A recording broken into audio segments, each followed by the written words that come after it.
Zone Network. I'm Ebo.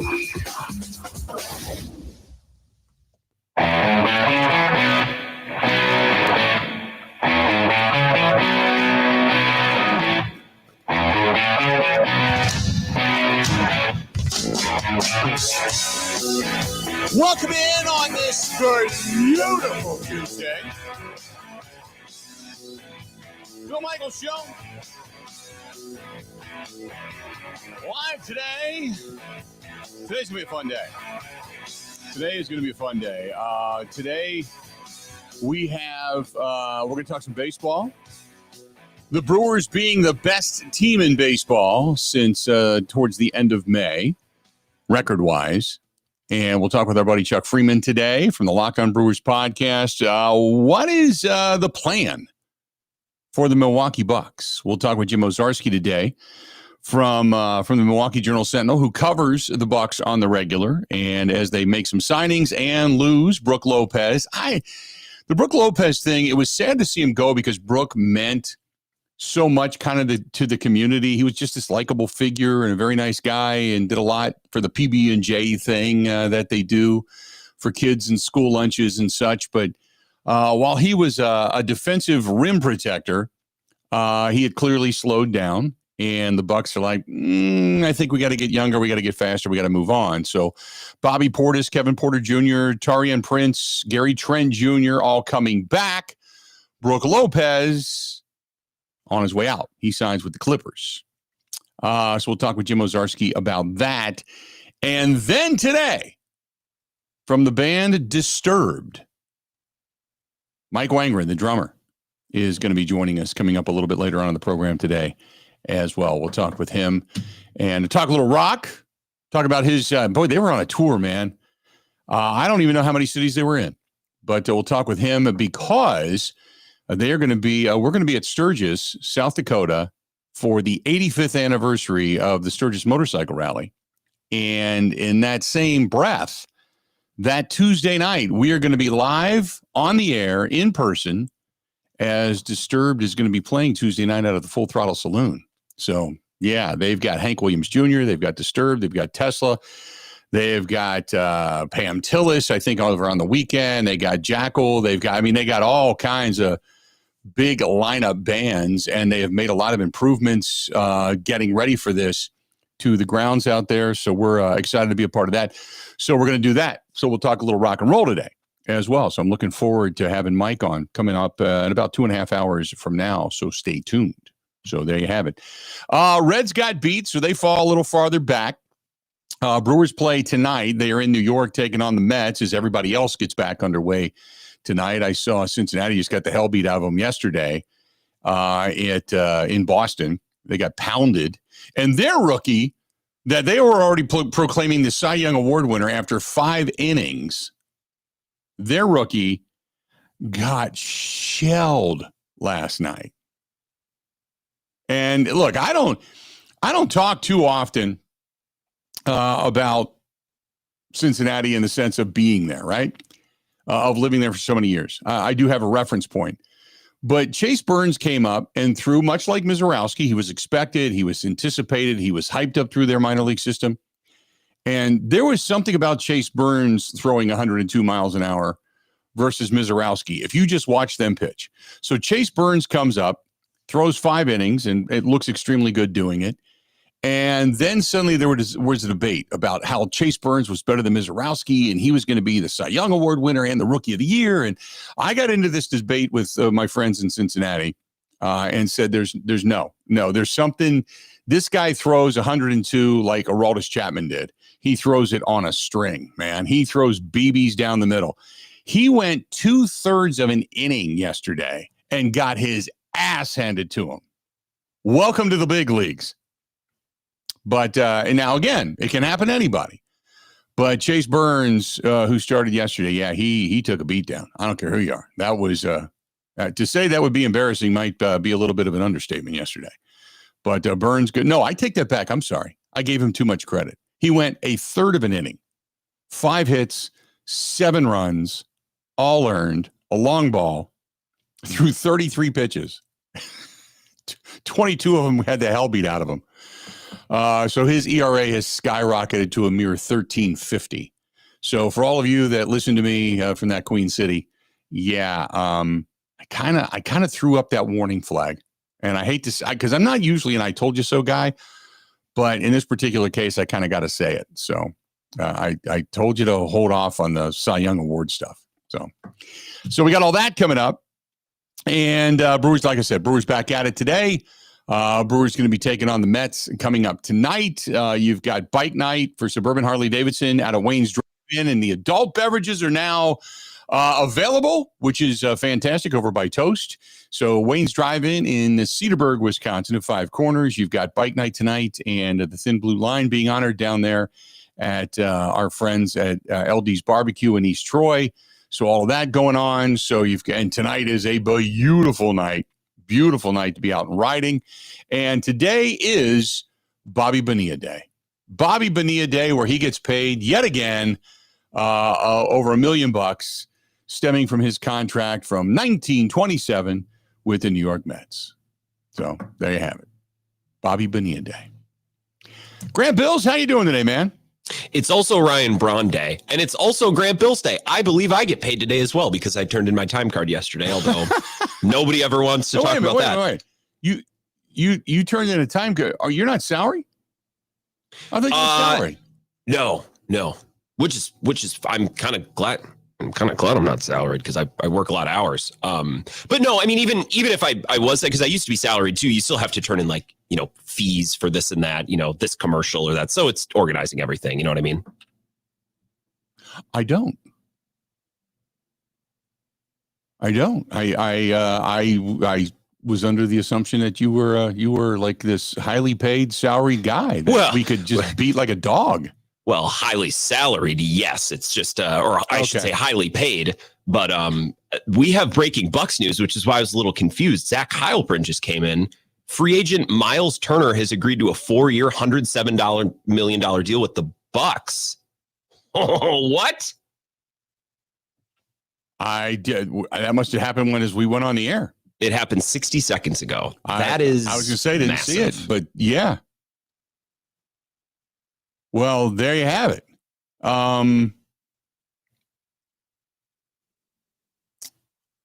That counts as a big move. All right, I didn't think they had something like that in them. Yeah, Sham Sharina just put it out there. Yeah, you're right. 1 minute ago, that the Milwaukee Bucks just got Myles Turner.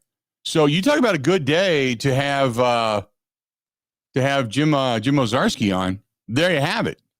Well, I'm glad that we don't have him for like another hour or two, because now he can. I don't want to have to be calling him when he's trying to sort all this crap out. So he can get all these details and get his ducks in a row, and then we can. I think either next hour or the hour after. I think he's 11:30, so that'll be perfect. Yeah, Myles Turner, don't forget, being the Indiana Pacer, the longest tenured Indiana Pacer. He wanted to stay in Indiana. He didn't want to be traded. He didn't want to go anywhere. He made it known. And Indiana's aversion, apparently, according to Sham Sharina, aversion to the tax, which grew after Tyrese Halliburton's injury, allowed the Bucks to get the new franchise center. So out with Brook Lopez, in with Myles Turner, younger, faster, up and down the court. He did not want to go, though. So how happy is he going to be to come to Milwaukee? He remains in the conference, remains in the division, now has a ring. Or no, he doesn't have a ring. He went to play for a ring, but now has an opportunity to get a ring in Milwaukee alongside Giannis. Interesting. This is another thing, and maybe we can talk about this with Jim. These Achilles injuries, so the Celtics, maybe they were going to shed payroll anyways. We heard some rumblings that they would. But that Jason Tatum Achilles injury gave him a perfect excuse, right? Yep. The Pacers, who knows if they would have paid the tax or not, but again, the Halliburton Achilles injury gives them an excuse.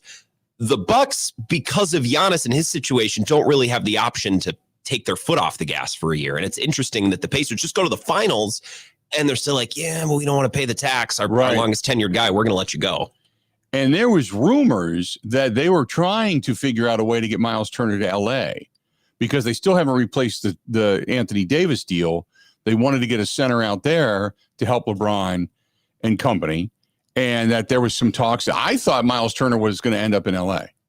So for him to end up in Milwaukee kind of quietly out of nowhere, 4 years, $170 million or $107 million, plus a player option for year 4 and a full 15% trade kicker. There you and as they put it, that is a stunner. That's a stunner. Wow. That's a big deal for the Bucks. I'm stunned. Yeah. I'm floored. That's awesome. Some breakdown for me. I know. Yeah. It's awesome. That's good. That's what they pay me for. That's why I'm getting a paycheck today. Reaction along this out of Indiana is that the Pacers have officially closed their window. And now Giannis isn't getting traded, which 100%. I said that all along. Verse Fantasy says Pacers going to finish last. Sports analysts say going from Brook Lopez to Myles Turner is the biggest upgrade in the NBA all off season. Red Raiders says the owners in Indianapolis lied about wanting to get into the tax.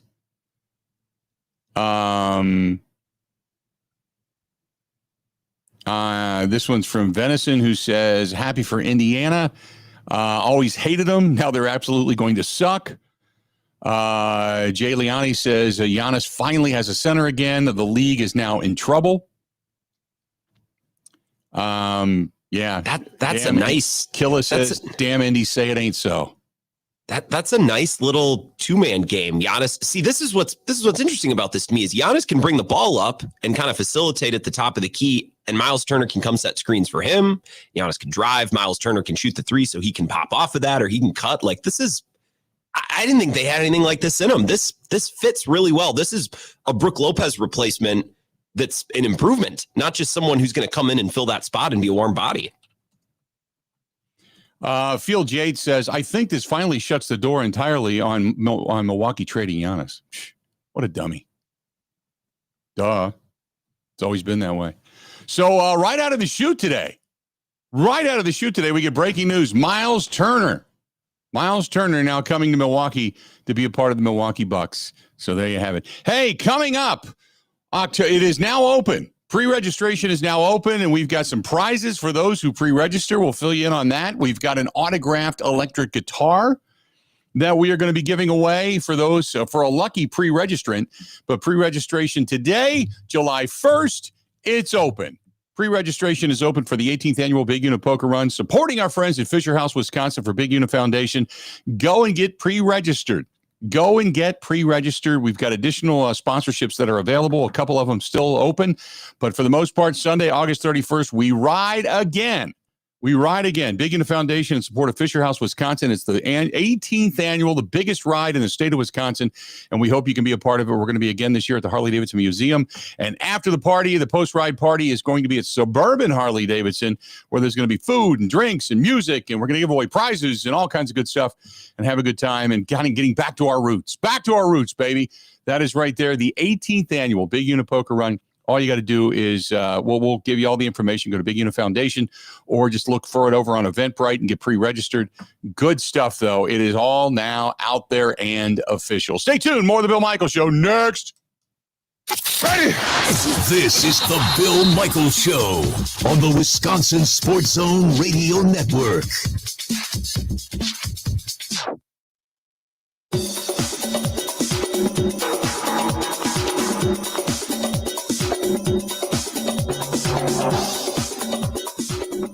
Bill Michaels will resume in 3 minutes.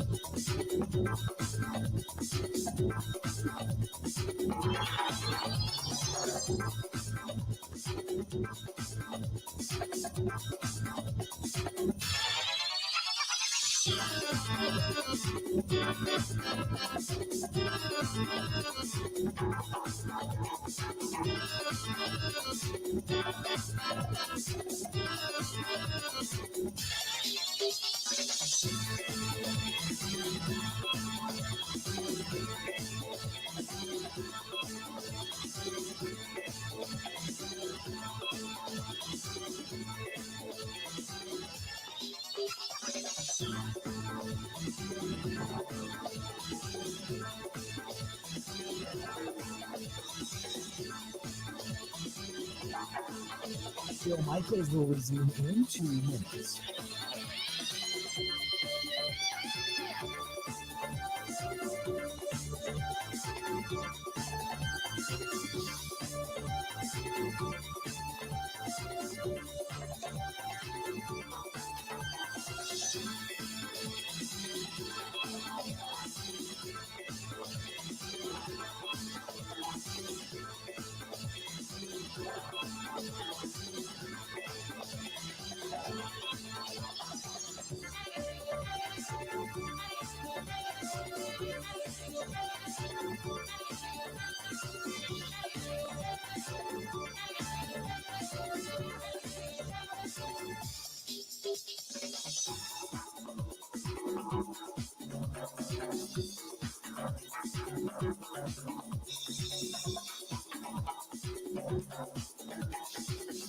Bill Michaels will resume in 1 minute.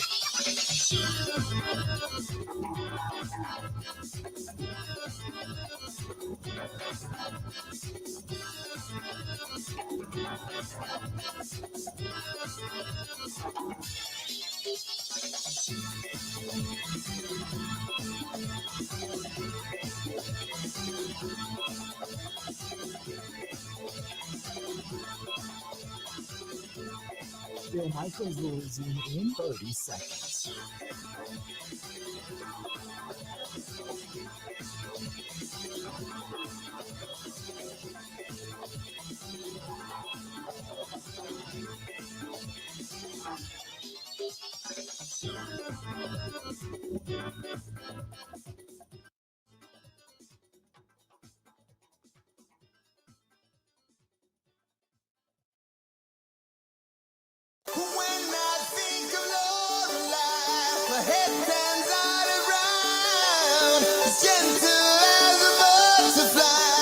Welcome back. Got to say thanks to our great partners at Quick Trip. Again this year, big supporters of our motorcycle ride. Coming up on August 31st. Thanks to Quick Trip for being a part of that. Quick Trip for being the official cruiser.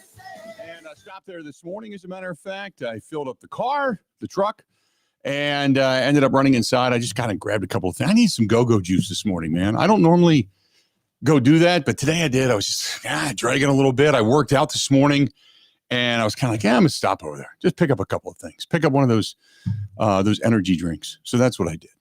And as always, see you next time. So I love it. Good stuff over there from our friends over at Quick Trip. But a big part of the community and big supporters of ours. So thanks to Quick Trip for being a part of all of this. If you want to get a hold of us, I never did give you the call-in number, 877-867-1670, 877-867-1670. You can also text us 608-321-1670, 608-321-1670. Over on YouTube, you can subscribe for free, Free, because if it's free, it's for me. That's the way we live, right? Exactly. Go to youtube.com/Bill Michaels Show. youtube.com/Bill Michaels Show. You can find us on Twitter, on X, @Bill_Michaels, @Bill_Michaels. You can find Grant at Wisco Grant, WISCO at Wisco Grant. You can find us on Instagram, Facebook, and TikTok. We are back. TikTok, for whatever reason, lifted the ban. They're like, okay, you're okay again. You can come back. Just don't get too crazy. So, okay, we won't. For about a day, and then I'm sure I'll say something, and then they'll ban us again. Instagram, Facebook, and TikTok under the Bill Michaels Show. You can find us on the Twitch app, the Kick app, the LinkedIn app as well. Email the program, thebillmichaels@gmail.com. You can find us on the website, thebillmichaels.com. The app, take us anywhere and everywhere. Listen to us at WOZN, The Zone Madison, Spotify, Apple, iTunes, Google Podcasts as well after the fact. And on Saturday night, 8 o'clock Central Time, you can find us on My 24 TV in Milwaukee. That is My 24 TV in Milwaukee. There you go. So if you're just tuning us in, Myles Turner, the longest tenured Indiana Pacer, has agreed to a 4-year, $107 million contract with the Milwaukee Bucks. The Milwaukee Bucks. He's coming to Milwaukee. Turner coming off a stellar season, 15.6 points per game, and 6.5 rebounds, couple of blocks, assists, and he is the rim protector that Brook Lopez used to be. He's basically Brook Lopez 2.0, younger. He's 29 years old, has become an excellent two-way contributor. Just one of 4 players in the NBA the last couple of seasons with at least 100 block shots, 100 three-pointers, and 50 steals. The other guy that did that, Brook Lopez, Jaren Jackson Jr., and Victor Wembanyama. There you go. Pacers' opponents shot 57.7% at the basket with Turner defending this season, according to the Second Spectrum tracking, and just outside of the top 25 among players to defend at least 200 up-close baskets. All told, the opposition shot just 63.4% at the cup when Turner was on the floor, which was 4.5% below the success rate when he was off the court. So in other words, he's a pretty good rim protector as well. And with Turner patrolling the paint, Indiana just allowed 112.7 points per 100 possessions outside of garbage time, as they call it. He did want to go back to Indiana. He wanted to stay there. His people even said, we want to stay. But we'll see.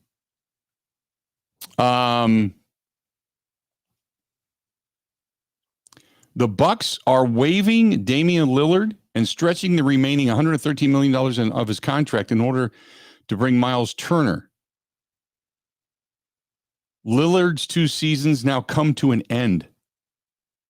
More breaking news. So Damian Lillard is now out. So in a move. Wow, it's fast and furious today. In a move that brought Myles Turner in, the Bucks then in turn around and get rid of Damian Lillard. The NBA is so convoluted. They gave that big contract to Myles Turner, and I'm like, oh, okay. And I didn't once think about where they're getting the money, because how many times have we been told the Bucks don't have any money, the Bucks don't have that, and then they find a way to make a deal. So I didn't even think anything of it, but this kind of makes sense where that money comes from, and they still preserve their draft picks and what kind of little resources they have left.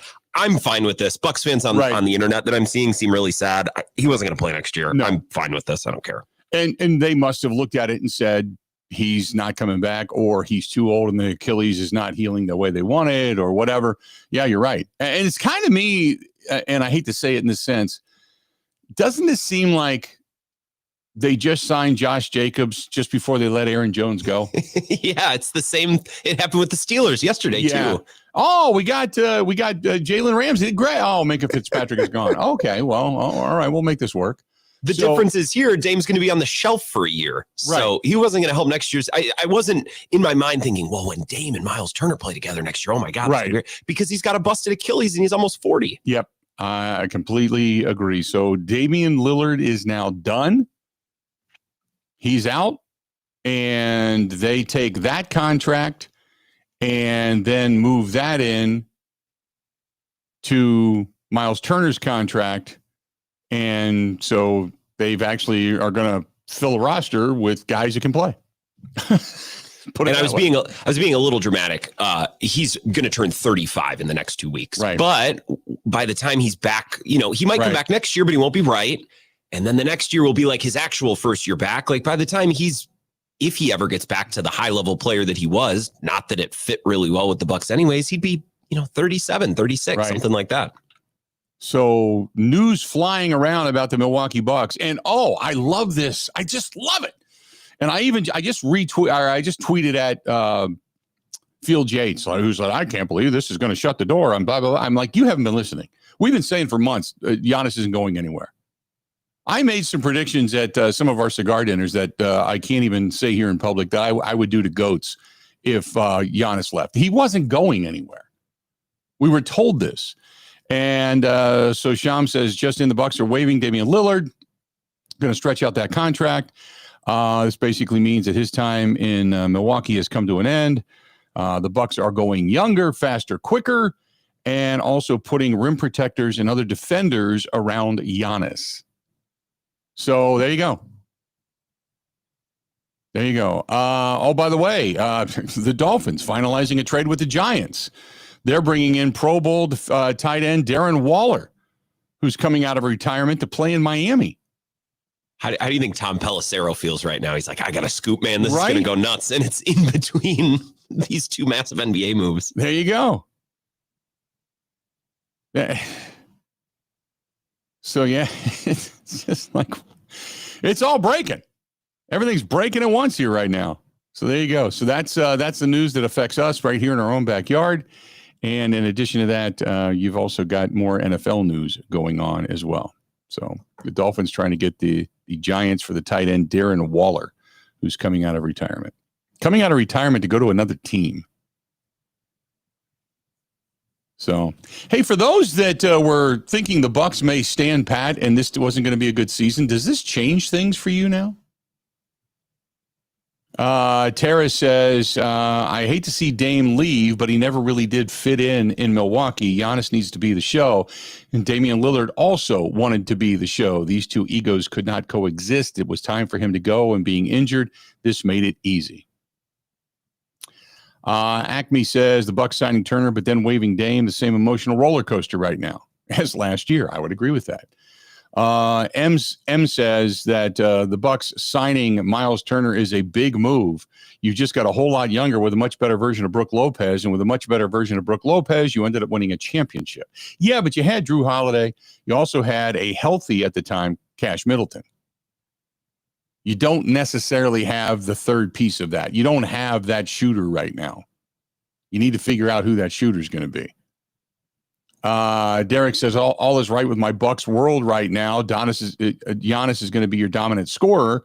Damian Lillard, sad to see him go. I'm glad he gave his all here in Milwaukee, but he is banged up and old. Time for him to move on. Steve says, big move for John Horst. Kudos again for him pulling off the big deal that nobody saw coming. And I want to know how many Bucks fans are hating this move right now, so if it doesn't work out, they can all say, I told you so. That's good question. Good. Remember, because when Damian Lillard was brought in, I think there was like one or two people. That was it. The whole world said, this is a great deal. This is going to put the Bucks over the top. This is going to mean the Bucks are going to be the NBA champion. Even Vegas agreed. I want to know right now, because I want to write down on a piece of paper all the names that think this sucks. There you go. That's what I want. Now. We're taking names all day. Please, who thinks this sucks? Please let us know. Because don't come here and say, I told you. No, you didn't. No, you didn't. Didn't happen. So AJ says the children on the Bucks Twitter don't like the move, which means I like it. Brian says Horst working his magic again. So yeah, it's a big breaking news day with Dame leaving and Myles Turner coming in. But I want to know who doesn't like the move. Come on, pull them out, throw them on the table. Have enough cojones to say it right now so you can say, I told you so, if it doesn't work out. If they don't win a championship and they don't run away with the league and they don't go 72-0 or whatever it happens to be, or not 72, 82-0, whatever it is. Come on. I want to know who says right now it stinks, who says everything in the world sucks. I want to know. I want to hear from you. So please email us, text us, 608-321-1670. 608-321-1670. You can text us right there. The text line is open. I'll start writing your names down. By the way, Giannis just tweeted out, my mood, 100%. Giannis is happy. He's thrilled. So come on. I want to know. I'm waiting for the naysayers, the finger waggers. Because we're going to do a whole day of this. We're going to do other topics, but all day I'm going to keep reminding you, if you think the move sucks, I want to know. Because when you come on here in 8, 9, 10 months and go, I told you so, I'm going to say, no, you didn't. You're a liar. I would like to see how it plays out, and then I will tell you how I felt today. Retroactively. Right. That's how I would like to go about this, please. John says, love it. Steve says, I literally was calling for a move like this when they got Dame. Athletic, big man. Just what they needed. Caleb, 82-0 is coming. And yes, Myles Turner probably takes some of the wear and tear off of Giannis. Because he doesn't have to bang around down low as much. Randy says, I love the move. It just sucks what we gave up to get Dame to just dump him. Well, yeah, but, don't throw good money after bad. Yeah, I'll put it this way. In my opinion. The Boston Celtics just traded Drew Holiday again. So Drew Holiday, I think, was kind of that little linchpin to win that championship last year, but you weren't winning it with Drew Holiday. Look, you had Drew Holiday. You went to the postseason, and the Miami Heat beat you. Jimmy Butler basically beat you. That was it. You had Drew Holiday, had a shot, didn't work out. So they moved him. 877-867-1670. 877-867-16. Come on. Feel free. Bring it. I want to know who thinks this deal sucks.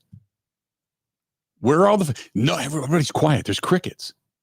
There's crickets. Oh, God. Do I put it out there? Do I say it sucks?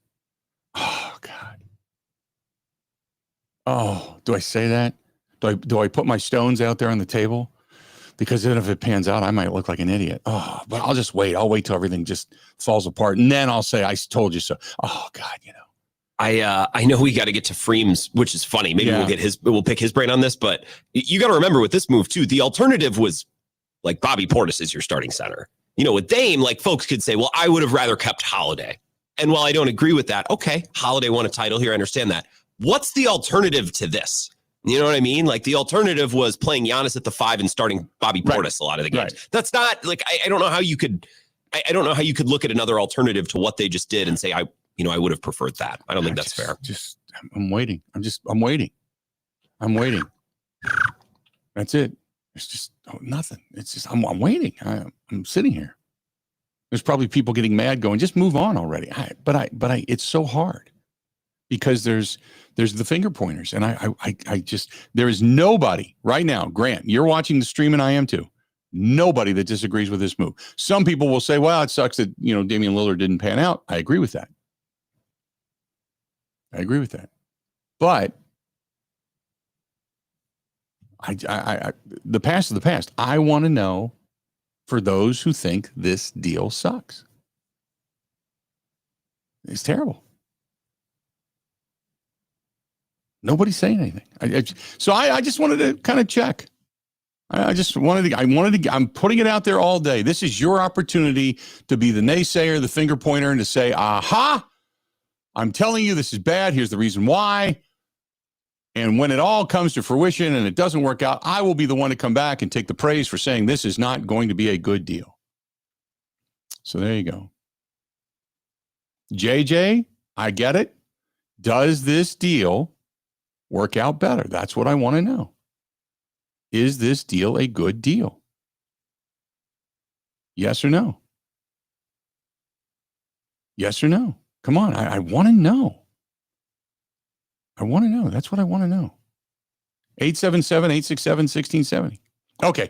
All right. Since nobody's chiming in and there's no big naysayers that are out there, we're going to move on. Chuck Freeman's going to join us coming up next. We're going to talk some Brewers baseball. Brewers hottest team in baseball. A lot to talk about. We got some stuff right here in our own backyard, which is fantastic. Stay tuned. More of the Bill Michaels Show. It's coming back next. This is the Bill Michaels Show on the Wisconsin Sports Zone Radio Network.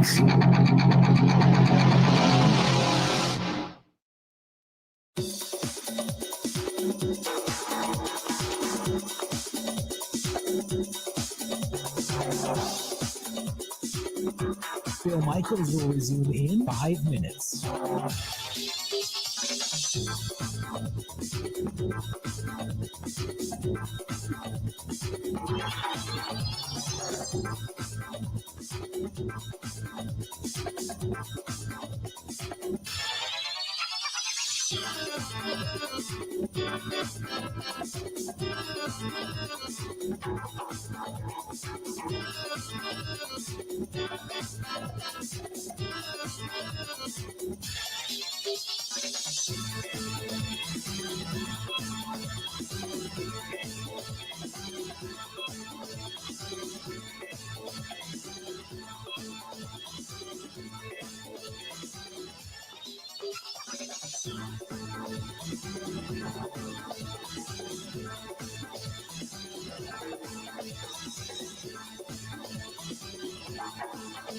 Bill Michaels will resume in 4 minutes.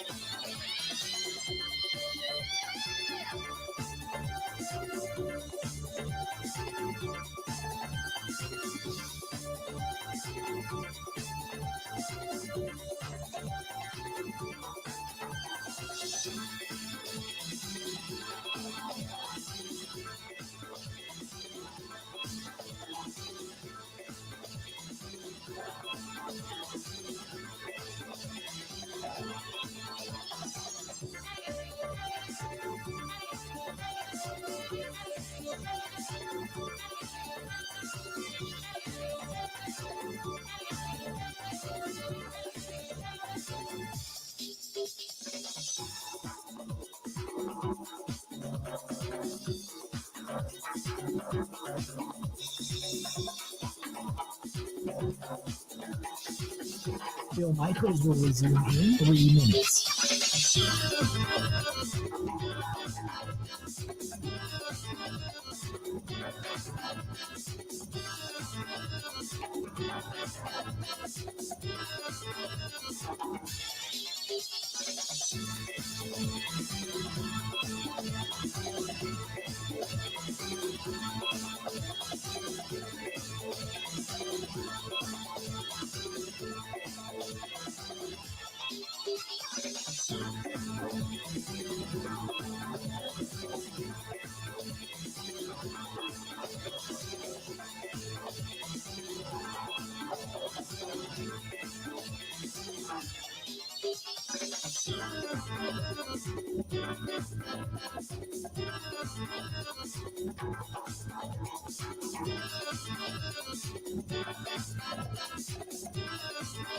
Bill Michaels will resume in 2 minutes.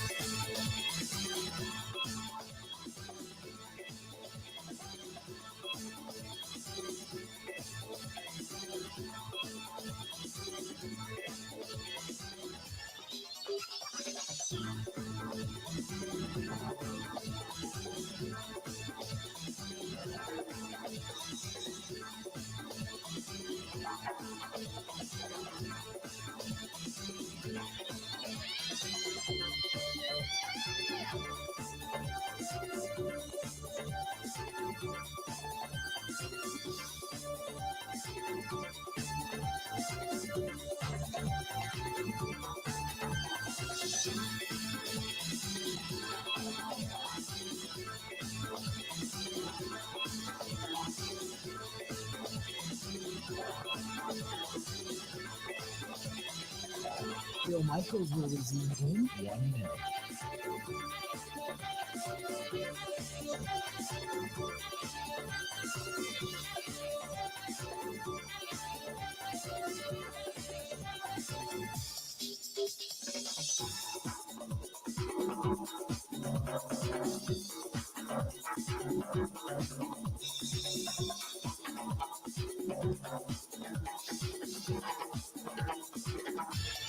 Bill Michaels will resume in 30 seconds.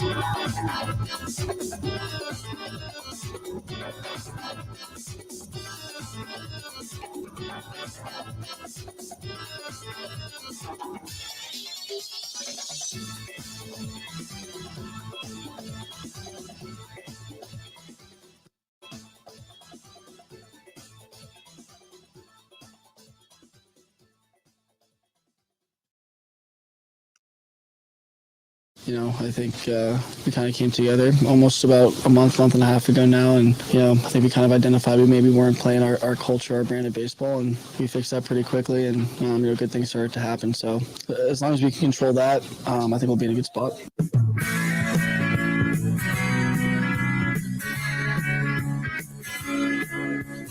Welcome back.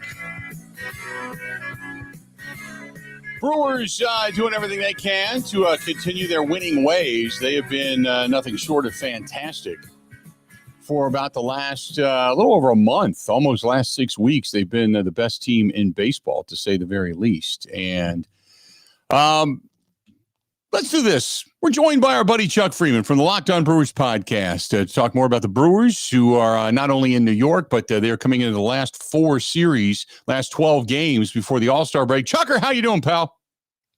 Oh, Michael, it's July 1st. Where did June go? Man, June. I know. June was like about 2 weeks. It was like about 2 weeks long, Bill. Right. It seemed that way. That's for sure. It flew past. Yeah. There was a lot of fun in June. There was a lot of winning. There was. We just start getting the nice weather right now, and there was a lot of winning in June. It was a fun June, and the Brewers have found something here in the last 6 weeks, and it's that soundbite right there. He's talking about how we didn't know. We weren't playing our brand of ball, and I don't think they know what was the difference, what they were doing or they weren't doing. But all I know is they weren't winning, and they're winning now. A couple of things. We were going through the statistics yesterday. And their pitching staff is now one of the top 5 in baseball over the last 6 weeks. We were going through that. But there is nothing that they are absolutely the best at, but everything has come up. Their hitting has come up. Their pitching has come up. Their bullpen has come up. They're hitting not a ton of home runs. That's the only category where they've stayed kind of stagnant. And out of the top 10, they're probably 8th right now in baseball over the last 6 to 8 weeks. But it's like everything they're doing, they're stealing bases. They're putting pressure on defenses. Everything they did last year in a microcosm of this last 6 weeks is what they're doing right now. And I don't necessarily, we were talking about this yesterday. When you go and look through the rest of the series, looking at the starting pitching, is there a game in which you look at it and go, they're probably not going to win that game? I don't think so. No, they're underdogs tonight in New York against the Mets, who are just completely lifeless these days. Right. And Peralta's on the hill. You got the Brewers. I looked at the betting odds. They're underdogs going into this game. It's amazing how they are. But I think the Brewers are just that type of team. They're a team that doesn't get a lot of respect. They've never won a World Series. They've been to one, but they just don't get a lot of respect from anybody. Yeah. And until you play them, and it's like, oh boy, because you kind of outlined it there. They do a lot of things right, and they don't beat themselves. You look at some of the teams they played, and it's starting to become like that. We didn't see that through maybe most of May, April. Of course, end of March. Didn't see that, but they're playing the brand of baseball where they're not beating themselves, and other teams are throwing the ball around, and the Brewers just feast on teams like that, and they're doing what they did last year. The hitting has certainly come up. Do we now change after these 6 weeks? Do we now change our mind on Joey Ortiz? No, I still think you're eventually looking to replace him. My thought process on him is he's just a utility guy, a guy you bounce around from here to there and all that. I don't think he's an everyday player. Defensively, he is, Bill. I don't think offensively he's gifted enough to be an everyday offensive player on this team. I've seen enough for him where I'm just like, no. Jury's out in Durbin, but for sure with Ortiz, I don't see him as their everyday shortstop going forward. I know there's a lot of talk about Suarez, the third baseman out in Arizona. The possibility he's on the market and they're taking offers for him. I know that trade market is going to heat up, but is that a guy, if you are Matt Arnold, that you're like, we got to target this guy because we can bring him in, we can get a bat. It then solidifies the whole left side of our infield. You still got the very good defensive, like you had mentioned, out of the statistics out of Joey Ortiz, who's starting to hit the ball a little bit, but Suarez, a guy that can belt you home runs, can hit for average, can really give you a boost in that lineup. Is that the guy that Matt Arnold right now should be targeting since they're only 2 games back? The Cubs are also targeting him. He's a guy who I wanted in the offseason. I was talking about podcast, Bill, that this is a guy that they should go out there and get. 33 years old, 25 homers this year. Right. You're talking about a perfect guy. Oh, he's in the final year of his contract. And we'll see what kind of price what that was going to be. They're not going to re-sign him, although he's getting up there a little bit, and they wouldn't. He's not their future. I just feel like the Brewers aren't the type of team that they go up and mortgage anything of their future. There's a few guys they like in their minor league system. A guy by the name of Cooper Pratt, who's really turning it on, really having a big year at Biloxi. So, I don't think he's coming to Milwaukee. I was wrong about CeCe back in 2008. That was 15 years ago. But maybe. I just hope he doesn't go to the Cubs, though. That's just it. Do you make 2 moves? Do you make 2 moves by basically going and getting him and not allowing the Cubs to get him? Well, you do. You need that, and you need another bullpen guy, I think. You need another bullpen guy. You have plenty of starters as of right now. All things healthy, you have plenty of starters. You need another bullpen guy. And, it would be great to pick him up, but do you want to give away one of your good young prospects for a half-a-year rental? And do you and the Brewers have to ask themselves if they really feel that they can win a World Series. First of all, they got to win a playoff series. They haven't done it since 2018. But by mortgaging some of that future, would Suarez be the guy to put them over the top? I think the pitching right now is championship contender. I really do. I think it's the best bullpen in baseball, and I think that rotation is one of the best in baseball. At least they're producing like one of the best in baseball. They may not have the marquee names, but they're sure getting the job done. Offensively, that left side still is a problem on that left side. So They need another outfit. They need some more punch in this lineup. Here's the question, and you bring up a great point, and we talked about this yesterday. At what point? Because you're never going to have a team full of stars. You're never going to be the Dodgers. You're never going to be the Yankees. You're never going to be the Phillies. You're never going to go in there loaded. So at what point? Because every year we say, well, they've got this guy in the minor. Well, they're probably not there yet. Well, they can't compete with this. At what year do we look at the Brewers and go, just go for it? Just throw caution to the wind. Give up one prospect for this guy that's proven that you can make a push. Who knows? Maybe you sign him to an extra year. Maybe he wants to stick around. God knows CeCe wanted to stick around if they would have offered him the right amount of money.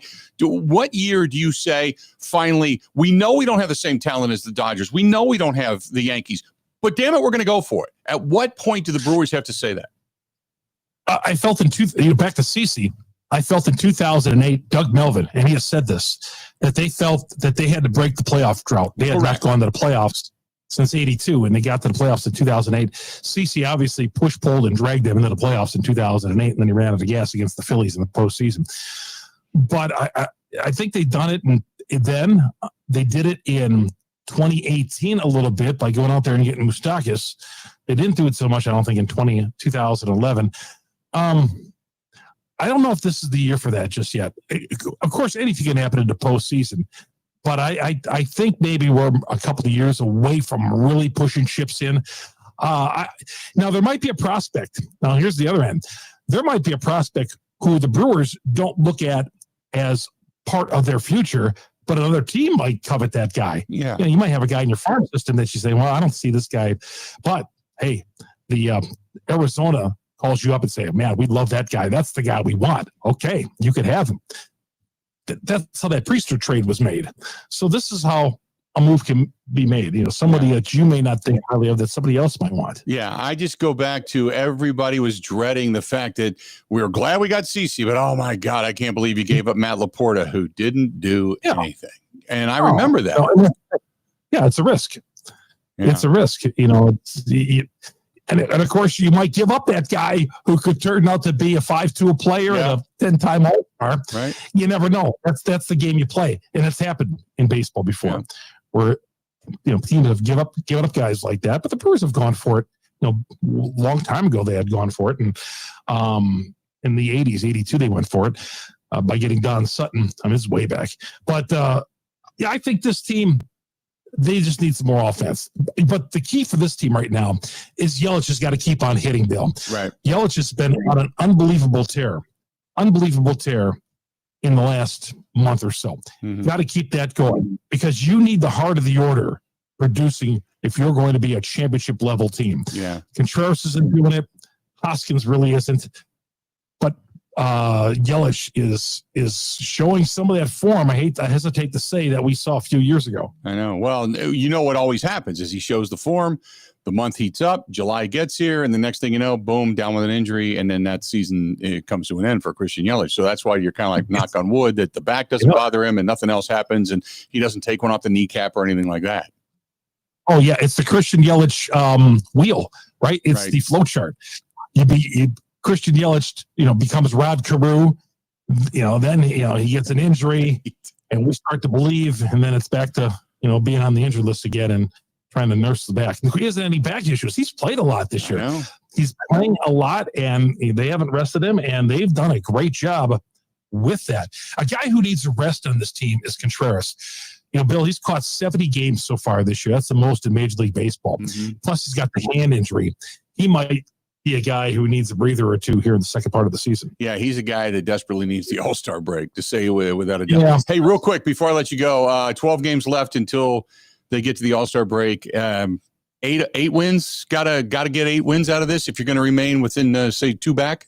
Because you got to figure, if you get 8 wins, that means the Cubs have to basically split 6-6, and they're better than a 500 team. So you got to get at least 8 if you're going to remain 2 back by the All-Star break.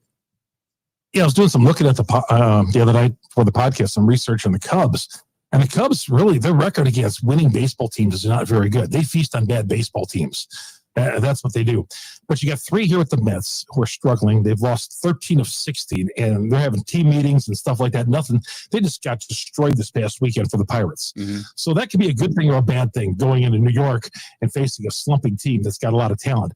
And then you got Miami next weekend, who going into last night, they had won 7 in a row. So a couple of things on the line, but you'd like to come back at least on a 4-2 road trip. Yeah, no doubt. Hey, Chuck, real quick, where they can find you? Got about a minute. You get Google, Spotify, Apple, wherever you download your audio podcasts. We're right there. We're on all the podcast platforms, Locked On Brewers. Please go to our growing YouTube page. We're looking for 5,000 subs. All the content is free. Go to YouTube, search Locked On Brewers, hit the subscribe button, hit the bell. As always, Bill, the pleasure's all mine every Tuesday being on the Bill Michaels Show. You the man, Chuck, and we'll talk to you again next week. Enjoy the 4th, and we'll chat at you. Hopefully we'll talk about more Brewers wins. Thanks, bud. Bill. He drops off. There you go. That's our buddy Chuck Freeman. So, like he said, Cubs feasting on bad teams and struggling against the good ones. So we'll see what the Brewers do in New York, and then so on, and so forth. Good to hear from our buddy Chuck Freeman. Going to go ahead and take a quick break. Don't go anywhere. Stay tuned. Hey, you're going to be doing grilling on the 4th. You got grill outs, you got cookouts, you got family gatherings. Robert's Specialty Meats, Waukesha.com. That's Robert's Specialty Meats, Waukesha.com. From the pre-made burgers, the brats, the hot dogs, maybe some steaks. They got the Wagyus down there. They even have some seafood. They've got all the fixings. They've got the deli. They got the stuff from Wisconsin, like spreadable cheeses and such. Everything right there from your hometown butcher. That's what they are. Sunset Drive in Waukesha. Robert's Specialty Meats, Waukesha.com. It's so good. This is the Bill Michaels Show on the Wisconsin Sports Zone Radio Network. Get the Road America app. You can watch and listen live. Get real-time updates on the races, driver interviews, sponsor details, and so much more. Go to roadamerica.com.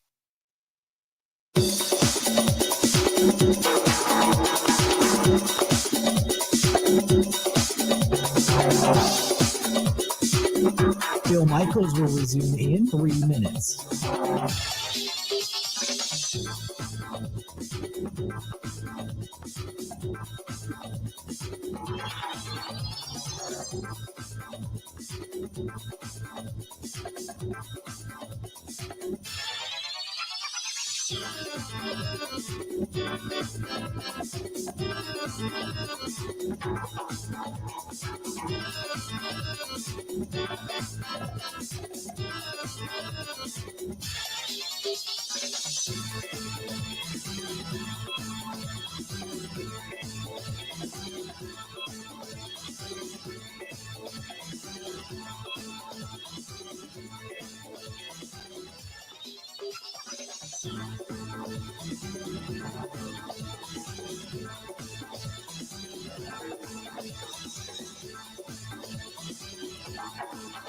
Bill Michaels will resume in 2 minutes.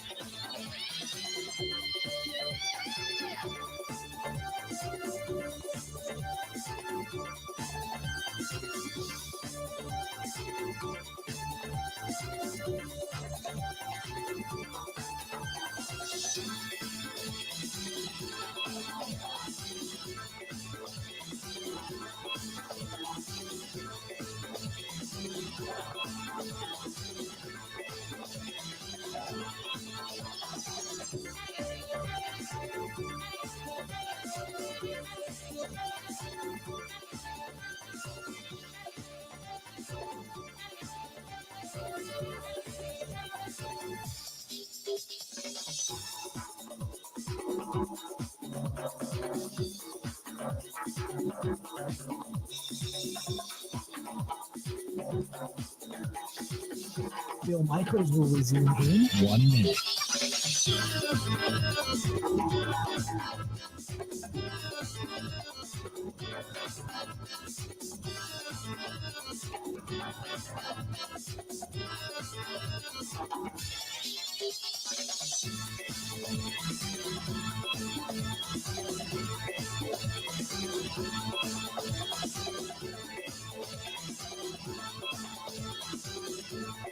Bill Michaels will resume in 30 seconds.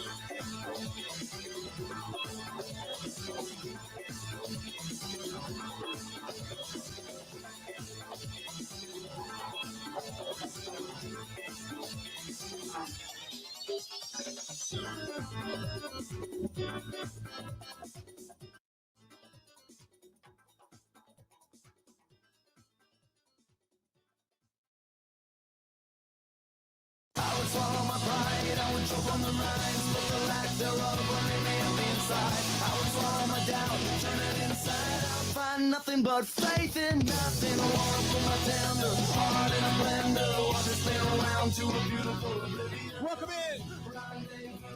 Big day. Big day today.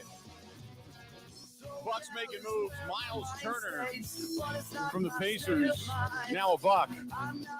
He's coming to town, and in addition to that, Damian Lillard, his time as a Milwaukee Buck has now come to an end. The Bucks waiving Damian Lillard, and reaction pouring in, whether it's from the Mixer line over on the text line. You can give us a call, 877-867-1670. A few people saying, hey, look, I want to see how this pans out. I'm not saying it's a bad move. Everybody knows that Dame wasn't really going to play too much, if at all, this upcoming season. You still need that shooter. But do you think that John Horst is done? We'll talk with our buddy Jim Ozarski from the Journal Sentinel coming up here in just a little bit. We'll talk with him about whether or not he thinks John Horst is done. But then again, nobody saw the Myles Turner thing coming. You got that inside-outside versatility on the sport's biggest stage. You just saw Myles Turner put it all on display. Now he's coming to Milwaukee. And we'll see. We'll see if he gets another bite at the apple to win a championship here in the Brew City, as opposed to doing it down in Indianapolis. He wanted to stay in Indianapolis, but now he is on his way to Milwaukee. Stay tuned. 1 hour that fast, boom, gets done. Got a lot more to come. Don't go anywhere. More of the Bill Michaels Show coming up right after this.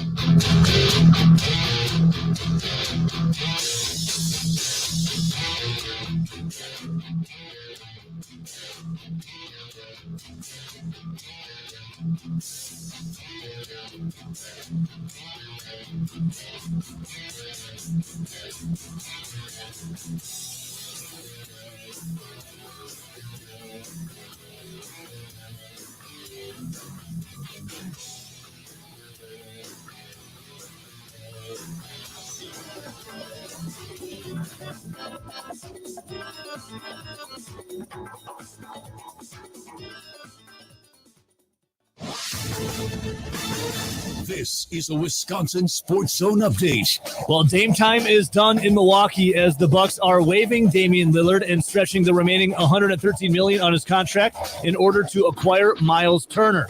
Turner from the Pacers has agreed to a 4-year, $107 million deal with the Bucks, plus a player option for year 4 in 28-29 season and a full 15% trade kicker. With Lillard now recovering from an Achilles injury, Turner comes in as a 6'11" big man, shot a career best 39.6% from the three-point range while averaging 15.6 points, 6.5 rebounds, and a team best 2 blocks per game. The Bucks have also re-signed Bobby Portis, Gary Trent Jr., Taurean Prince, Kevin Porter Jr., and Brook Lopez has signed with the Clippers. Turning to the Brewers, they had a day off yesterday as they're traveling on their final road trip before the All-Star break. It starts tonight as they play 3 against the Mets, and then at the Florida to face the Marlins for another 3. They close out the first half of the season with series against the Dodgers and Nationals at home. First pitch tonight, though, from New York has Freddie Peralta on the mound, coming at 6:10.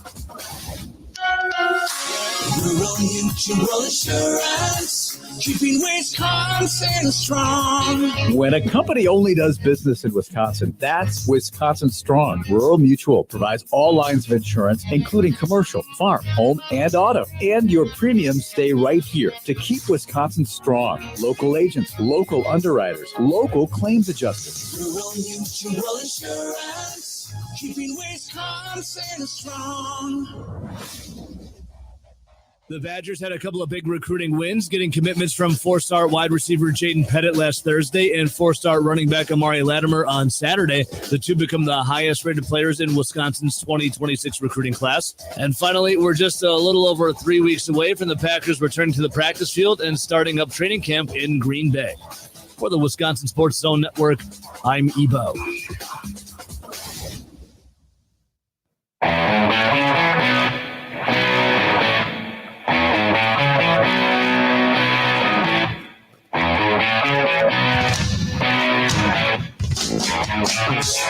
What a day it's been, and we're only 1 hour into it, man.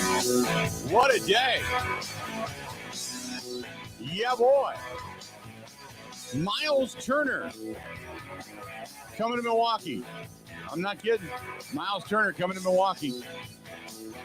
Damian Lillard, his time in Milwaukee has now come to an end as the Bucks cut him loose today. But nevertheless, big day for the Milwaukee Bucks in the sense that they have just gotten younger. They got big, and they basically replaced Brook Lopez with a younger version. So, now, there is a report out that Chris Haynes, a senior NBA insider, says that Giannis is not happy they cut Damian Lillard. They cut him loose. He's not happy. I would not know why. I know that Giannis apparently had a hand in recruiting Myles Turner here to Milwaukee. That was reported by Shams. That's in his story at ESPN. Yep. But I don't know why Giannis would be unhappy with the decision to cut Damian Lillard loose. Doesn't make sense to me. Doesn't make sense to me. I mean, maybe as a friend, you'd hate to see him leave. Okay, I can understand that aspect of it. But to say Milwaukee Bucks star Giannis Antetokounmpo is not pleased with the team's decision to waive Damian Lillard, according to league sources. Are these the same league sources, by the way, that was saying Giannis wanted out of Milwaukee?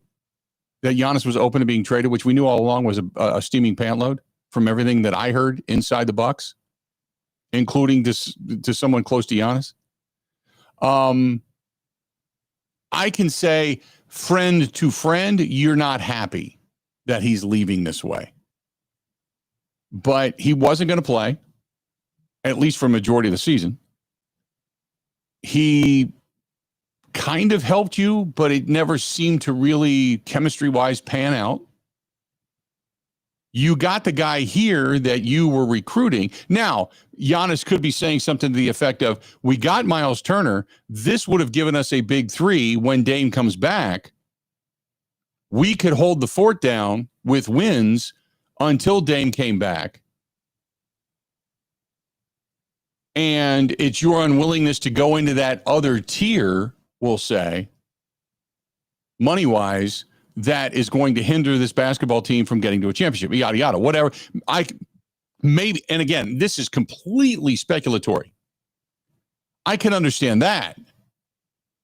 But the money came from somewhere, as you stated in the first hour, Grant, and now we know where it came from.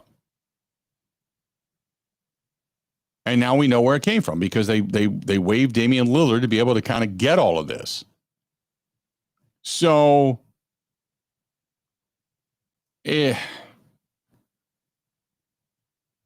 I would not understand why Giannis, other than just a friendship, would not be happy. So another thing to know, Chris Haynes has always been kind of Dame's guy. The same way, who was Michael Jordan's guy back in the 90s? And the NBC guy. I can't remember. But like Damian Lillard has always used Haynes for news like that. They've always been very, very close. So that's part of this, I think, too, that we need to consider.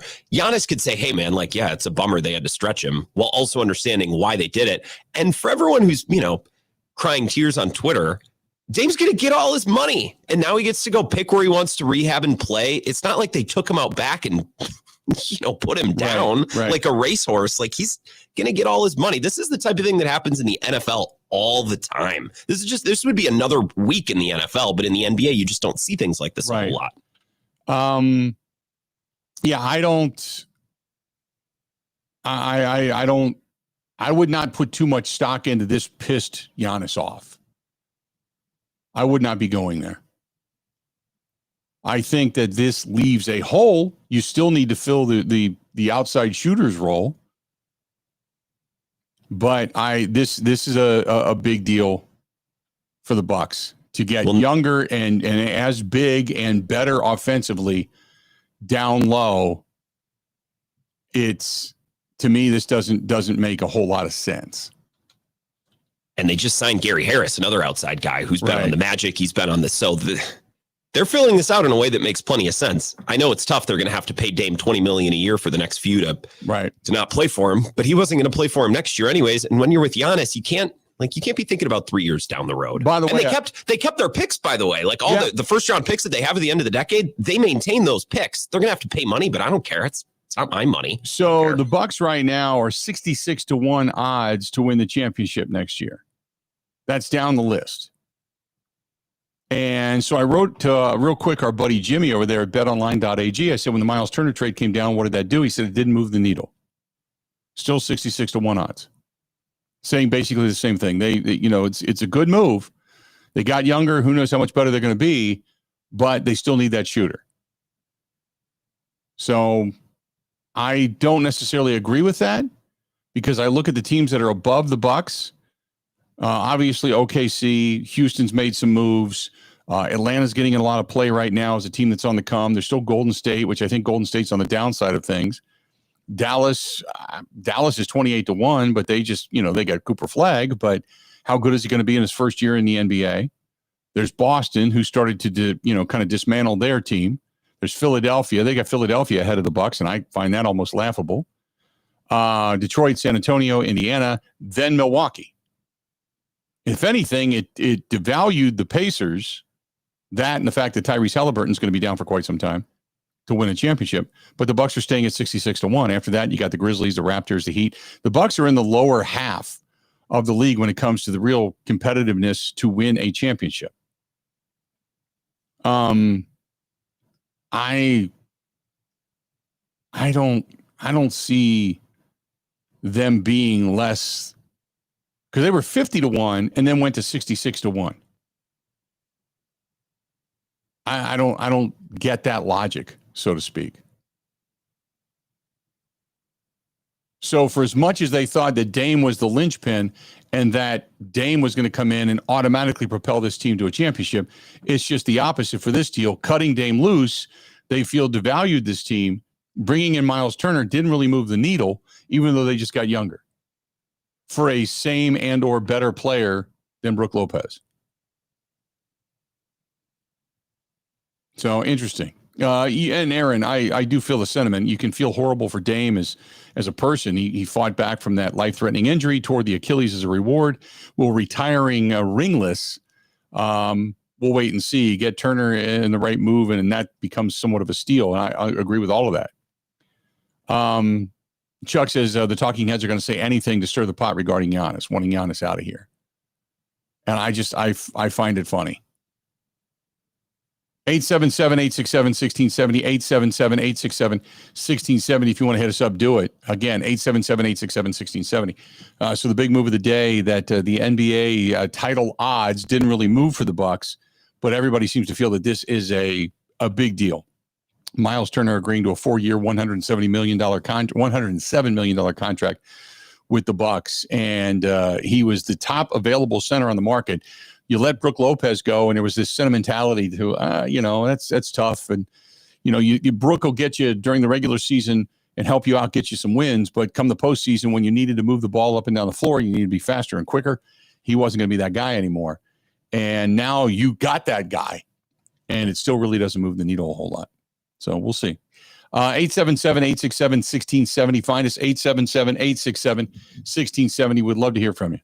Love to hear from you. And trying to, for the naysayers that are out there, that's the one thing that I'm looking at, for all the naysayers to say, okay, who's that guy that you would rather have? What deal was out there that you'd rather have than what just went down? Now, maybe they're not done, but what else you got? Again, I reserve the right to be a naysayer until I see how it plays out. That's right. How I will continue to. I'll get back to you in a year or so, and I'll let you know how I felt on this. Well, here's the thing. Now, does this change people's opinion that we're coming down on John Horst? Because in the last few years, he's put together a championship, then looked at, the team that failed in the postseason and said, look, we gotta get something for something. So he made the move for Drew Holiday, which the majority of the world thought that was the move to put the Bucks over the top. It didn't work out, but he made that big move. And then that didn't work out. He goes down with an injury. He re-signs some of the core nucleus guys and then goes out and gets Myles Turner, a big move. You can't say that the Bucks have not done. And again, I go back to why would Giannis want to leave when this team, this management group, will do damn near anything to make this team compete. When was the last time we had this much competitiveness in a front office? Maybe since George Karl was here in the beginning, when they were trying to put a few pieces together to try to win themselves a championship. And they had Sam, they had Ray, they had a hell of a team. They had Tim Thomas, they had Big Dog. I mean, they had a team that they continue to build around. And then you brought in guys like Scotty Williams and Darvin Ham, and they had guys. But they're like, we know we've got that guy. We know we've got a window. We're making big moves. At this point in time, for those that were not like John Horst naysayers, what do you say now?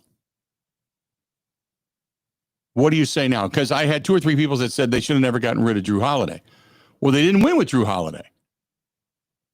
The year they got rid of him, they got beat single-handedly by Jimmy Butler.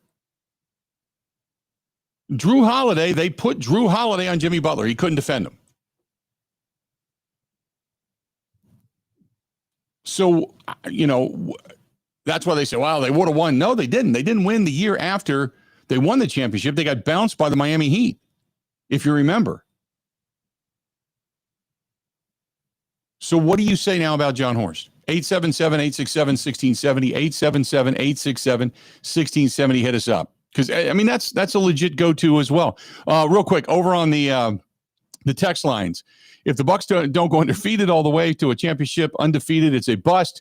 Does suck to lose all we lost for Dame, but hopefully there's a few more moves that are sneaky good. So Steve in Green Bay already says, if they don't go 82-0, everything sucks. Hey, Bill, love the moves the Bucks have made. A little concerned about the point guard position. Definitely makes Portis a banger. I wish I knew how the NBA financial cap thing works. Do the Bucks really still pay Lillard? They do. They still owe him money. Yes, they do. Hey, Bill, I love the moves the Bucks have made out of the 608. A little concerned about the point guard position as well. Steven Richfield said the Bucks went from old and slow and to you and more maybe geriatric and more athletic. Do you think Horst is done yet? From Steve. I think there might be one more move out there. Steve says, between paying the ex-coaches and Damian Lillard, how much per year are they shelling out right now? I don't know. I got to look and see what's still on the books. I'll find out for you during the break.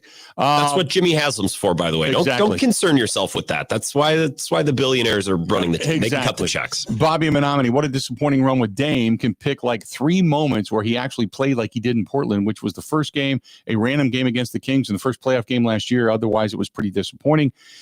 Jim in Phoenix says, great moves. These moves are making the Bucks more like the Pacers and Thunder, faster, good three-point shooters, and better defenders.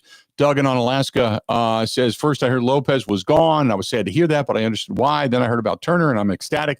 It's too bad it didn't work out with Damian Lillard. But even Vegas thought it was a great signing at the time, and basically one day the Bucks got younger and faster, which they needed to do. They still need a backcourt, but there's some time. One thing for sure, you can't accuse the Bucks management of not going for it. John and Eau Claire, the stories that the national media makes up about Giannis and the Bucks are just comical. If they knew anything, Myles Turner is an upgrade over Damian Lillard. And out of the 920, Turner is an awesome shot blocker, can stretch the floor with threes, essentially a younger version of Lopez. Now go out and get a guy like Drew Holiday. Let's go Bucks. Monta Ellis equals Dame. Ahmad Rashad was the guy. That's right. Ahmad Rashad was the guy with Michael Jordan. Thank you for that. Yeah, there you go. The Greek Freak will be the tallest point guard in the NBA out of the 608. With Dame having torn Achilles, could nobody sign him and the Bucks then re-sign him for less eventually? No, because they're still paying him. No, they're still paying him. So that's not going to happen. They're not going to go back out and then re-sign him again. So anyway, there you go. Let's do this. We'll step away. We'll take a quick break. Come back. Got a lot more to get to. Don't go anywhere. This portion of the program brought to you by our friends at Marquardt, MARKQUART, MarquardtRV.com for the best in service when it comes to your RV needs. If you want to get out, you want to go to a local state park, you want to travel the country, you want to see it in style, you want to see it just it's kind of one of those the naturists. You like to go hiking and live a little bit, rough camping, so to speak. Whatever it is your heart desires, they can get it done for you. And the best part about it is their service is impeccable. Give them a call because that's what they pride themselves on. Everybody can make a deal, but they pride themselves on their service, helping you and do what it is you want to do. And that's get out into the camping atmosphere. Whether it's glamping in like a Thor motor coach like we have, or maybe it's just, a small pop-up, or maybe it's your first one just to give it a shot. Whatever it happens to be. Marquardt, MARKQUART, MarquardtRV.com. And they are huge when it comes to us being philanthropic in the community, working with a Big Unit Foundation.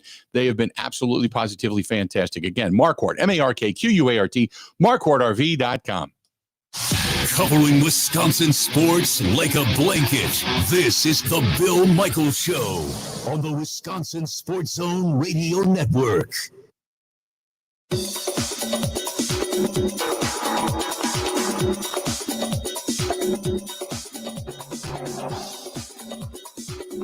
Bill Michaels will resume in 3 minutes.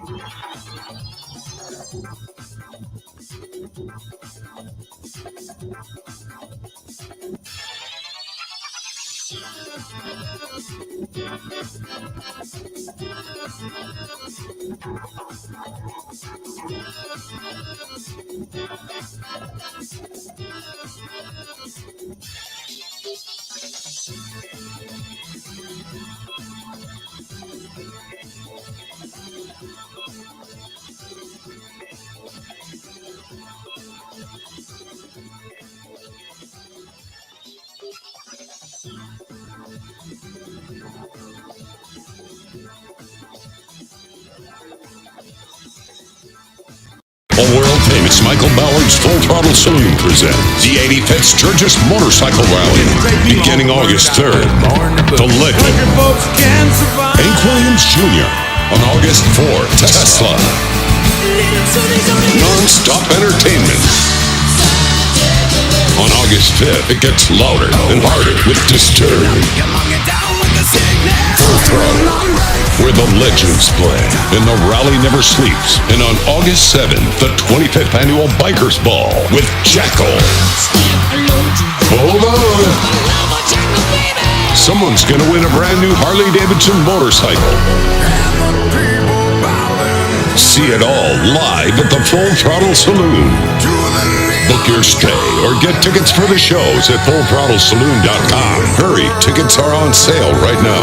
The 85th Sturgis Motorcycle Rally at the world-famous Michael Ballard's Full Throttle Saloon. Bill Michaels will resume in 1 minute.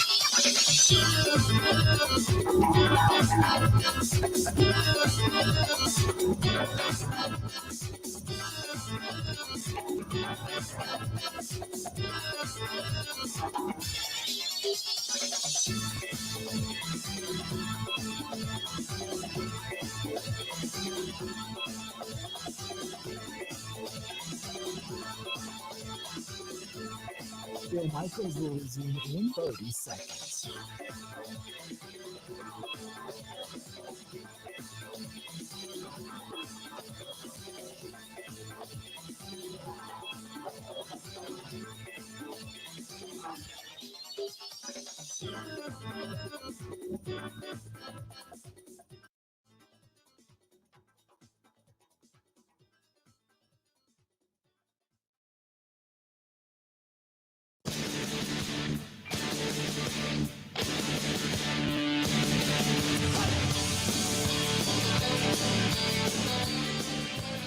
Welcome back.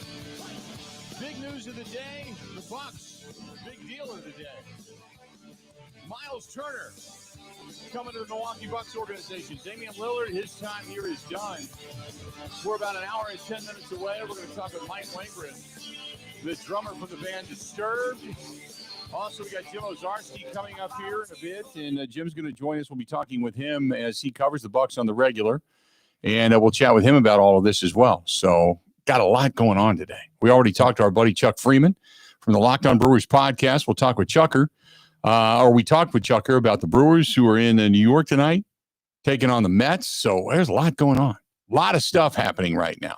Want to remind Jim you, Ozarski, by the way, who's going to join us next segment. I'm sorry to interrupt you. Yeah. He's not on Twitter actively, but he does some stuff on Discord and Blue Sky. He was talking almost up until midnight last night, telling folks the Bucks are working on something big. They got something. So Jim is, I bet he's feeling himself. Jim's kind of dialed in a little bit. He should be. Yeah, I'm excited to have him on. Sorry to interrupt you. Go No, ahead. that's okay. I want to remind you, today we went live, and the pre-registration is now open for our motorcycle ride coming up on August 31st. It's the 18th annual Big Unit Poker Run, supporting our friends at Fisher House, Wisconsin, through Big Unit Foundation and all of our causes. And we can't say thanks enough to our friends at the Water Doctors, our friends at Veterans America. It is going to land over there at Suburban Harley Davidson, the post-ride party, food, drinks, live music, all that kind of good stuff. Six-pack Sammy, you're going to be in the house. We're going to have a great time, and the ride is going to be spectacular this year. We got a lot of cool things we're going to be announcing along the way. Yes, we are going to get the backing of the police departments this year as well, more so than we have. So we're going to make sure everybody is nestled in and taken care of. So please get pre-registered. An autographed guitar. It might have the name of our guest coming up here in about an hour and 10 minutes on it. It might. Hint, hint. So stay tuned for that. So one lucky person who pre-registers is going to be in the drawing for that. And, you got a 1 in 300-400 chance. So it's not a bad way to go. Get pre-registered right now. All you got to do is check us out for the 18th annual Big Unit Poker Run on Eventbrite. You can find us there, and there's going to be more ways to track us down coming shortly. 877-867-1670, 877-867-1670. If you want to find us, please feel free. Go ahead and do so. Our buddy Gerard is on the line. Gerard, what's happening, man? How you doing? Bill, you're celebrating. Basically, it's an upgrade. Well, look, they gave up Lillard and Lopez for Turner, right? And according to Andrew Brandt, they're paying Lillard $22.5 million. That's going to count against their cap for the next 5 years. So it's per year, 22.5. So that's a good chunk of change. Mm-hmm. Maybe it's not in the NBA anymore, but look, I said to Grant, I told him, I said, Lillard's nothing but a ball dominant player that doesn't play defense, and you can't have that with Giannis. And what they're doing now is they're surrounding him with certain players, and they don't need gunners on that team. You know what I mean? They don't. I'm not a Buck fan. I'm a Celtic fan, and they're going through a bit of a transition, to say the least. But the way I look at the NBA, it's so poorly run, Bill, and they're punishing the good teams that want to get better. So the Celtics now have to get below the second apron, and they got to sacrifice players and different things for running a good organization. You see what I mean? Right. So, and the same thing can happen to the Bucks. It can happen to anybody. So, in my opinion, what they should do is anybody who's making the super max on your team. Let's say you're allowed 2 players on your team that make the super max. Have only 35% of their salary count against the cap. If you want teams that do things the right way to succeed, because it's going to hit Oklahoma City, it's going to hit Indiana sooner or later, and and this is how poorly run by the numbskull commissioner that they have, and all the other guys that are involved. So if they want to run it right, don't punish the teams for doing things the right way, okay? Yeah, and like don't that. make it like we have to blend everybody in and everything else. No, that's nonsense. And and like I said, only have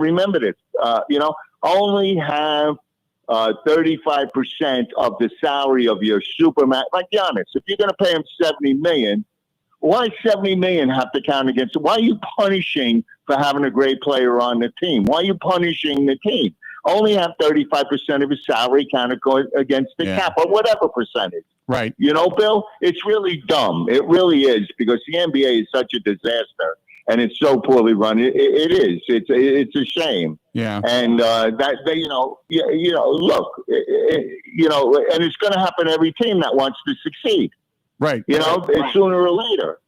If you want to add a shooter, which you're not, because you're going to have to pay $35 million or something for a good player, if the Bucks want to add on, where's that going to put him salary wise if Giannis wants $70 million a year? Exactly. You see what I mean?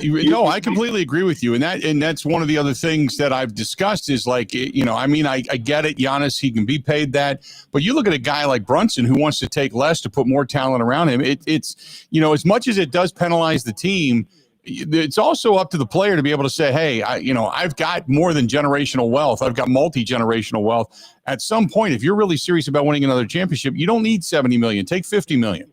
You know what I mean? Take $50 million, leave 20 on the table and be able to give it to somebody else. Well, that's true. And you can argue that, but then why force the player into doing that? Why? You know what I mean? Because not everybody's going to do that. No, but the NFL not everybody, does it. You know what I mean? I mean, the NFL does. So you got guys making $50 and $60 million a year, and teams have to eventually look at that and say, well, if you're already eating up 15 to 20% of our salary, then somebody's got to get cut. It just happens.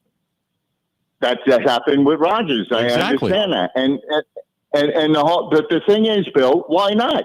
Why not bring that in? You should ask your guy that you're going to have on the NBA. Why not make a percentage of those guys? Why do you have to have this certain cap? What does it prove? But making teams that are successful and doing things the right way, not terrible. Right? Why? How does that make the league better?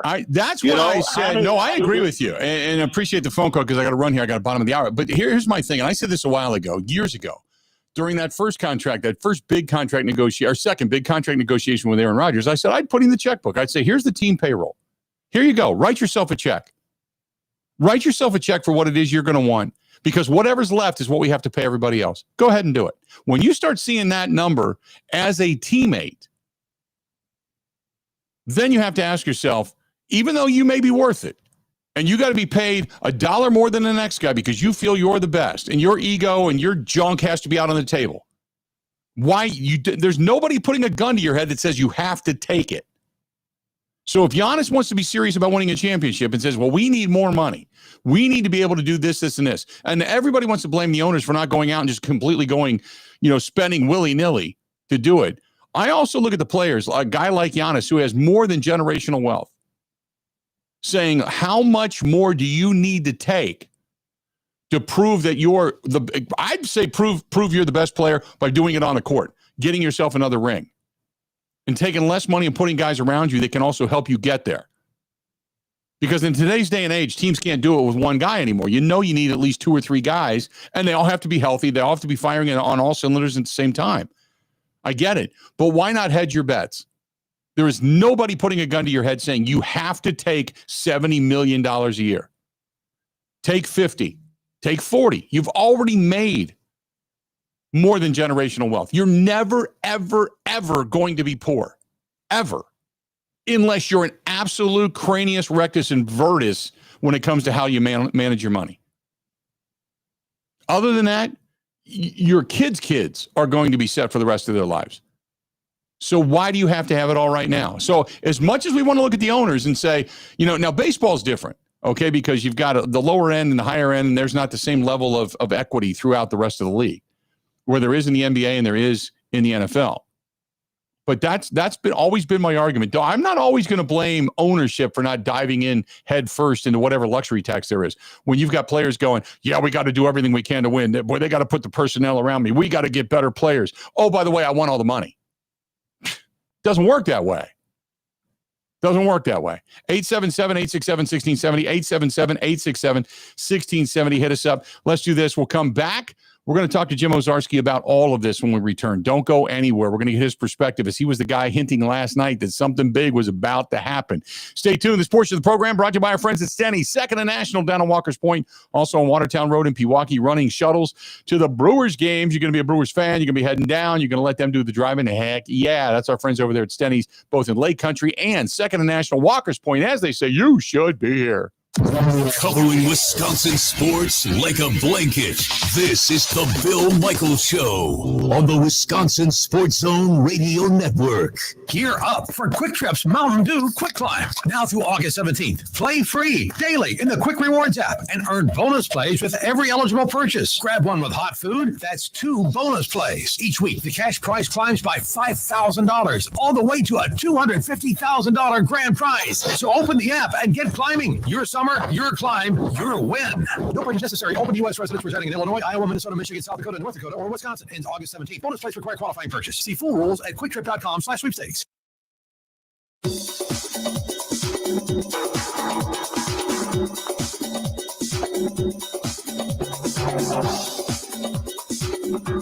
Bill Michaels will resume in 5 minutes.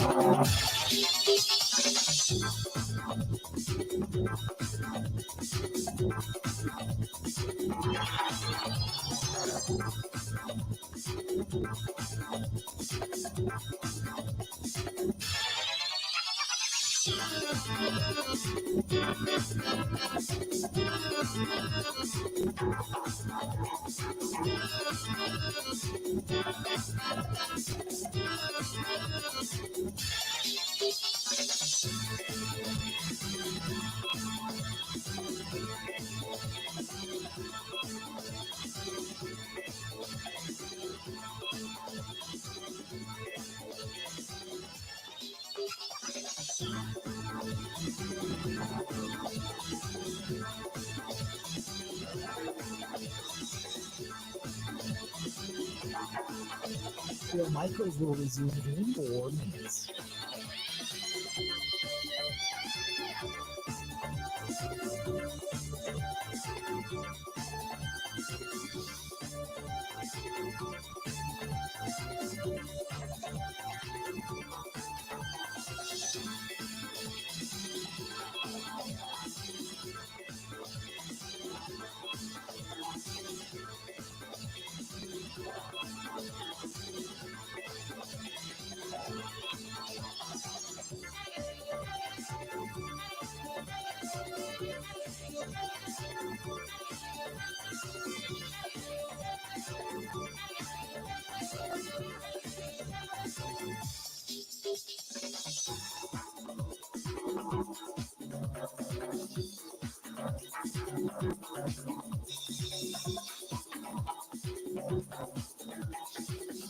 Bill Michaels will resume in 3 minutes.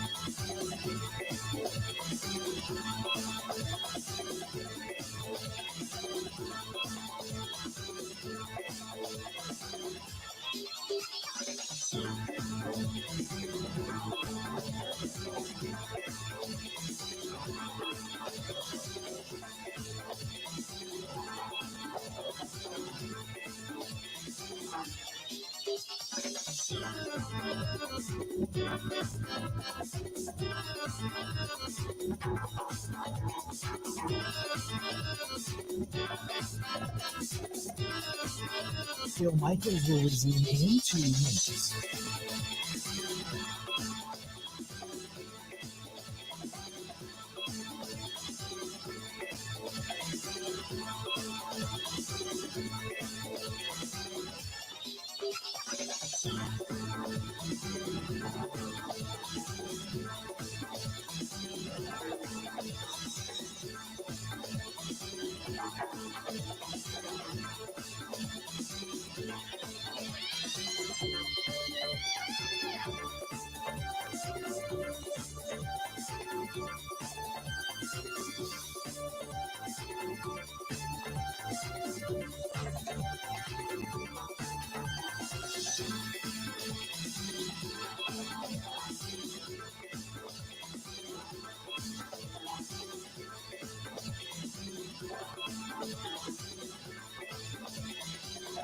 Bill Michaels will resume in 1 minute.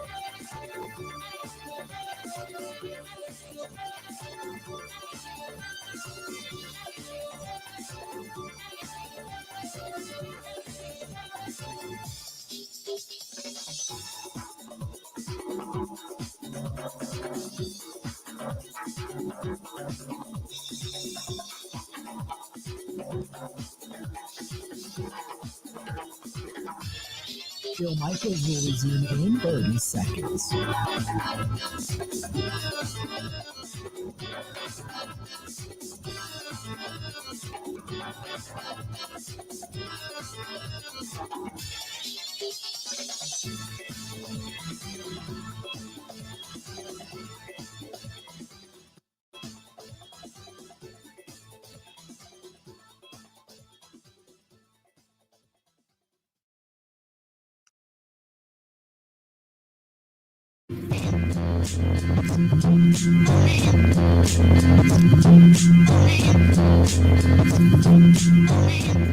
What a day. What a week. Free agency for the NBA. And it hit Milwaukee like a ton of bricks. Myles Turner, the center from Indiana, who wanted to stay in Indiana, on his way to Milwaukee. Brook Lopez signs with the Clippers. The Bucks make a myriad of moves, kind of keeping their own. Damian Lillard, though, has been waived. And to talk more about all of this, we bring in now Jim Owczarski from the Milwaukee Journal-Sentinel. Jim, kudos to you, man. You were hinting that something big was coming down the pipe, and man, Myles Turner, talk about splashdown. Holy mackerel. Yeah, so this is a John Horst MO in that, in terms of moving in silence, right? Like the Lillard trade, the Holiday trade, and now this pair of transactions with the Lillard wave and Turner. Big indeed. And yeah, I think the tip-off came late last night, Bill, at least to me, that the Bucks were doing something or about to do something big when they re-signed Gary Trent Jr. for effectively the minimum raise. And to not bog this whole thing down, he got 120% raise off his minimum salary last year. And why was that a big deal? Well, for all this time, Bill, you and I have talked, we thought for sure the Bucks were going to have to dip into that tax exception they had and kind of break that up between multiple players. They were ready to do that. And then suddenly, somewhere along the line, and I'm guessing, Bill, this was ownership, Wes Edens and Jimmy Haslam gave John Horst the green light to stretch Damian Lillard's money out over 5 seasons, the next 5 years. Yeah. Damian Lillard is going to be on the Bucks books. And I think once that green light was given, and then Gary agreed, and this is a negotiation, Gary agreed to this deal, the windows of possibilities opened up really wide in getting Myles Turner and now Gary Harris. And so, yeah, Bill, it kind of really popped off with that just sort of shrewd negotiating on John Horst's part, ownership, signing off on this on another way. And then, Gary Trent Jr., Kevin Porter Jr., Taurean Prince on a minimum. These guys, obviously, Bill, working together toward a common goal of getting the Bucks back, in the mix in the Eastern Conference. So do you feel that the Bucks have another move in them, or is this it? So my saying, Bill, is I believe in math. I trust in math, but I don't do math. And and so someone far smarter than me doing the math, I think would say that Pat Connaughton is likely on his way out. If that's not already done as we speak, and maybe they're just buttoning that up. Maybe Chris Livingston, who is on a non-guaranteed deal, it's a couple $1 million, but that all matters here, Bill. They've got a little bit of time in a week or so to decide there. I think Pat, my mathing here is that he kind of needs to be moved. Now in terms, and that's just to get sort of all of this to work. And then, so yeah, I think there's some fringe stuff. Again, Bill, this is all kind of in real time. I don't know where they're at on the roster count right now. Like maybe now the second round pick, the rookie, is going to be rostered because that's going to be a pretty low level salary. So yes, long. That was a long way to say yes. There's going to be some movement here, but I don't think there's anything massive, I guess, unless they can find, a taker for Kyle Kuzma, and maybe continue to reshape the roster that way. What are your starting five right now? Well, knowing Doc and Darvin Ham, sorry about that text there. And yeah, Bill, as we speak, Pat Connaughton is indeed being traded to Charlotte. Wow. Former Bucks coach Charles Lee. Yeah. The Bucks had to sweeten that with a couple second-round picks. So yeah, I think Pat had to move. I guess I could see Taurean Prince in that mix. Bill, Kyle was an interesting and sort of poor fit at the small forward position. And so I guess it's, Gary Trent, it's Kevin Porter Jr. in the backcourt, obviously Myles Turner, Giannis Antetokounmpo at the 5 and the 4. And then I think the 3 is, I guess right now it's Kyle. I think Kyle's probably better served coming off the bench, Bill. And maybe you kind of play matchups there. So that's a good question. My gut is it's going to be Taurean Prince just because it's still Doc Rivers and Darvin Ham at the head of the Bucks bench. Okay, so there was this report after the whole trade went down and then Damian Lillard was waived, this little blurb that Giannis was unhappy with this. I can't imagine any of this happening without, one, Giannis knowing about it, and two, he may be unhappy because he, Dame could be a friend. He could have been looking at it as Dame really busted his butt to be able to come back and, try to work himself into shape and all that kind of stuff. But my sense is that this is one of those, hey, this is really good for this team. And they don't make any of these moves unless Giannis is 100% committed to staying, correct? Yeah. I mean, this is all about keeping Giannis Antetokounmpo in a place where he's going to sign an extension next summer.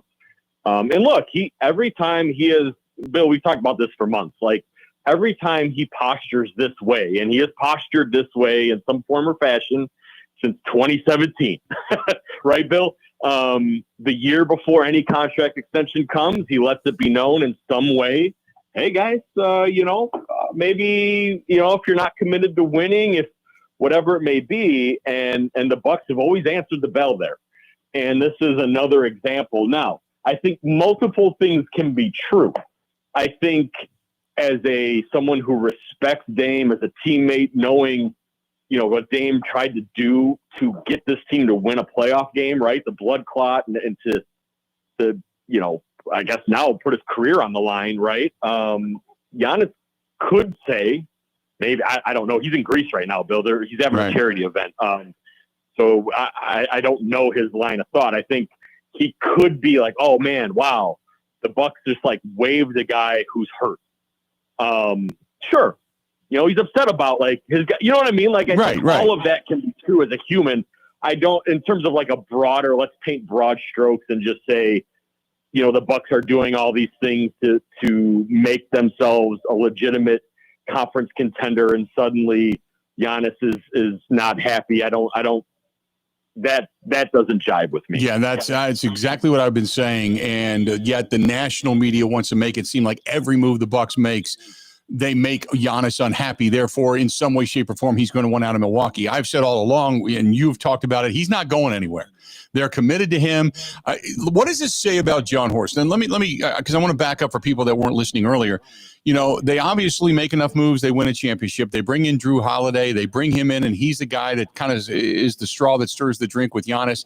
They go on to win a championship with Cash Money and company. They got a younger Brook Lopez. They've got a junkyard dog and PJ Tucker. They made all those right moves, and everything came together. After that, they couldn't get past Miami. Jimmy Butler almost single-handedly beat him, even with Drew Holiday on him. They looked at Drew and said, hey, we've got to get something to give up something. So therefore, they make the move for Damian Lillard. It just didn't work out. Unfortunately, that was a big move that made a big splash in a big way, set the world on fire, including Vegas, who said the Bucks are going to be the favorites. Didn't work out. Now, after he ends up tearing his Achilles, they're not really sure what's going to go on this coming off season, whether or not they're going to be contenders or pretenders and yada, yada.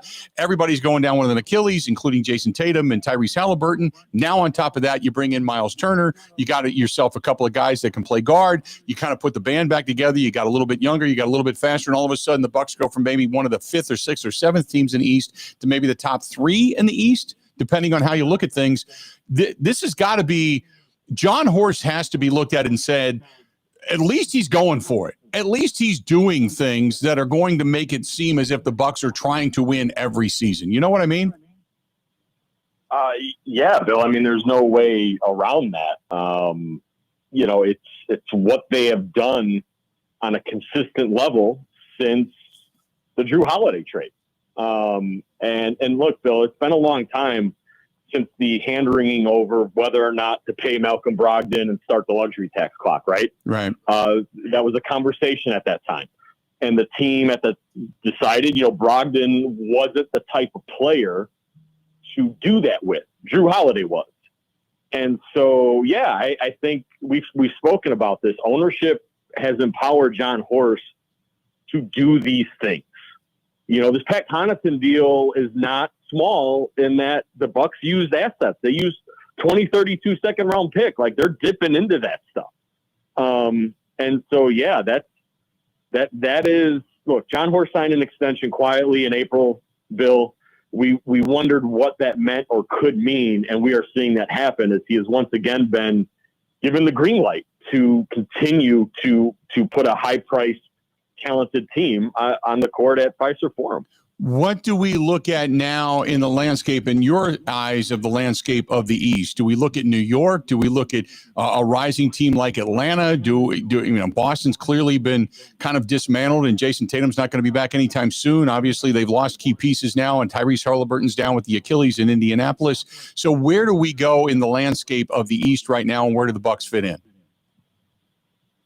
Yeah, that's a great question. Obviously, Indiana, I mean, you weakened the team that beat you twice head-to-head, right? So I think they have left over the Pacers, including the Halliburton injury. The Celtics are worse, right? Not just Tatum, but 2 of their other 4 starters are gone.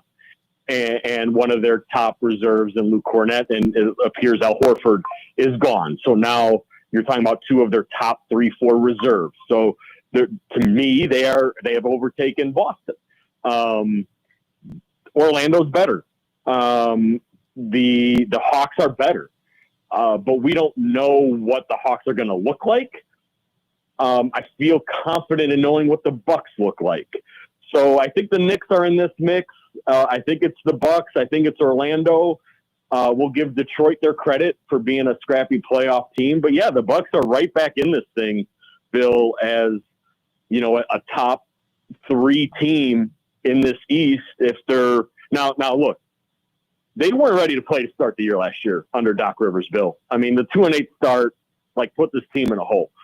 So on paper, yeah, they're in the mix. They got the best player in the conference who's going to be, in the MVP mix, but they got to be ready to play. And now Doc Rivers has to change a little bit, right? Like, Myles Turner is Brook Lopez light.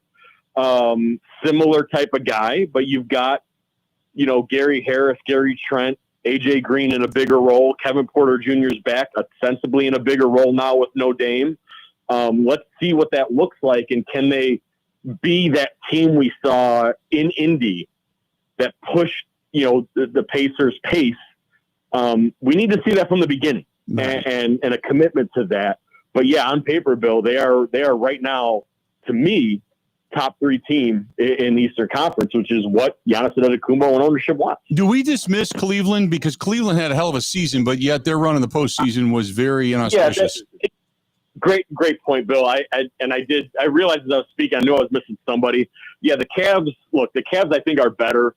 with Lonzo Ball in place of Isaac Okoro. Like Ball to me is like the Bane equivalent in Orlando, right? Like if Lonzo's healthy, he gives them that bigger point guard. So yeah, my mistake. Cleveland is a lot going on right now. My I get it. is blowing up as we're talking. So yeah, I think the Cavs. Let's put respect on Cleveland's name as the returning team. Even with Garland going to miss time, Bill. Cavs. Let's slot them as the favorite, and then the Bucks, Knicks, Magic in that 2 through 4 spot, and then we'll see how that shakes out. Jim, great stuff as always, and great for breaking news right here on the air live. So that's awesome stuff, man. Appreciate it. And if anything else happens, we'll touch base back. Okay. All right, thanks, Bill. Talk to you soon. Thanks, pal. There you go. That is Jim Owczarski from the Journal Sentinel, and things breaking as we speak, which is fantastic. Great for him to join us for a couple of minutes and give us a heads up as to kind of his thoughts on the Milwaukee Bucks and the starting 5 for the Milwaukee Bucks.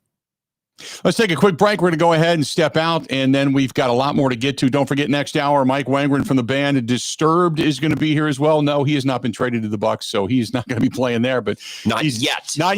We still have 40 minutes or so. On a day like this, it could be breaking all over the joint. Stay tuned. We got a whole lot more of the Bill Michaels Show. This portion of it brought to you by our friends at Calderone Club in San Giorgio. Best Italian food you're going to put in your mouth. Oh, it is hands down. Whether it's going down there for the penne with the spicy sashina, or you're going down there just for the traditional spaghetti and meatballs, which have won awards, or if you want to go next door over to San Giorgio to that authentic pizzeria Napolitana, there's so many different options, so many things you can go, and it's all in one little spot right there across from the Hyatt Hotel, downtown Milwaukee, 838 Old World 3rd Street. It is the best. It's always a who's who as well.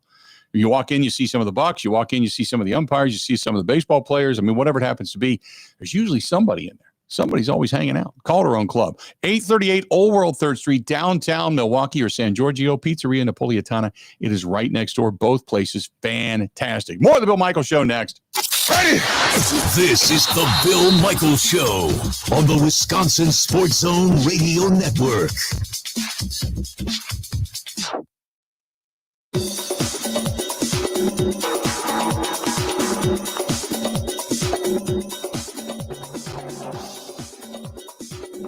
Bill Michaels will resume in 3 minutes.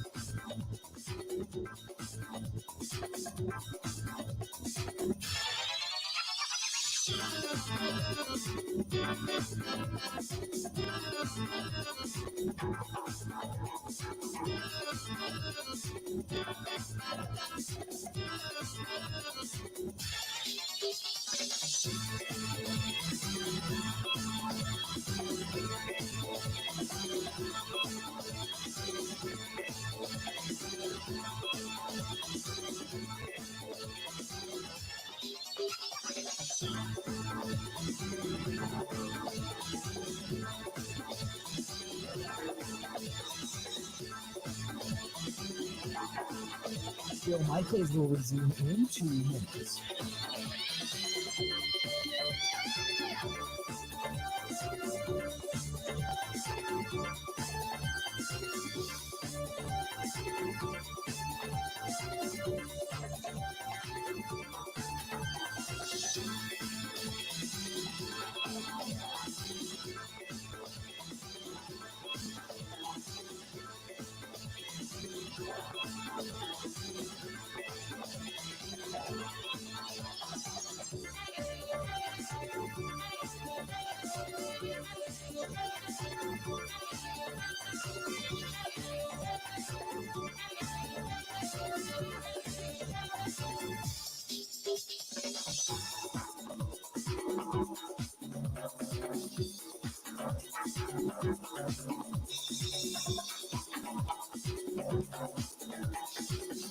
Bill Michaels will resume in 1 minute.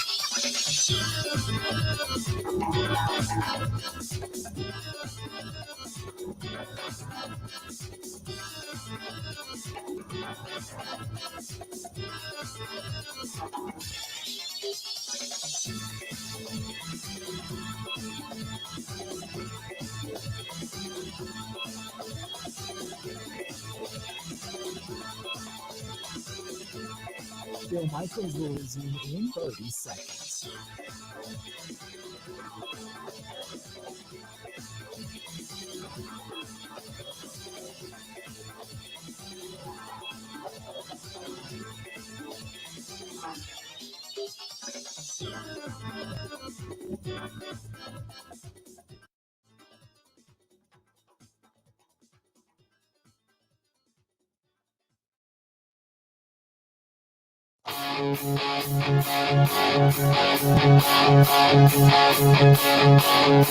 Hearts of fire,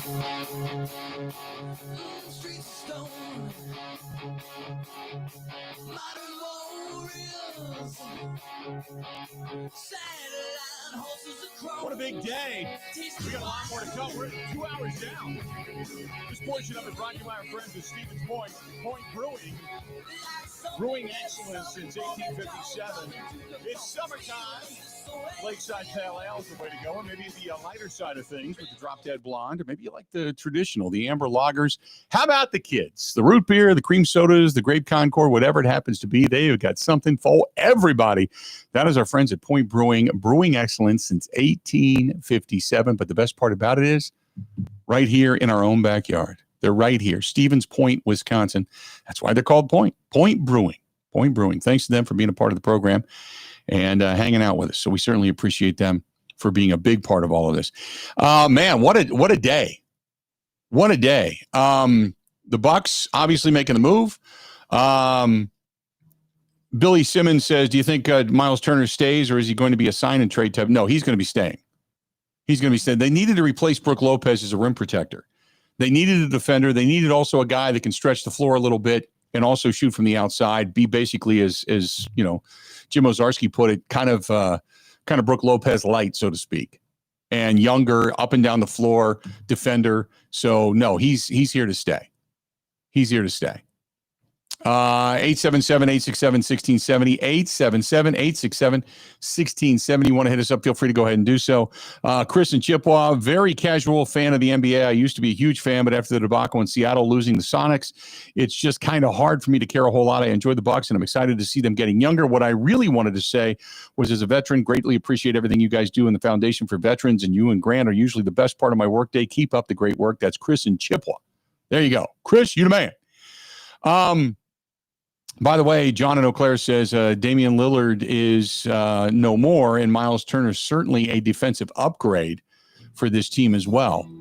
And that's I wanted to make sure I got all the text messages in. Let's do this. We'll take a quick break. We'll come back. Got a lot more to get to. We can talk Brewers. We can talk more Bucks. And we got our guy.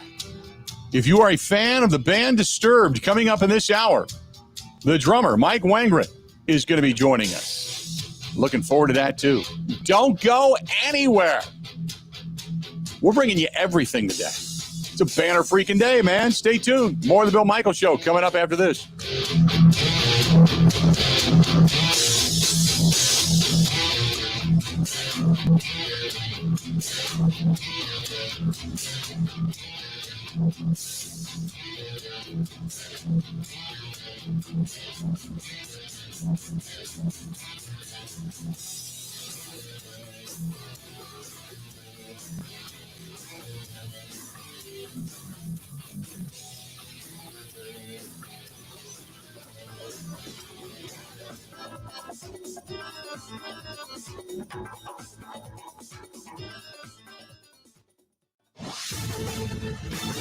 This is a Wisconsin Sports Zone update. Well, yesterday was a busy day for the Bucks, but today could prove to be a franchise-altering one. The first domino was the club reportedly agreeing to a 4-year, $107 million deal with Indiana free agent center Myles Turner. It was a deal only possible because of the second bit of news, the team waiving guard Damen Lillard and stretching out the remaining $113 million owed to him over the next 5 years. The team also signed free agent wing Gary Harris. ESPN was the first to report all three moves. Turner, a massive ad for a team looking to entice Giannis Antetokounmpo and keep its NBA title window open. The 29-year-old coming off a season where he was part of a Pacers squad that got to Game 7 of the NBA Finals before falling to Oklahoma City. He averaged 15.6 points, 6.5 rebounds, 2 blocks per game for Indy. 6'11" Turner also shot a career-best 39% from three-point range. Figures a step into the hole left by Brook Lopez, who signed with the Clippers after 7 seasons in Milwaukee. Lillard expected to miss most, if not all, of the 2025-2026 season while recovering from a torn Achilles suffered against the Pacers in the first round of the playoffs. The two moves come days after the team reportedly agreed to re-sign Bobby Portis, and a day after Gary Trent Jr., Kevin Porter Jr., and Taurean Prince also re-signed, while again watching Lopez leave in free agency.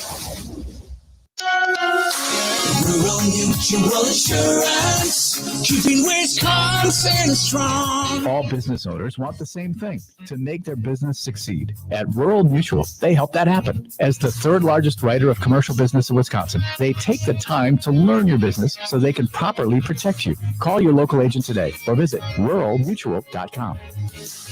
Rural Mutual Insurance, keeping Wisconsin strong. Well, the Brewers are in New York. It's really going to open up a series against the Mets tonight at Citi Field. The two teams lead the wild card standings in the National League. First pitch at 6:10. With this Wisconsin Sports Zone Network update, I'm Zach Heilprin.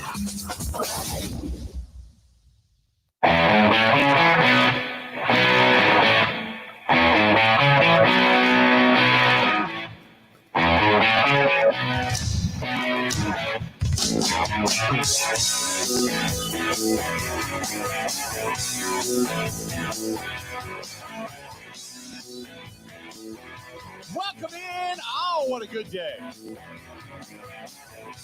What a good day. When you talk about breaking news, that is. Bucks making moves.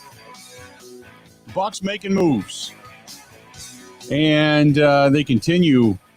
Pat Connaughton now off to Charlotte. He is now with the Hornets. And the free agent center, Jericho Sims, has now agreed to a 2-year deal with the Bucks, including a player option. So when you talk about, you got to talk about big guys. Man, they got all kinds of dudes now. I like the fact that that Sims is going to hang around. Sims was a work dog last year. Sims was a work dog. I like that.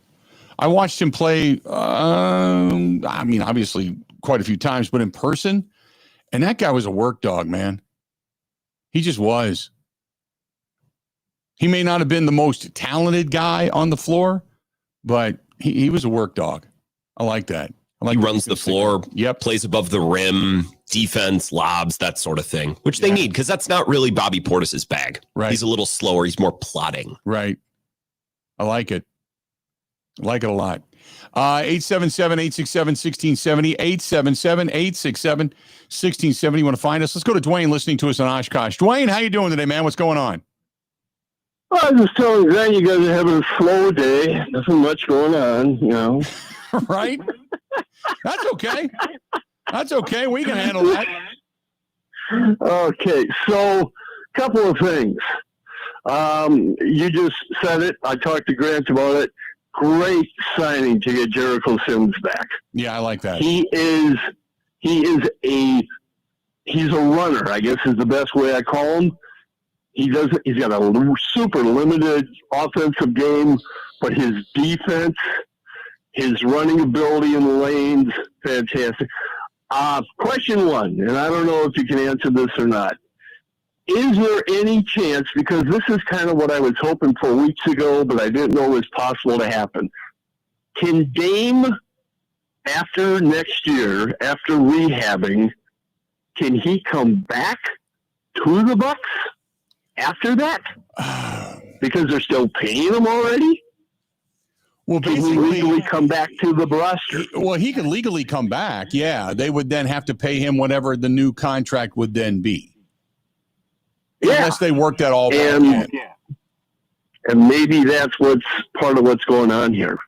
I don't know. I don't understand NBA caps, aprons, all this crap. Aprons are in the kitchen as far as I'm concerned. That's it. But so I don't know what that's going to be. But I move Kuzma to power I move Giannis to small. And the reason being is Kuzma is more of a power than he is a small. Mm-hmm. And I want him out there shooting so many threes. He's a good down low. He's got good he gets dirty in the paint. He don't mind doing that. Giannis is a nightmare matchup on anybody at small trying to guard him with his guard skills, and he can defend the other side, and it takes a little burden off his body. Now, again, they might look at Prince and all this. The guards, Porter back. I was listening, like you said, Bill, you listen to these idiot pundits, and that's all I can call them. And all they talk about is, the Bucks have no guards. Even after they signed Porter. The Bucks have no guards. Did they watch Porter play last year? Right. Did they see what he did on this team? What they don't have is a big name guard to their liking. And that's the difference. Yeah. But they've got now Gary Trent Jr. and you've got Porter, and now you signed Gary Harris. Is that what I'm hearing? Yeah, they got Harris too. Oh, they're not. The only chip left would be if they determine that Kuzma can't play small and they trade him out for somebody, and there are some guys out there available, believe it or not. But, yeah. Now, I will disagree with you, and we've had this disagreement. John wouldn't have to do a lot of this. He would have drafted a little better. When I look at, I understand that, yeah. Draft a little better, John. And here's another name nobody's talking about. And he's out there. And he's already on the roster, and he's 6'11". Tyler Smith. Mm-hmm. He's still, and I'm hearing that he's really coming into form. Now, we'll see, because the Summer League will be coming around and all that. But hats off to Brooke Lopez. Loved having him. Great pro. Pat Connaughton, great pro. Love what these guys did for the Bucks. You got your rings, and if you want to get really crazy, there's this guard in Portland, and I don't know what they're going to do with him. And he can play the point. So, great day for the Bucks. Great day for John Horst. Yeah, no, I appreciate the phone call. I agree with that. And now you're obviously talking about bringing Drew Holiday back because he's unhappy there. I don't think that's going to happen. However, and you talk about better drafting. You and I have disagreed because there's only so much he could do. There's only so many draft choices he had. Now, granted, maybe one or two players that you wanted to see come in that maybe they passed on at that particular point in time.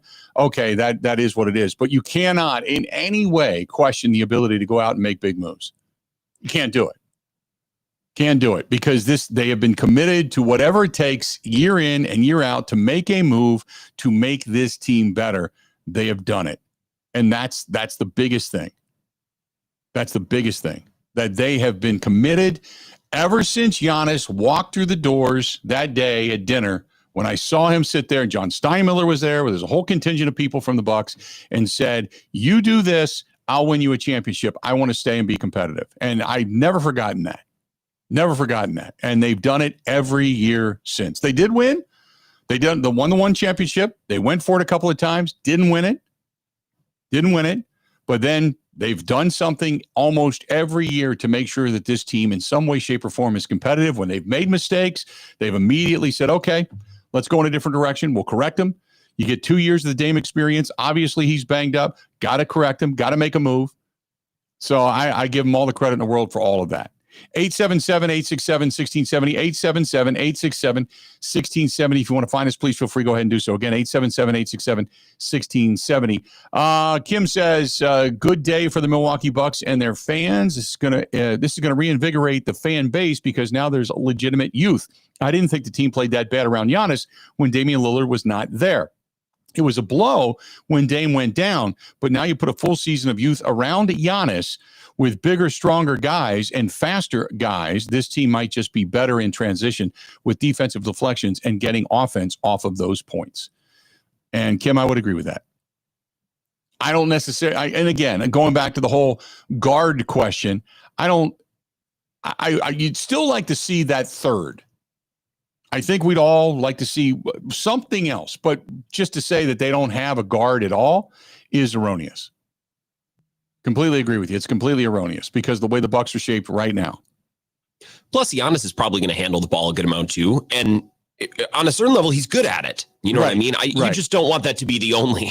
He can't play point guard all the time and then also pitch in and play center and, also play the 3 or the 4. Like you need other options at all these spots too. Because you got Gary Trent Jr., Kevin Porter, Kyle Kuzma, Giannis, and Myles Turner basically as your starters. They got Bobby Portis coming off the bench, Taurean Prince coming off the bench, AJ Green coming off the bench.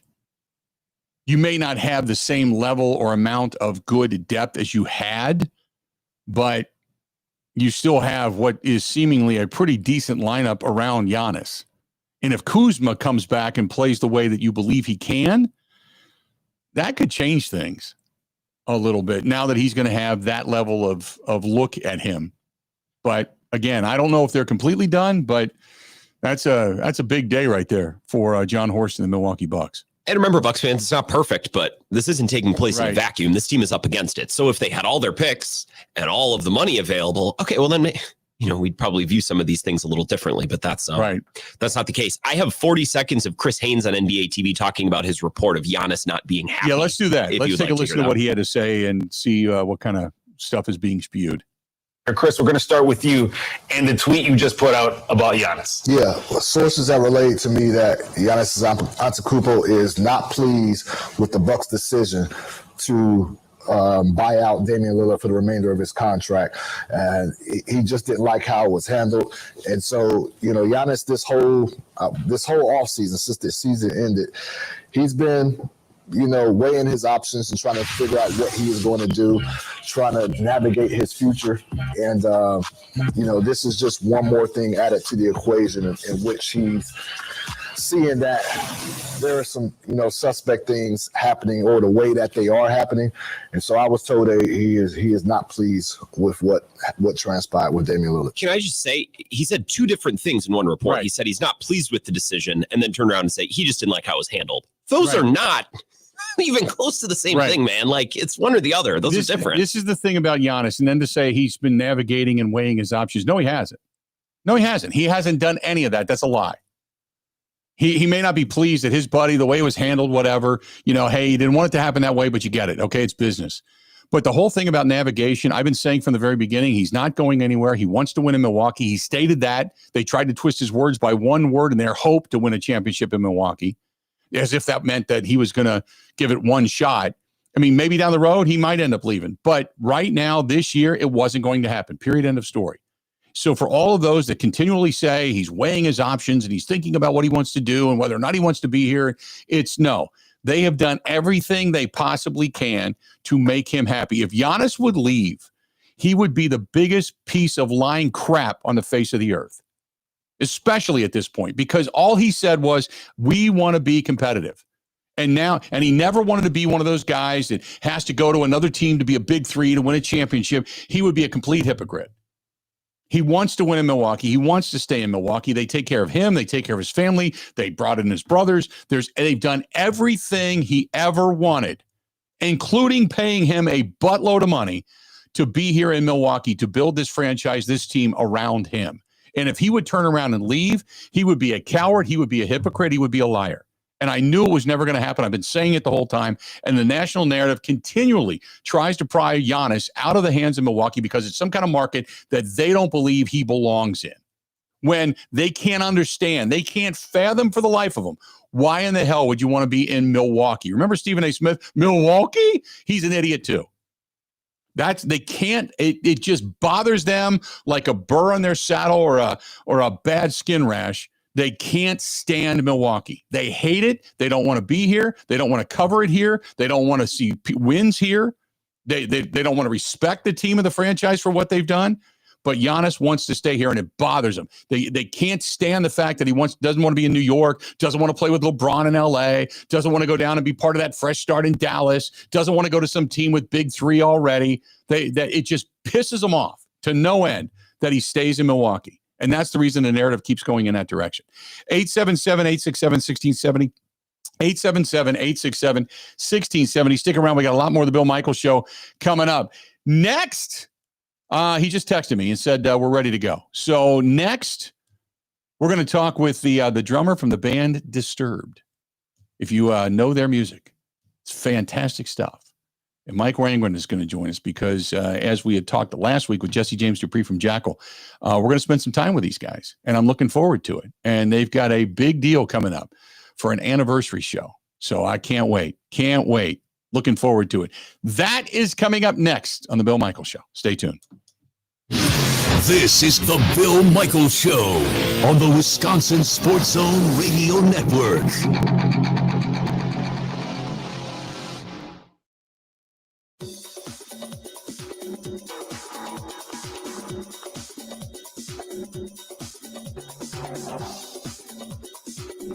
Bill Michaels will resume in 3 minutes.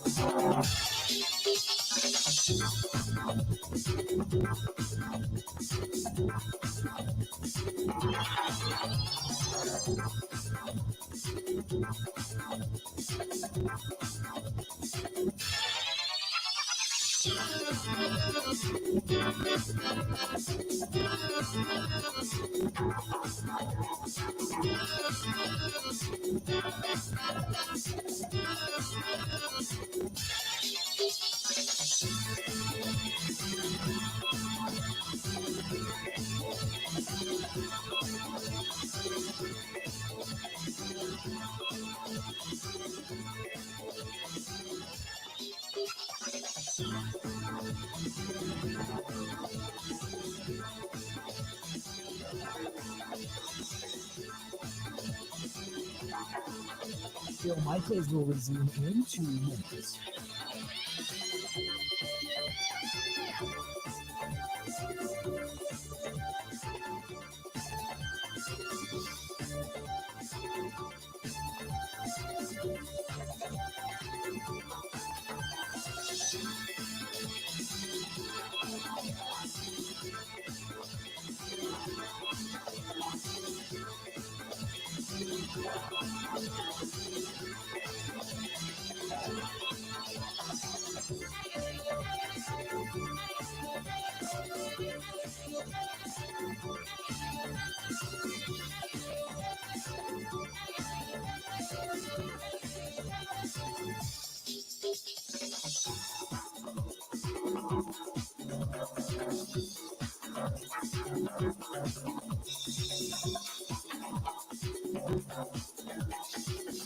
Bill Michaels will resume in 1 minute.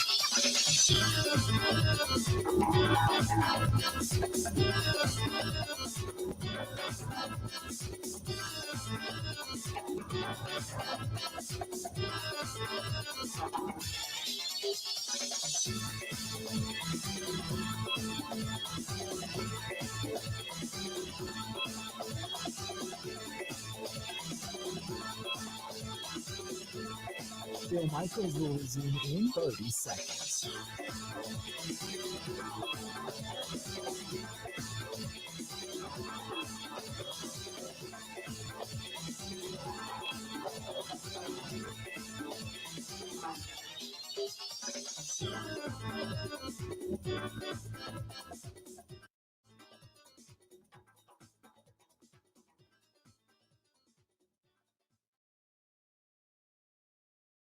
I was just talking about Mike Wengren, and I saw they were on this big, giant, world tour, whatever it was, not that long ago. And the announcement was made that they're going to play at Full Throttle. I'm like, holy mackerel, it's great to see you out there. I'll see you guys out there. So I just thought, you know what, we'd love to have him on the program. So I texted him, and he got back to me, and he said, hey, let's set it up. He says, do you play our music as a bumper yet? And I'm like, no. And you know what? We should have Down with the Sickness at least. And, then you got to start it from the whatever. I can't do that voice the way they do it, but anyway. Welcome back to the program. Bill Michaels Show, and this portion of it brought to you by good friends over there at Quick Trip. Fantastic stuff from our friends at Quick Trip, and they're going to be the ones that are going to power the big unit cruiser this year for the 2025 trip to Sturgis for the 85th anniversary. We're going to be broadcasting live at Full Throttle. The man that is the drummer for the band Disturbed, a good friend on the line now, Mike Wangren. Michael, how you doing, buddy?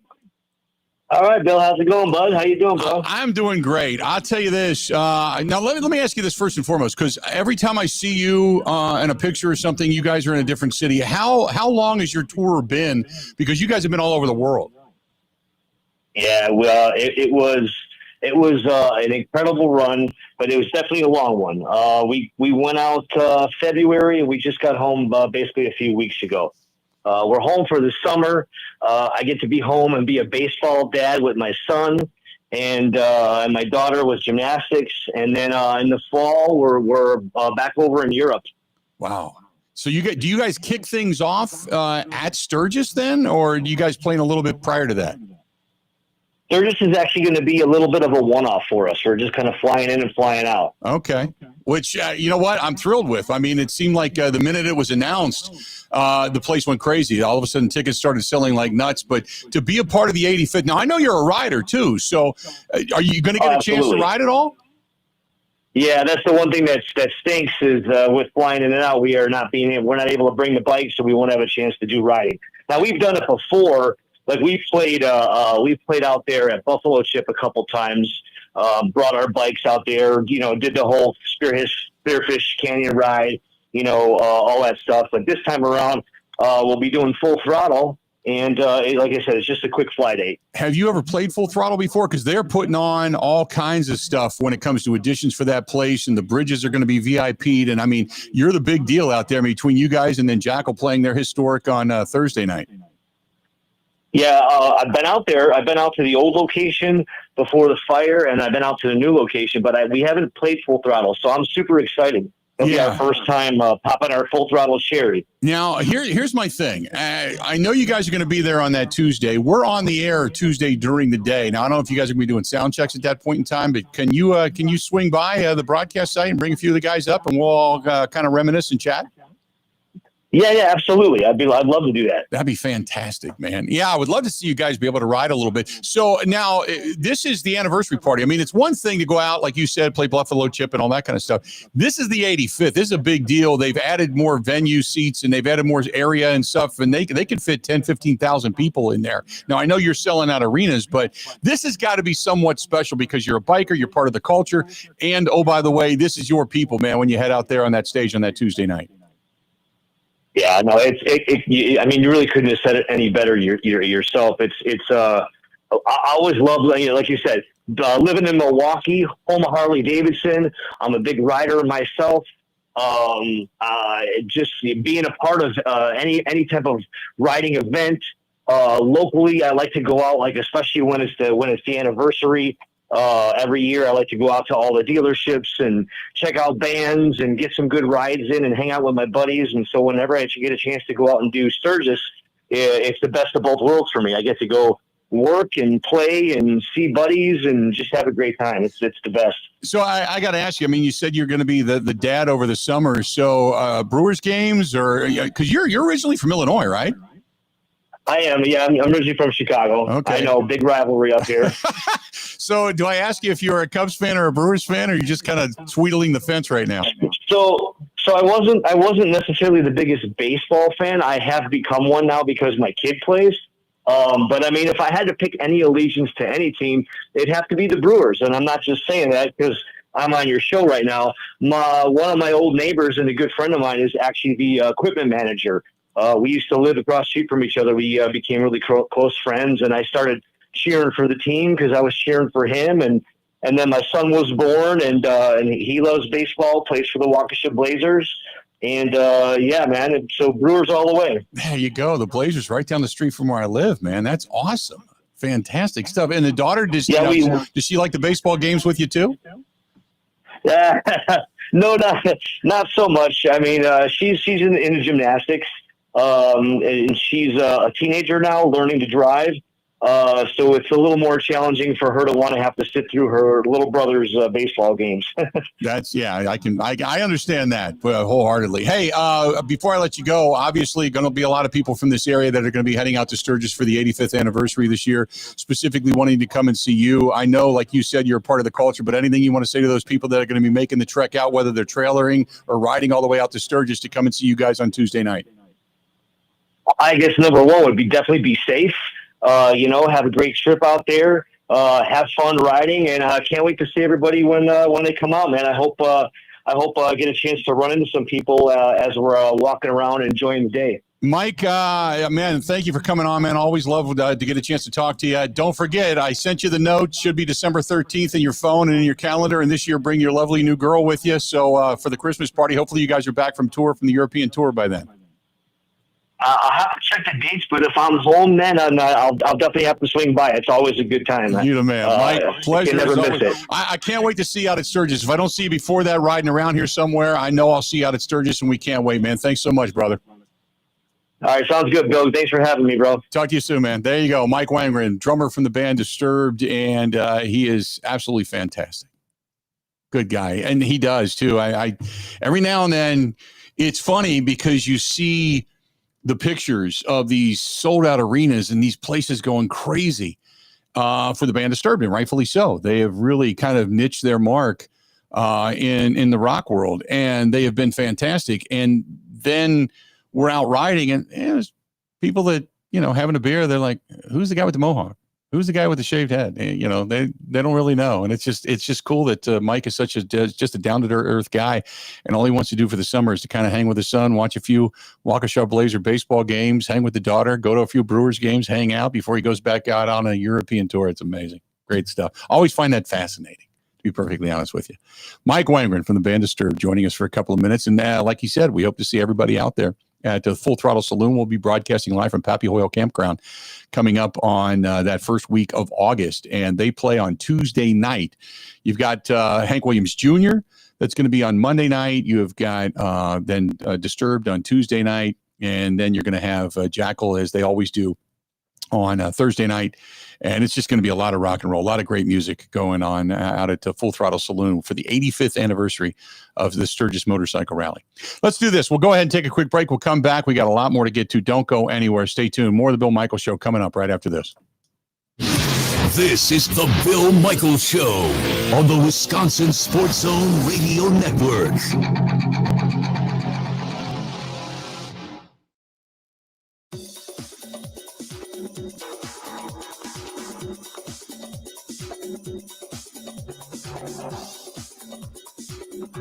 Bill Michaels will resume in 5 minutes.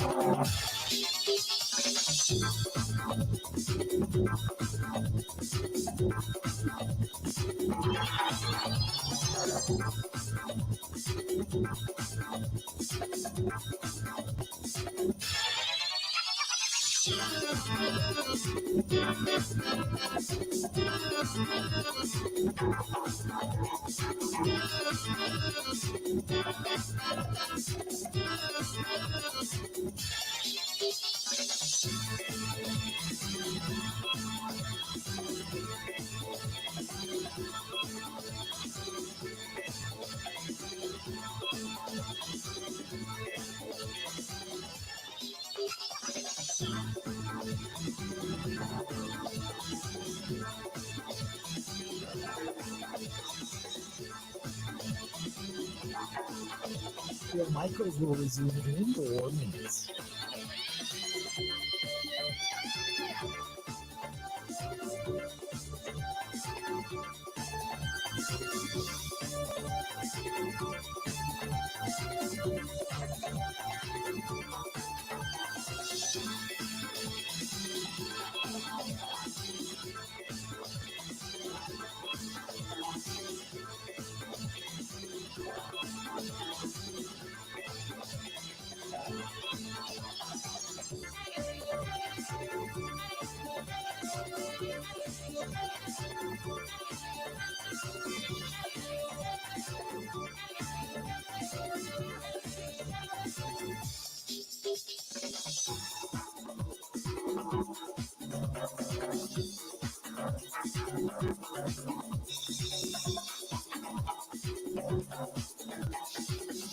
Bill Michaels will resume in 3 minutes.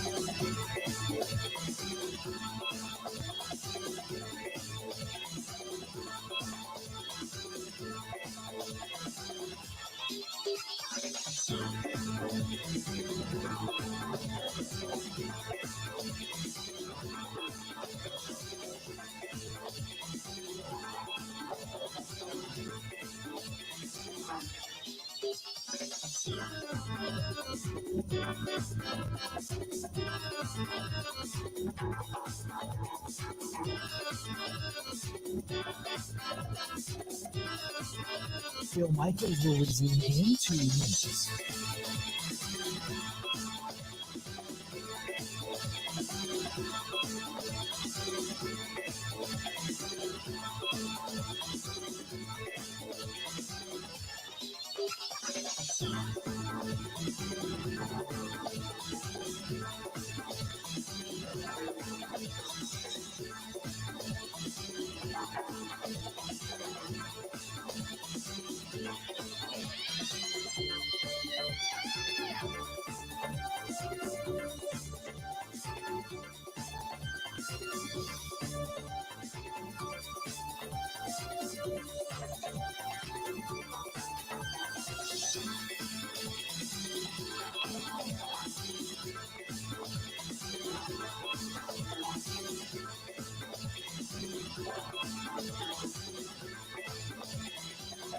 Bill Michaels will resume in 1 minute.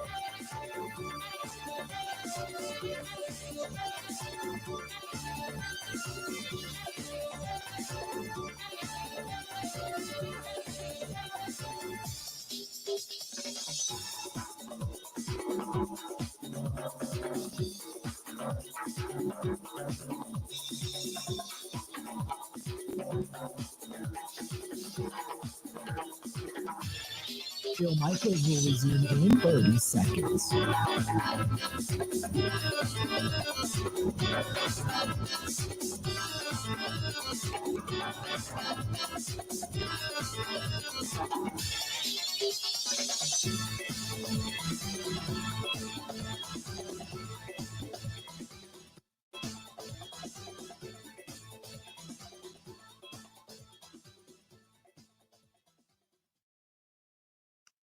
If I'm an Indiana Pacer right now, I'm absolutely disgusted. I am sick to my stomach. If I'm Tyrese Halliburton, I am breaking things right now. If I'm Rick Carlisle, I'm furious at just what's happened because they were unwilling to spend a little bit of luxury tax money to hold this team in place for a year when Halliburton came back. To go to a team that they hate the Bucks.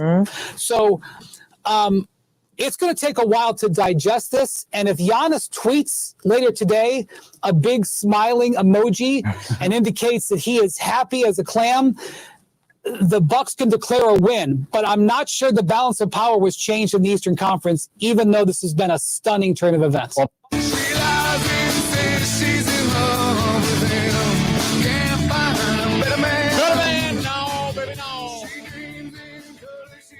back. Bill Michaels Show. You would assume Giannis is a happy guy, much to the chagrin of the national media. This portion of the program brought to you by our friends at Potawatomi. They got a party going on. You know what that party is? Rockin' Brews. Rockin' Brews. Enjoy free cake, live music tomorrow on July 2nd. For the first birthday at Rockin' Brews. The party starts at 11 a.m., and they hope to see you down there. Rockin' Brews tomorrow. They're going to have a 1-year anniversary party down at Potawatomi. So if you're going to stop down and check that out, a little free cake for you along the way. Free cake, not a bad thing. Again, Rockin' Brews. Go to Potawatomi and check it out, whether it's a sports book, stopping into Rockin' Brews, some of the restaurants and such that they have down there. They always have live music, which is always fantastic. Go to paysbig.com. That is paysbig.com and check it all out for yourself. So good stuff there. 877-867-1670, 877-867-1670. So the Bucks, Myles Turner coming in. Dame has been waived. Pat Connaughton has been traded. And it all kind of goes from there. It's been a big day for the Milwaukee Bucks and a little bit of a reshaping, if you will. I had said earlier that when you look at this lineup, if you go with Kevin Porter Jr., Gary Trent Jr., Kyle Kuzma, Giannis, Myles Turner, and such, to me, part of the X factor is Kyle Kuzma. You saw flashes of what he is. Can he do it on a consistent for a season? Between him, Porter, Harris, who they brought in or kept,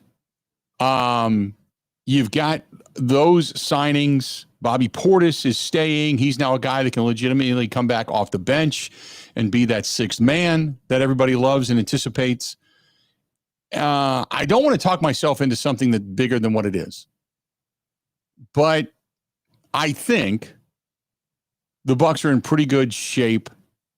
I think maybe they might add one more piece. I don't know. I could be out there, but I would not sit here today and say they're done.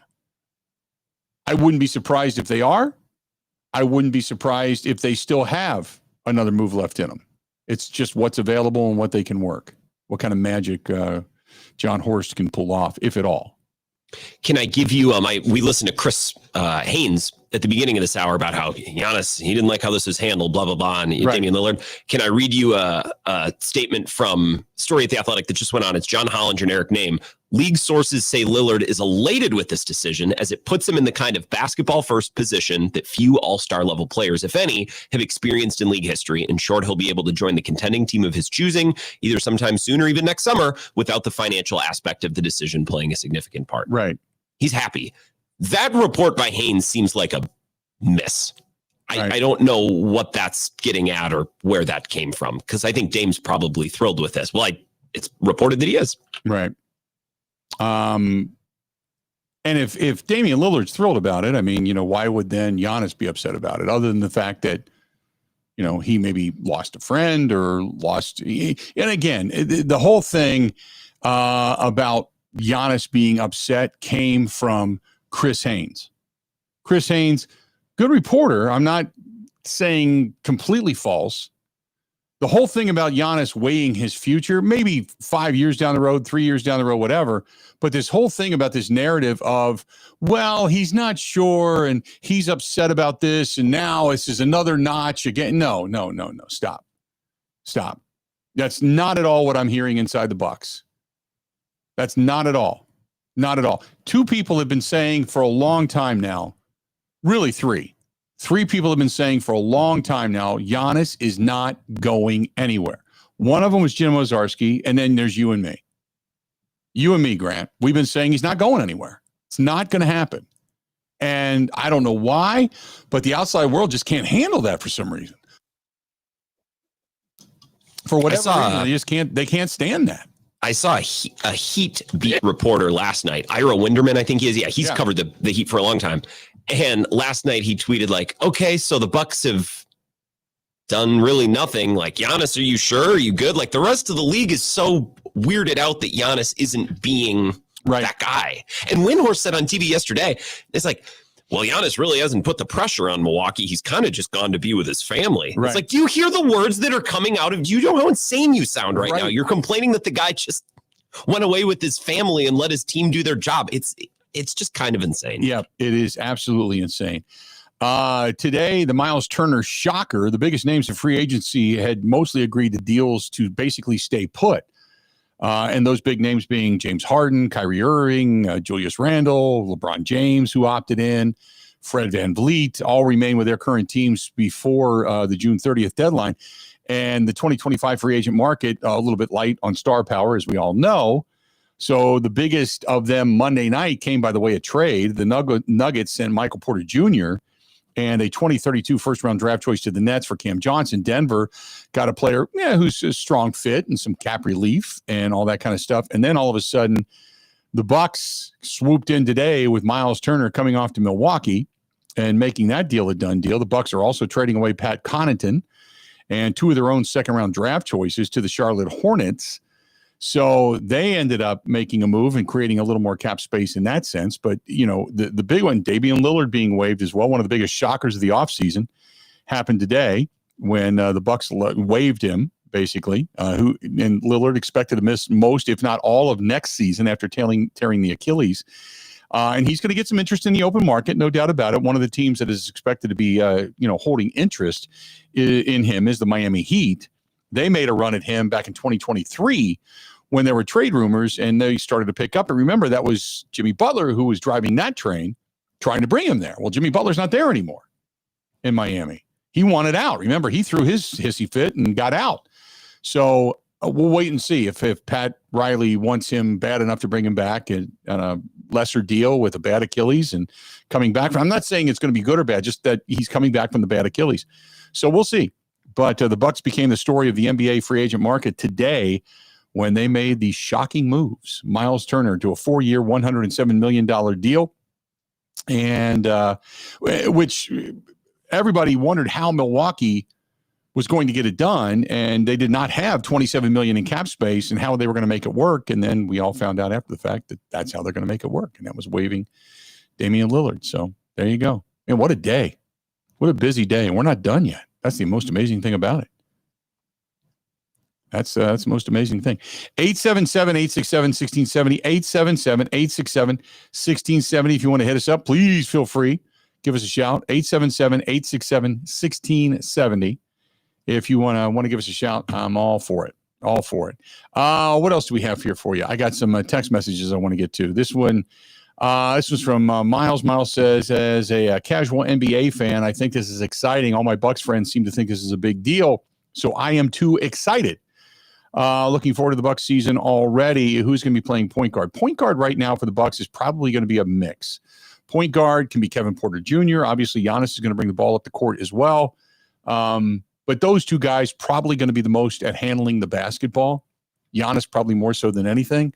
You just hope that as Giannis settles into whatever role it is and how he's going to be utilized, unless they pick somebody else up, that he not only becomes it remains the scorer that he is, but also then gets relief on the inside with Myles Turner. And in addition to that, becomes a really good distributor of the basketball in the form of assists as well. But who becomes your outside scorer, Grant? Is that Gary Trent Jr.? Could it be Kuzma? Could he? You just mean as a guy? As like a as your kickout guy, a catch and shoot guy? Yeah. Well, Taurean Prince being back is not nothing. I know he's not the best player in the world, but they got him on the cheap, and he's familiar. So he's certainly his catch and shoot numbers were great last year. Gary Trent, I think, absolutely. And Bobby Portis can do a little bit of that as well too. Gary Harris coming in now as a shooting guard from the Orlando Magic, bringing him in. Yep. It's a nice little group. I mean, it's not superstars. This whole thing is going to be built around Giannis and Turner kind of doing their thing. And I don't know if that's good enough to win at the highest level, but it's better than Giannis and nothing, which is kind of what we were staring at 24 hours ago. It is. It's been a fast and furious day. And and again, when we had Jim Ozarski on with Gary Harris coming in, that also, he is a shooting guard and coming in from Charlotte. So interesting stuff there as well. Or Orlando. I'm sorry, Orlando. I said Charlotte. Orlando. But didn't he play at Michigan State? If I remember correctly, didn't Gary Harris play at Michigan State? You might remember better than me. Let me check. I thought he was. Yes, he did. Okay. Correct. I thought he played for Izzo, but I wasn't sure because I remember seeing him in the Big Ten. So anyway, 877-867-1670, 877-867-1670. But the big news of the day, Myles Turner coming here 4 years, $107 million for the Milwaukee Bucks. There you have it.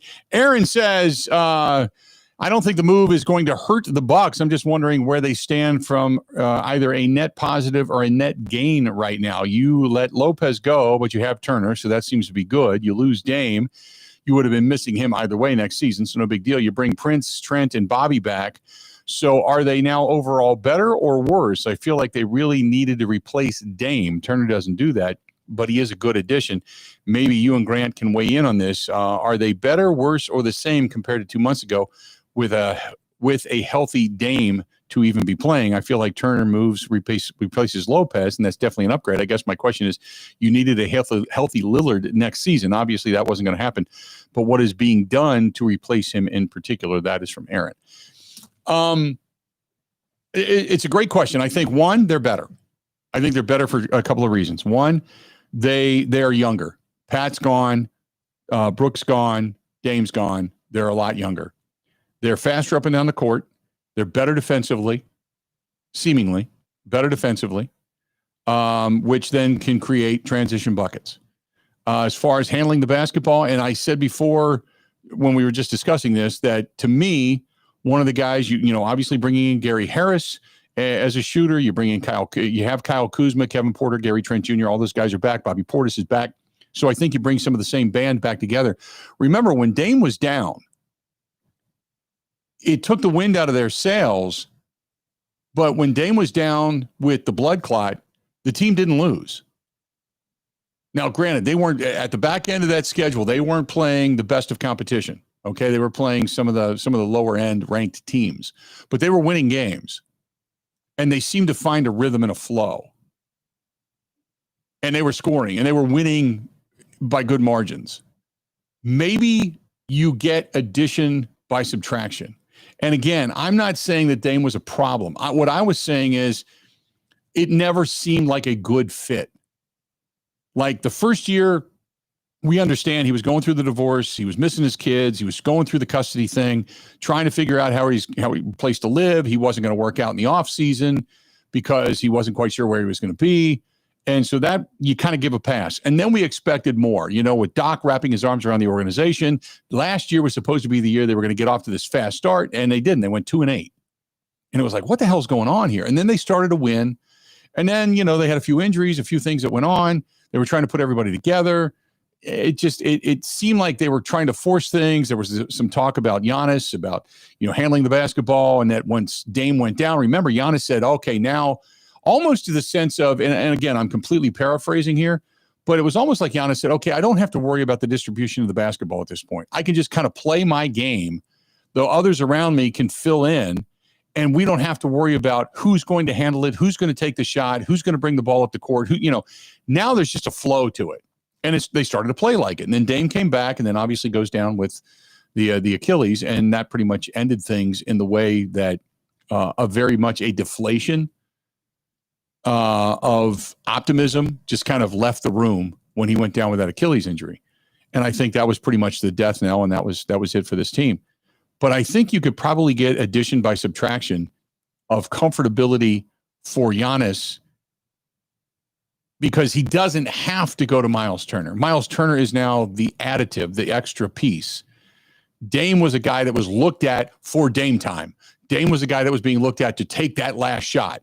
Dame was a guy to look at to kick out and be that big bucket consistently. And it happened occasionally, but it wasn't what you expected it to be. So I look at things like maybe now that cloud of we have to get him the basketball, we have to feed him, we have to let him bring it up court, we have, you know, now it's just Giannis's team again. And Myles Turner is going to be the accent to that. So those two guys can walk in lockstep and arm in arm and say, okay, here we go. Okay, you dominate on the inside. I'll do everything I can. You clean up my mess. Myles Turner is going to get his. Everybody else around it just kind of feed off of what it is they do. And because Myles Turner's not looking to bring the ball at the court. Myles Turner's not looking to, you know, be a big assist machine.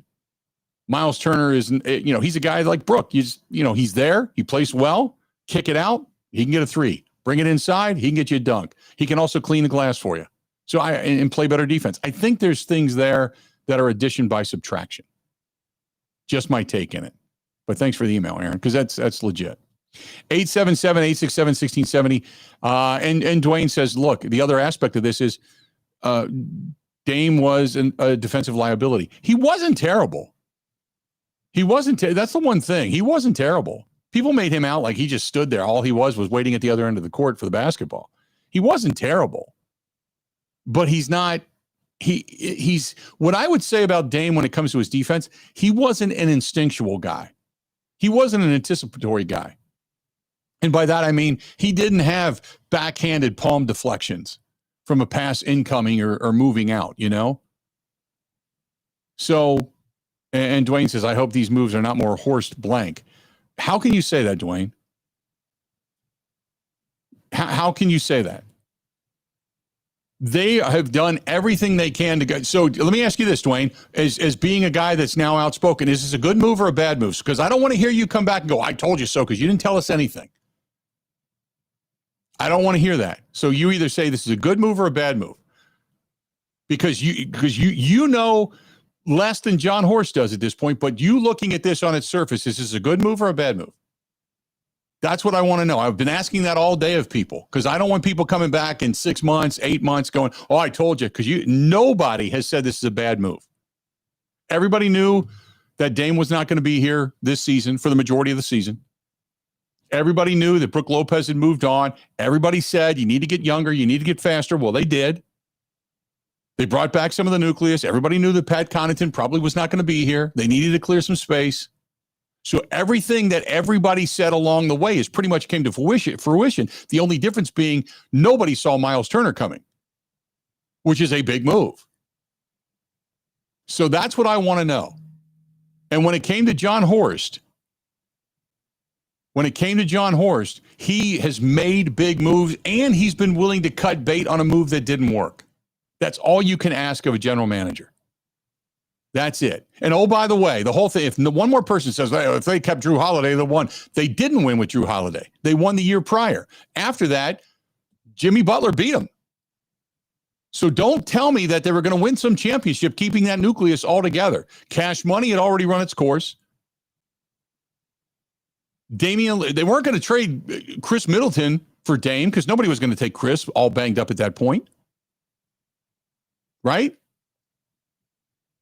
I don't think the head coaching hire until the Doc Rivers side of things came about was John Horst's deal. I think Griffin was probably an ownership hire. So what else was John, other than maybe a draft choice or two that you might have seen that maybe panned out better somewhere else, what else did they need to do? I love the fact that, look, we're sitting here talking Bucks basketball in the offseason. Nobody does that.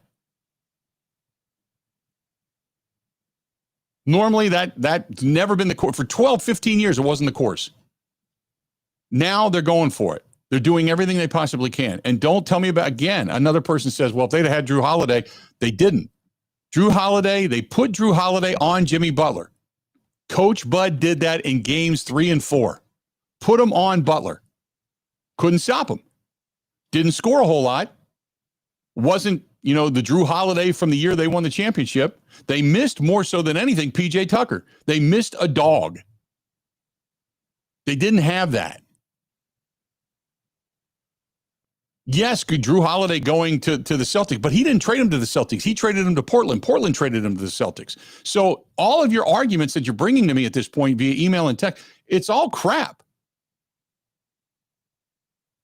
877-867-1670, 877-867-1670. This portion of the program brought to you by our friends at Pella Windows and Doors of Wisconsin. Don't forget, whether it's outside beautification from the curb appeal, inside safety when you lay your head on your pillow at night, the economical factor for inside the wallet, or the fact that right now you can get those windows and doors for 0% financing for 24 months. Oh, they've got all kinds of good deals going on right now. And they've got some line for every one of your budgets, whether it's the vinyl, whether it's the impervious, strongest fiberglass or stronger, or the wood windows, custom windows, all the different innovations, all the different hardware, everything they can do to match your home. It's all right there at your fingertips with our friends at Pella Windows and Doors of Wisconsin. That's the reason I went with them, and I love them. Every day I flip that little switch, that little lock there on the door, and I slide the door open with one finger, and it works great. And then at night, you go lock them up, and then you got the little toe kick down below. You put that thing in, and you know that even if it's unlocked, you can leave your door unlocked at night. Still, nobody's getting into the house because that toe kick makes sure that that door is completely stationary and locked. It's awesome. Nobody's getting in unless they drive a truck through your house. It's safety, security, economics, all of those reasons that you want to go with Pella. Go to PellaWI.com. That is PellaWI.com, or call them 855-PELLA-WI. That's 855-PELLA-WI. Covering Wisconsin sports like a blanket. This is the Bill Michaels Show on the Wisconsin Sports Zone Radio Network. The roar of racing is back at Road America. IndyCar, Superbikes, Vintage. The 640 acres of land that in Elkhart Lake, Wisconsin will shake with the roar of edges. Get your tickets now and secure your spot. Camping sites and corporate hospitality space is available as well. Get your season pass, individual race tickets, and all the information at roadamerica.com. That's roadamerica.com. Road America, America's national park of speed.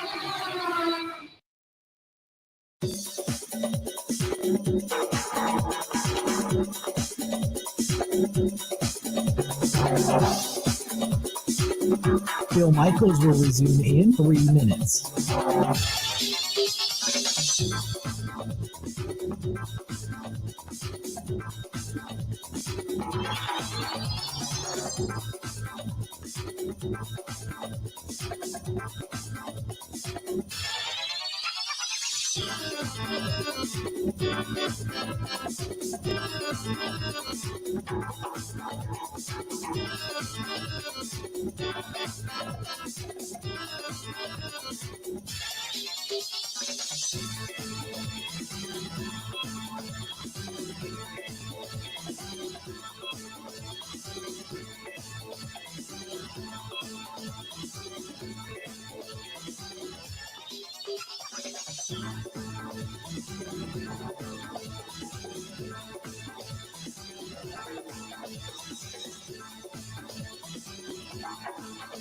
Bill Michaels will resume in 2 minutes.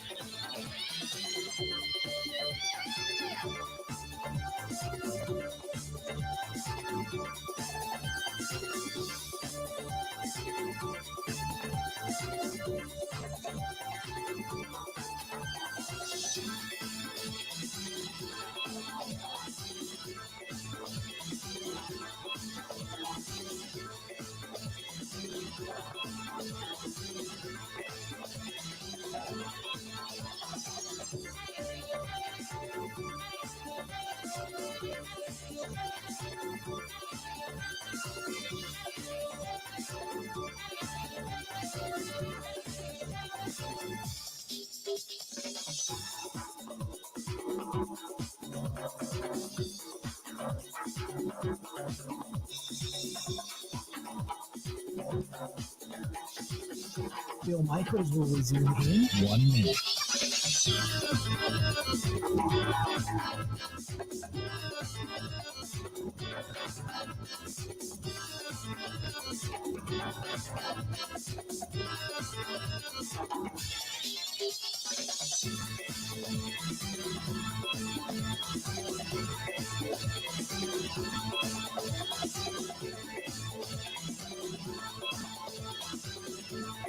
Bill Michaels will resume in 30 seconds.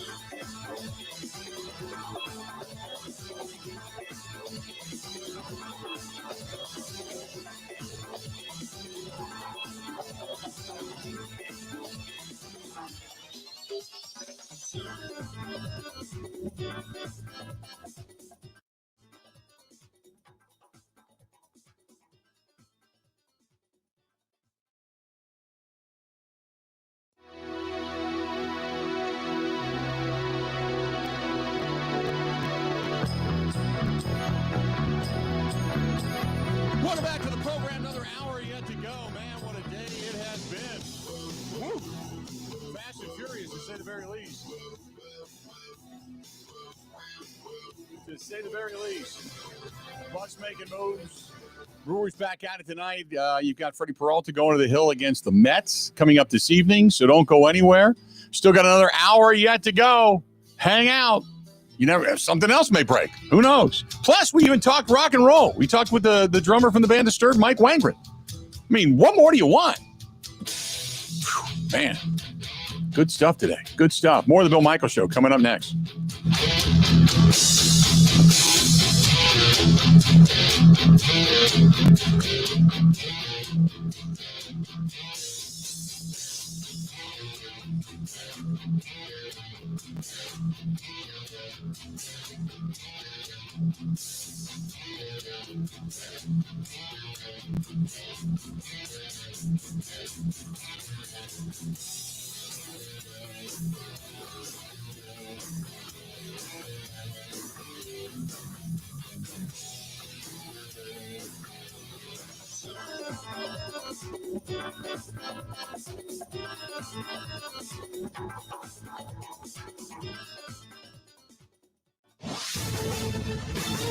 This is a Wisconsin Sports Zone update. What has been a very busy day for the Milwaukee Bucks as they made several significant moves this morning. First came in the form of agreeing to a 4-year, $107 million deal with Indiana free agent center Myles Turner, averaging nearly 16 points and 6.5 rebounds last season, while shooting a career-high 39% from three-point range for Indiana as they went all the way to Game 7 of the NBA Finals. His signing became possible because the team decided to release 9-time All-Star Damen Lillard. Still owe him $113 million, and they managed to spread that out over the next 5 years. Lillard suffered a torn Achilles in the playoffs, expected to miss most, if not all, of the upcoming season. Once healthy, he'll be able to pick his next destination. He wasn't done, though. Also agreed to a 2-year deal with Orlando free agent wing Gary Harris, while trading Pat Connaughton and 2 second-round picks to Charlotte for forward Vasily Micic.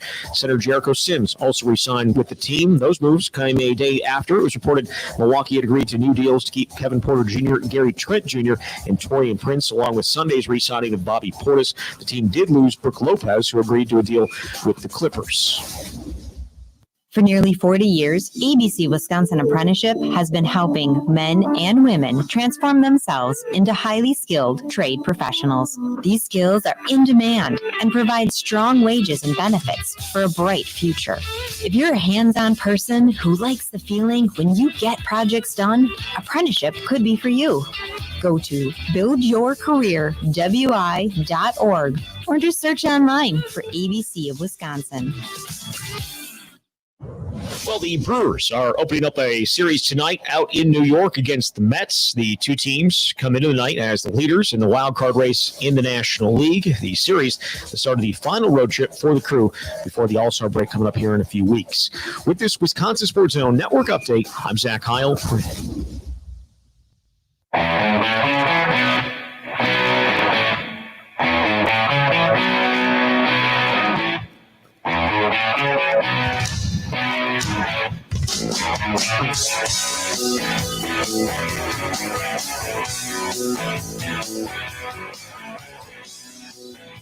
Hour number 4. How we looking?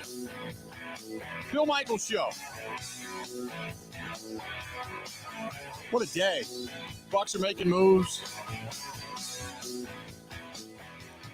Bolstering their team. Brewers back at it tonight. One of the hottest teams in Major League Baseball. As far as the winningest team in Major League Baseball over the last 5-6 weeks. They are in New York tonight, kicking off a series against the Mets. Then all is quiet right now until what? I guess since we're sitting here on the 1st, we are 3 weeks away, 3 weeks from tomorrow. Can you believe it? 3 weeks from tomorrow that the Packers report for camp? Holy mackerel. I saw the Chargers tweet out their schedule for camp and for the preseason. Unless they were trolling or I misread it, they play a game in the month of July, like the last day of the month. Yeah. Is that when the Hall of Fame game is or something? Yeah. Holy crap. Yeah, that's there's a few teams that are going to camp a little. You get to go to camp early when you get a new head coach. Or if you're playing the early game. Or if you're one of the earliest games being played, so whatever that actually is. But yeah, it camps kind of. There's like 3 layers to camp. There's the teams that get the new coach exemption. There's the teams that get the early Hall of Fame game exemption, and then everybody else goes to camp after that. But yeah, that's crazy. That we're only a couple weeks away from other teams already heading to camp. Our buddy Dwayne says, go ahead and criticize me. I still love you, man. Dame failure, trading away their best defender, Drew Holiday, coaching changes, Beauty Griffin, Doc. Look, Drew Holiday, their best defender. If that's what you're hung up on, Dwayne, then tell me why he couldn't cover Jimmy Butler. I'll wait for your answer. Because Jimmy Butler single-handedly beat them in the final or in the postseason the year that they traded him away. And if they were going to run it back, who else did you want them to get? Because you weren't going to get, the argument is, well, they should have traded away Chris. Exactly. But you weren't going to get anything for Chris because he was banged up. And nobody was going to take that contract on with a banged up player. So my argument is, what did you want him to do? Nothing? They already got beat the year before with the exact same squad. So what did you want them to do? People are so hung up on the Drew Holiday trade. Oh, I can't believe they did it. They wrecked everything. They made an attempt. It's better than doing nothing. Did it work out? No, it sucks. I wanted to see Damian Lillard come in and beat Damian Lillard, and he wasn't. It sucked.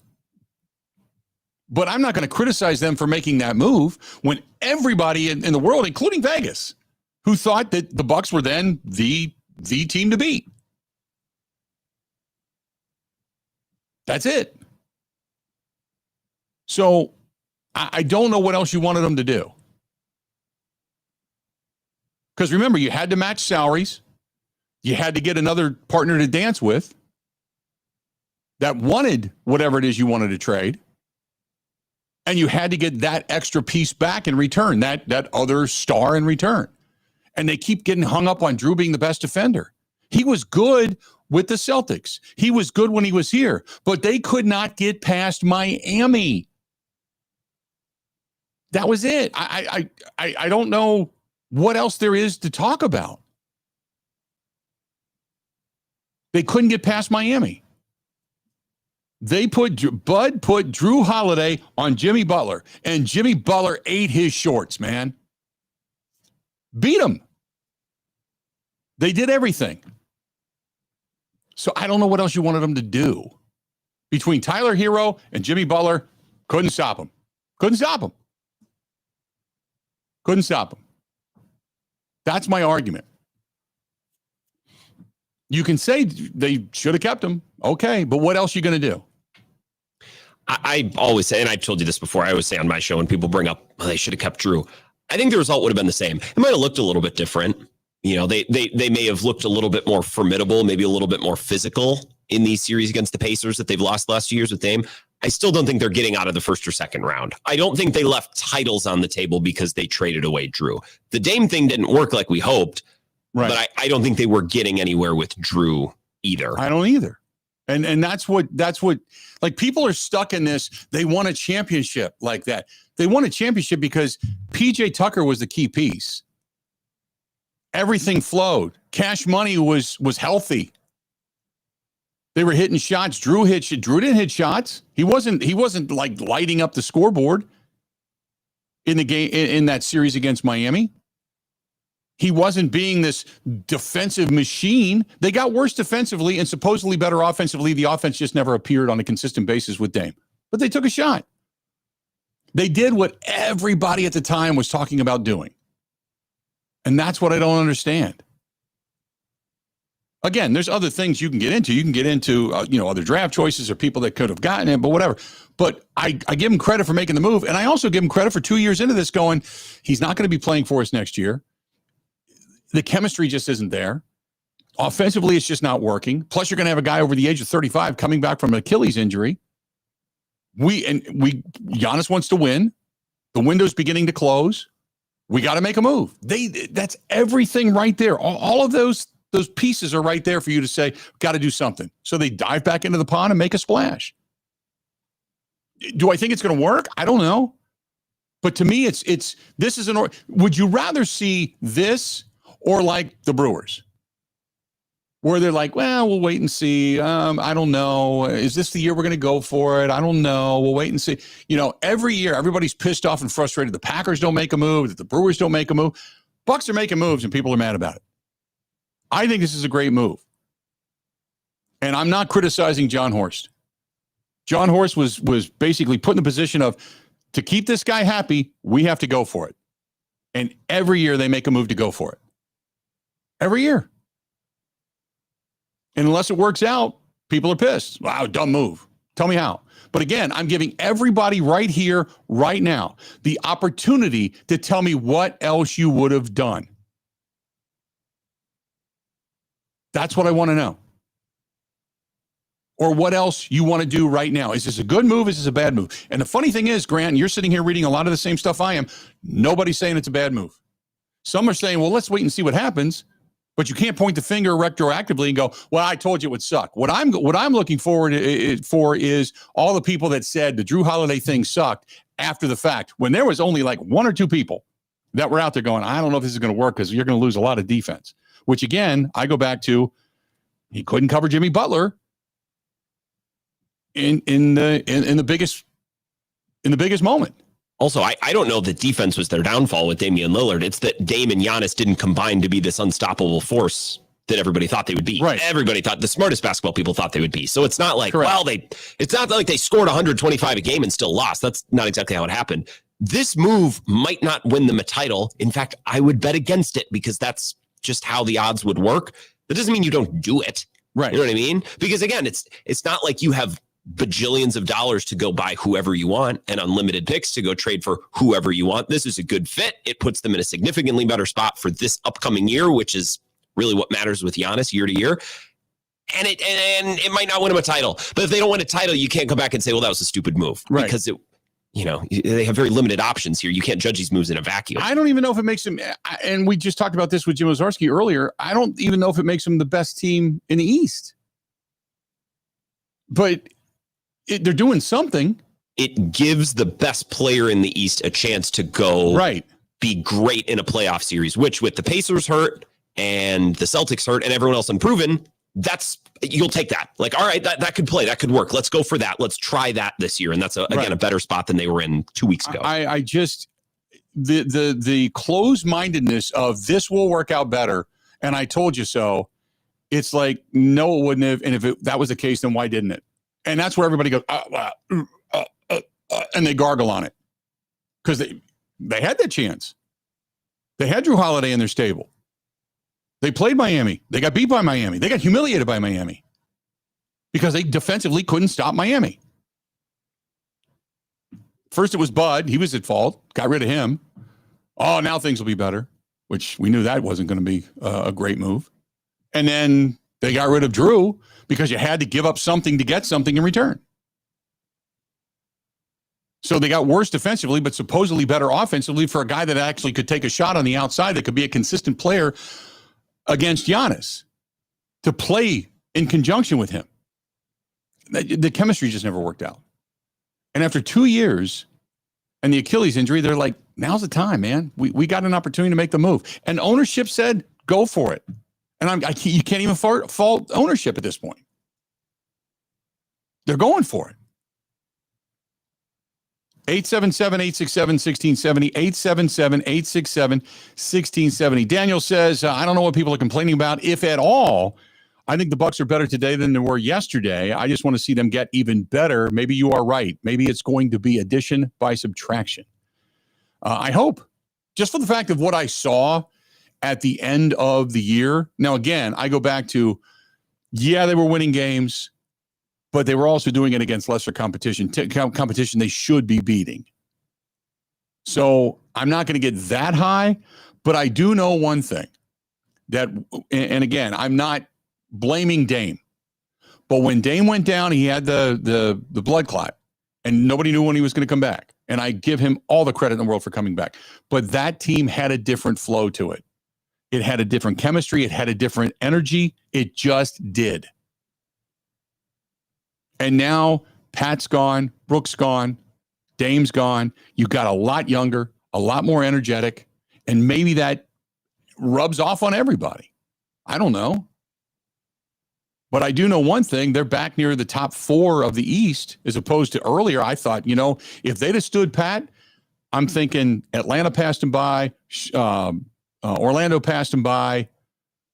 Obviously, you still have some of the front runners, even though they have kind of depleted themselves, specifically with injuries in Boston and in Indianapolis. New York was past them. Cleveland was past them. So there's 5, 6, 7 teams right there that were already better than them. Now I think they're probably in the top 4 of the East. Addition by subtraction and bringing in Myles Turner. So now we'll wait and see. And maybe, who knows? Maybe there's another move out there. Who knows? Kevin says, based on the current roster, who is their starting 5? I got to think your point guard's going to be Kevin Porter.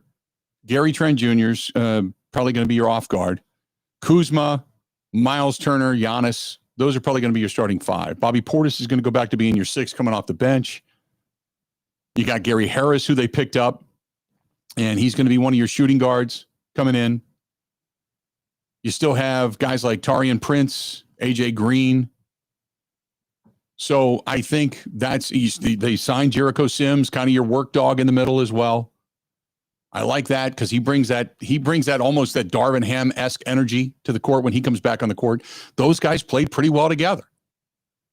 So that's kind of what I believe is going to be your starting five. 877-867-1670, 877-867-1670.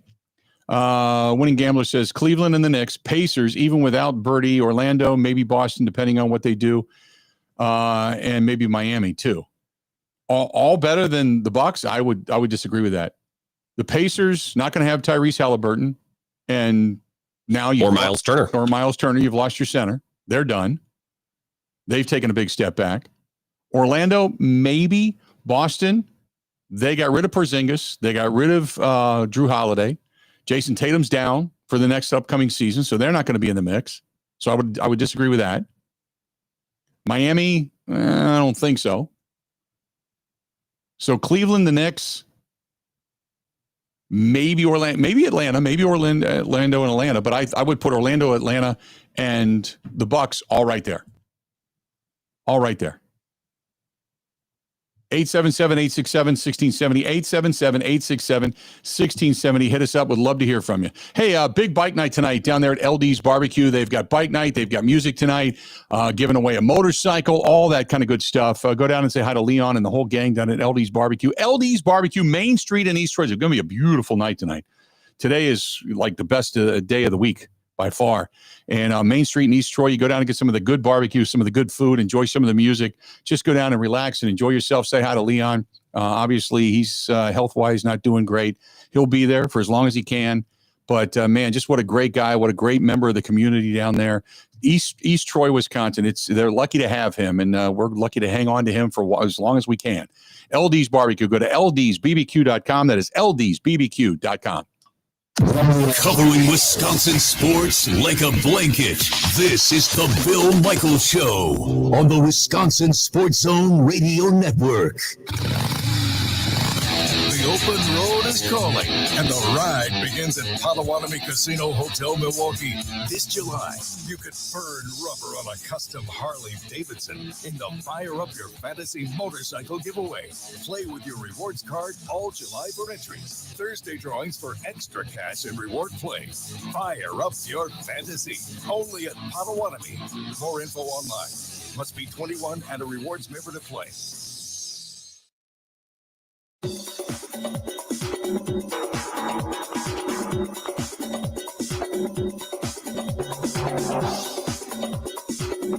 Bill Michaels will resume in 3 minutes.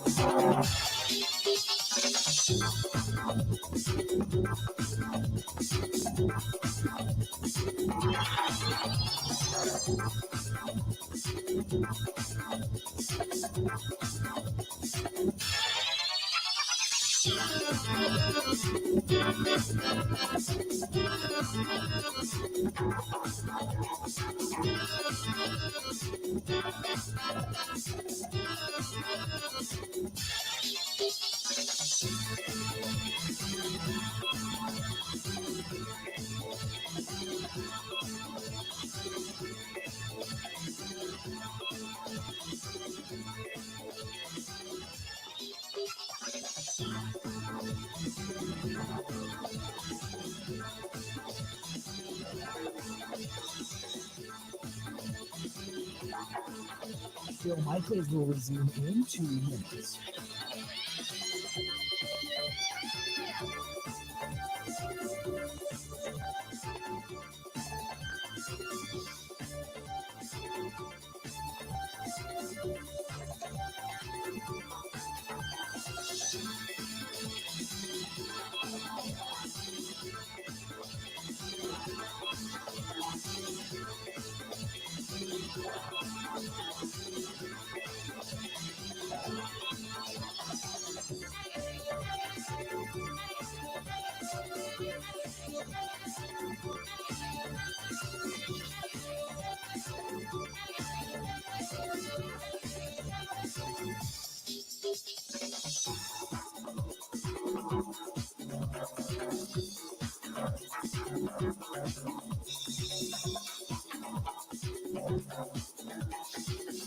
Bill Michaels will resume in 1 minute.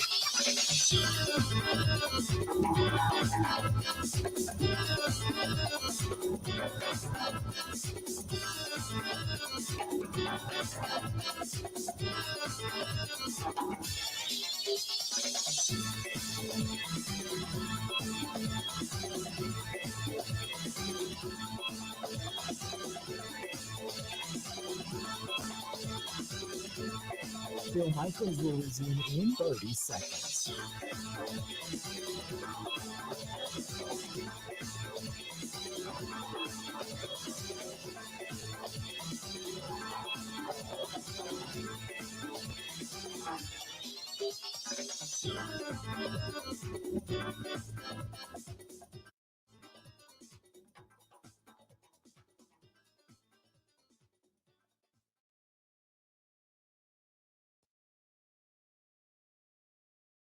This is a John Horst MO, in terms of moving in silence, right? Like the Lillard trade, the Holiday trade, and now this pair of transactions with the Lillard wave and Turner. The tip-off came late last night. The Bucks were doing something or about to do something big when they re-signed Gary Trent Jr. for effectively the minimum raise. He got 120% raise off his minimum salary last year. We thought for sure the Bucks were going to have to dip into that tax exception they had and kind of break that up between multiple players. They were ready to do that, and then suddenly, somewhere along the line, and I'm guessing this was ownership, gave John Horst the green light to stretch Damian Lillard's money out over 5 seasons. Damian Lillard's going to be on the Bucks books, and I think once that green light was given, and then Gary agreed, and this is a negotiation, Gary agreed to this deal, the windows of possibilities opened up really wide in getting Myles Turner and now Gary Harris. That's just sort of shrewd negotiating on John Horst's part, ownership signing off on this, and then Gary Trent Jr., Kevin Porter Jr., Taurean Prince on a minimum, these guys working together toward a common goal of getting the Bucks back in the mix in the Eastern Conference.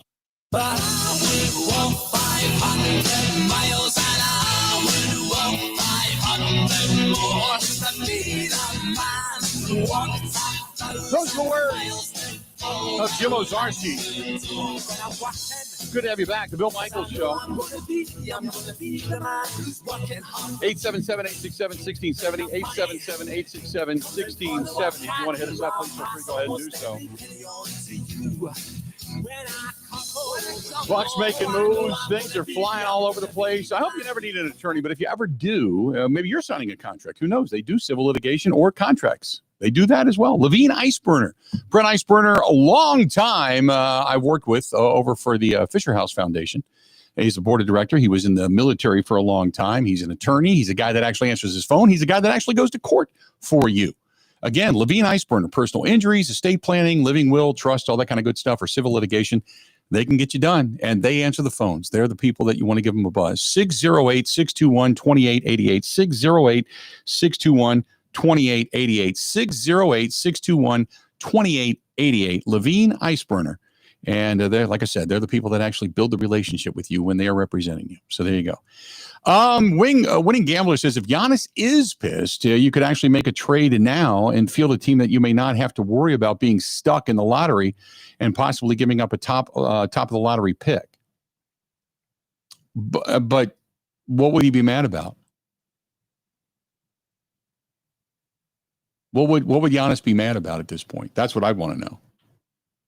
I said it before and I'll say it again, and I know it's like sacrilege to talk in any kind of negative light about Giannis, and I'm only giving it via hypothetical, but if Giannis is upset about something, I don't know what it would be, because they have done everything to keep this team competitive. They've made big moves. They've made tough moves. They've changed coaches. I mean, there's the constant. There's the one constant that's here is Giannis and the money that he makes. And they did everything they could. They pieced that team together. They won themselves a championship. They paid him the Supermax, and they're about to pay him a Supermax again for over $70 million. Right? I mean, you can say, well, they're mad maybe in the way they released Dame after he fought to come back and all that kind of stuff. But and I'll say this. First of all, I don't believe it. I think maybe he's disappointed that his friend is not there, but there's a national narrative, let's remember, going on that they want to pry him out of Milwaukee for whatever reason. They want him out of the state of Wisconsin, man. The national media has been clamoring him when he was back ready to sign the first Supermax. He was going to go to New York, and he signed the Supermax, and they couldn't believe it, and they were pissed off. How could you do that? You could be so much bigger. You could be marketed. And he said, screw that. He's still marketed. It's no longer that you have to go to a big city to be marketed. If you're a superstar, you're a superstar. They found Brett Favre in Green Bay. Come on, man. Don't hand me that crap. Not in today's day and age. Everybody knows social media, you go there, whatever he does, he's got millions and millions of followers. He tweets out one thing, and suddenly everybody's breaking it down and analyzing it. He doesn't need to go anywhere else to be marketed more. That's a horse crap excuse. But they just want him there because they want the big cities to win. The NBA wants to see the big city ratings. Got to have New York, got to have LA, got to have Boston. My ass. They hate the fact that he likes Milwaukee. So anytime there's even the simplest hint that he might be, oh man, that sucks. Oh, he's mad. He's got to go. He's got to get out of Milwaukee. No, I don't believe it for a minute. I've been very upfront saying for a long time now that from people I've talked to and people close to Giannis that he loves Milwaukee, wants to win a championship here. Wants to win a championship here. Now, is he going anywhere this year? No. Is he going anywhere next year? I don't know. I wouldn't think so, but I don't know. We'll wait and see how things play out. But I know this year, for all the narrative, for all the garbage being spewed, for every morning waking up and watching all of their stupid on the 4-letter network, all their stupid hypothesis, and sitting here going, you're all full of crap. You're all 1,000,000% full of crap. Knowing it. Seeing it on the NBA network, seeing it on other talk shows. You're all full of crap. You don't know what the hell you're talking about.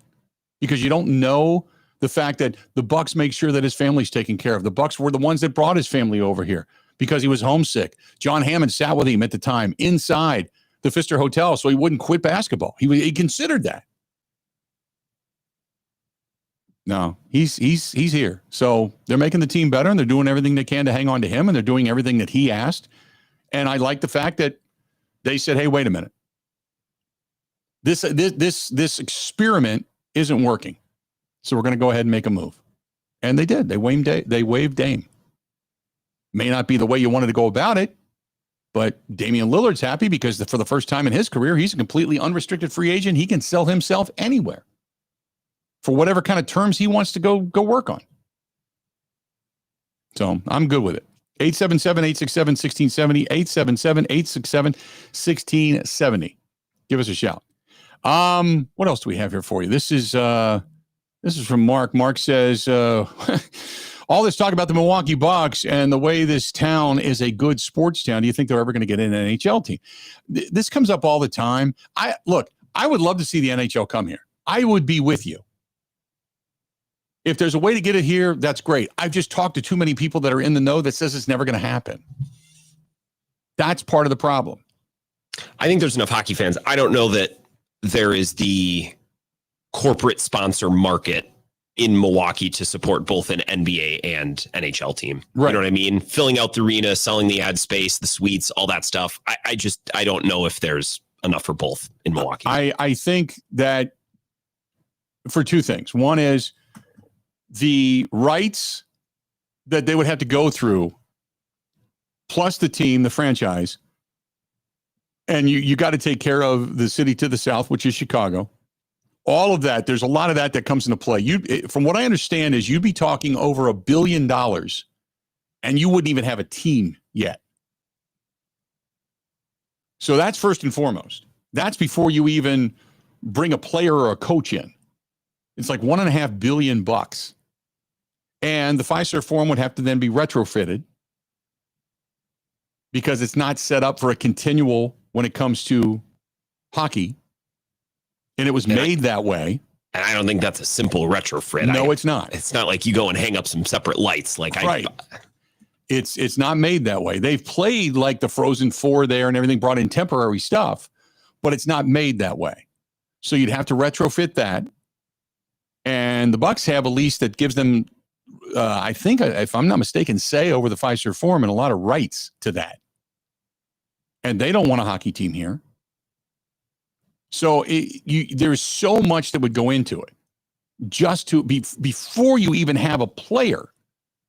And then the league would have to approve it. The nearby club, being the Blackhawks, would have to approve it. Then you have to think not just whether or not you're fighting with the Bucks, but you're fighting with the Brewers too. Because then you're talking about 4 major sports in this state. 5, really, when you talk about, say Wisconsin football and Wisconsin basketball, Marquette basketball,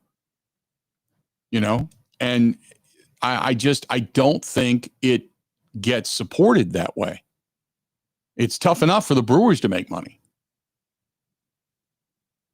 So I get it. I would love to see it. I know a lot of friends who are just hockey nuts, and we talk about this all the time. And they know anybody can do it. If anybody could do it, it would have been done. And when the Bradley Center was built, going all the way back when the Pettits had it, that's what they wanted, and they didn't get it. Nashville went south. They didn't bring that team here. It's been, they've played NHL games here. They've done tests here. There's a market for it, but they just don't feel it's going to monetarily support itself. And they're never going to give a franchise to a city where they believe it's ultimately set up to fail. It will never happen. They just got the NHL kind of back up and running to where after that strike year, after that lockout year, when the owner said, look, we're going to strip this thing down. We're going to monetarily put it back together right again, because they were going under. When you have the employees making more money to the positive side, over 50% of the money that's incoming, you're in trouble. And they were making close to 62% of the money at the time. And the league was imploding on itself. So they scaled it back and they said, we're going to tear it down and we're going to start over and we're going to trim off all the dead wood. And now they've got it up and running. There's no way they're going to award a franchise to where it ultimately is set up to fail. It won't happen. So as much as people want to say it, it's easy to bring, it's easy to do, not going to happen. Not going to happen. 877-867-1670, 877-867-1670. Got to do a little Brewers talk when we come back. This portion of it brought to you by our friends at Birdie Boys Indoor Golf. Birdie Boys Indoor Golf Facility, 6 different simulators. They got a bar, they've got food, they got all that kind of good stuff on days that you want to swing the sticks, but you don't want to go play the course. You know what I'm talking about? And they have leagues, they have scrambles. You can also find them out at a lot of different charity events and on courses throughout our great state. But that is Birdie Boys, B-O-Y-Z, birdieboysindoorgolf.com. That is birdieboysindoorgolf.com. Chucker up next. Ready? This is the Bill Michaels Show on the Wisconsin Sports Zone Radio Network.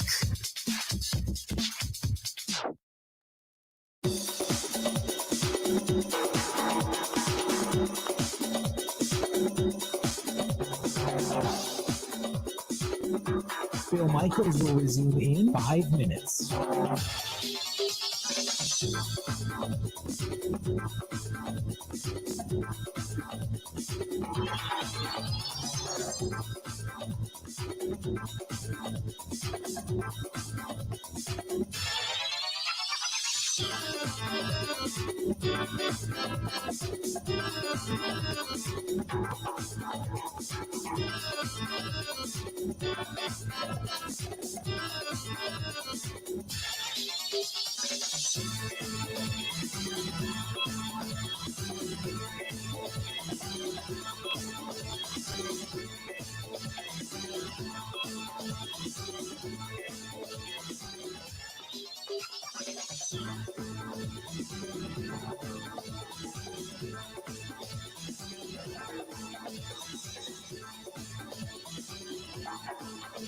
Bill Michaels will resume in 4 minutes.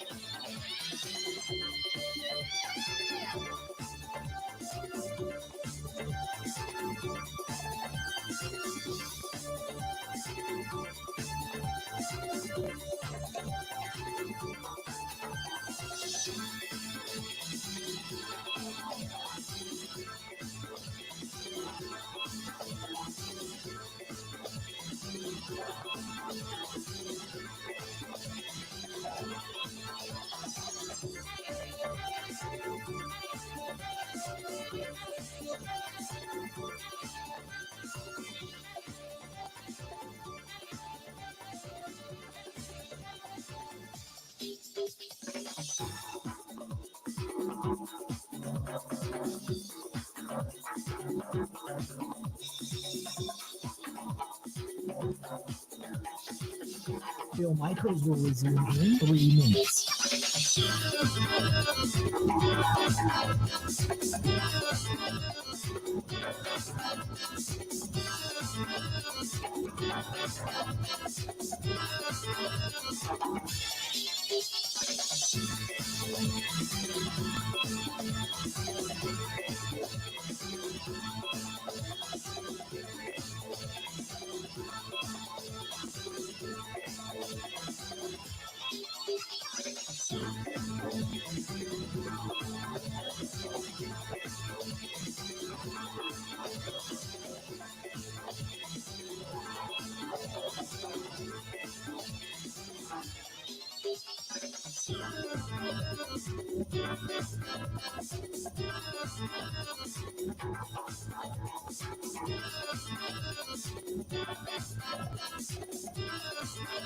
Bill Michaels will resume in 2 minutes.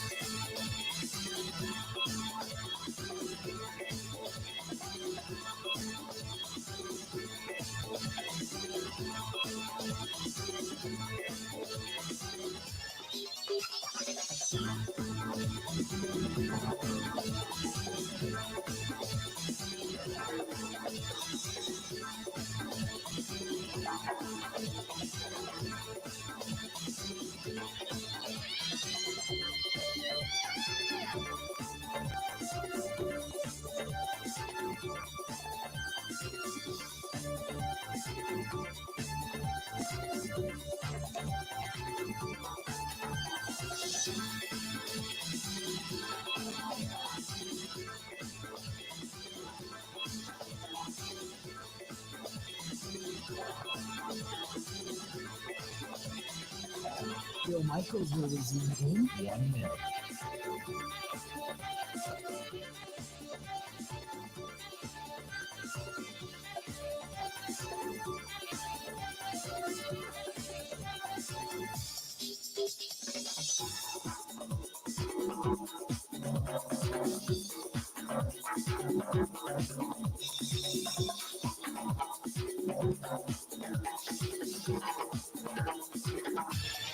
Bill Michaels will resume in 30 seconds.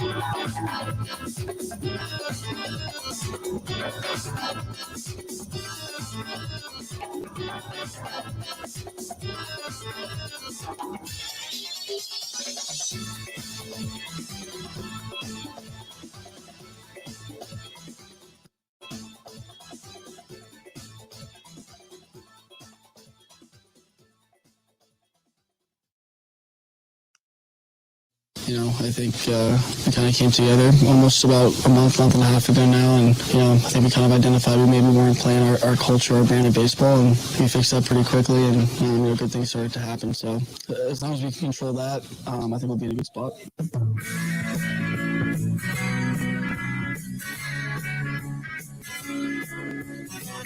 Welcome back. Brewers doing everything they can to continue their winning ways. They have been nothing short of fantastic for about the last little over a month, almost last 6 weeks. They've been the best team in baseball, to say the very least. And let's do this. We're joined by our buddy Chuck Freeman from the Locked On Brewers podcast to talk more about the Brewers, who are not only in New York, but they're coming into the last 4 series, last 12 games before the All-Star break. Chucker, how you doing, pal? Oh, Michael, it's July 1st, but where did June go? Man, June. Oh, I know. June was like about 2 weeks. It was like about 2 weeks long, Bill. Right. It seemed that way. That's for sure. It flew past. There was a lot of fun in June. There was a lot of winning in June. We just start getting the nice weather right now, and there was a lot of winning in June. It was a fun June, and the Brewers have found something here in the last 6 weeks, and it's that soundbite right there. He's talking about how we didn't know. We weren't playing our brand of ball, and I don't think they know what was the difference, what they were doing or they weren't doing. But all I know is they weren't winning, and they're winning now. Right. A couple of things. We were going through the statistics yesterday, and their pitching staff is now one of the top 5 in baseball over the last 6 weeks. We were going through that. But there is nothing that they are absolutely the best at, but everything has come up. Their hitting has come up. Their pitching has come up. Their bullpen has come up. They're hitting not a ton of home runs. That's the only category where they've stayed kind of stagnant. And out of the top 10, they're probably 8th right now in baseball over the last 6 to 8 weeks. But it's like everything they're doing, they're stealing bases. They're putting pressure on defenses. Everything they did last year in a microcosm of this last 6 weeks is what they're doing right now. And I don't necessarily, we were talking about this yesterday. When you go and look through the rest of the series, looking at the starting pitching, is there a game in which you look at it and go, nah, probably not going to win that game? I don't think so. No, they're underdogs tonight in New York against the Mets, who are just completely lifeless these days. Right. And Peralta's on the Brewers. I looked at the betting odds. They're underdogs going into this game. It's amazing how they are. But I think the Brewers are just that type of team. They're a team that doesn't get a lot of respect. They've never won a World Series. They've been to one, but they just don't get a lot of respect from anybody until you play them. And it's like, oh boy, because you kind of outlined it there. They do a lot of things right, and they don't beat themselves. They you look at some of the teams they played, and it's starting to become like that. We didn't see that through maybe most of May, April, of course, end of March. Didn't see that, but they're playing the brand of baseball where they're not beating themselves, and other teams are throwing the ball around, and the Brewers just feast on teams like that, and they're doing what they did last year. The hitting has certainly come up. Do we now change after these 6 weeks? Do we now change our mind on Joey Ortiz? No, I still think you're eventually looking to replace him. My thought process on him is he's just a utility guy, a guy you bounce around from here to there and all that. I don't think he's an everyday player. Defensively, he is, Bill. I don't think offensively he's gifted enough to be an everyday offensive player on this team. I've seen enough for him where I'm just like, no, jury's out in Durbin, but for sure with Ortiz, see him as their everyday shortstop going forward. I know there's a lot of talk about Suarez, the third baseman on Arizona. The possibility he's on the market and they're taking offers for him. I know that trade market is going to heat up, but is that a guy, if you are Matt Arnold, that you're like, we got to target this guy because we can bring him in, we can get a bat. It then solidifies the whole left side of our infield. You still got the very good defensive, like you had mentioned, out of the statistics out of Joey Ortiz, who's starting to hit the ball a little bit, but Suarez, a guy that can belt you home runs, can hit for average, can really give you a boost in that lineup. Is that the guy that Matt Arnold right now should be targeting since they're only 2 games back?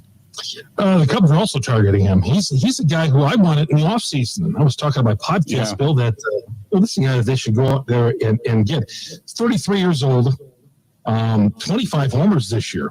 Right. About a perfect guy. He's in the final year of his contract.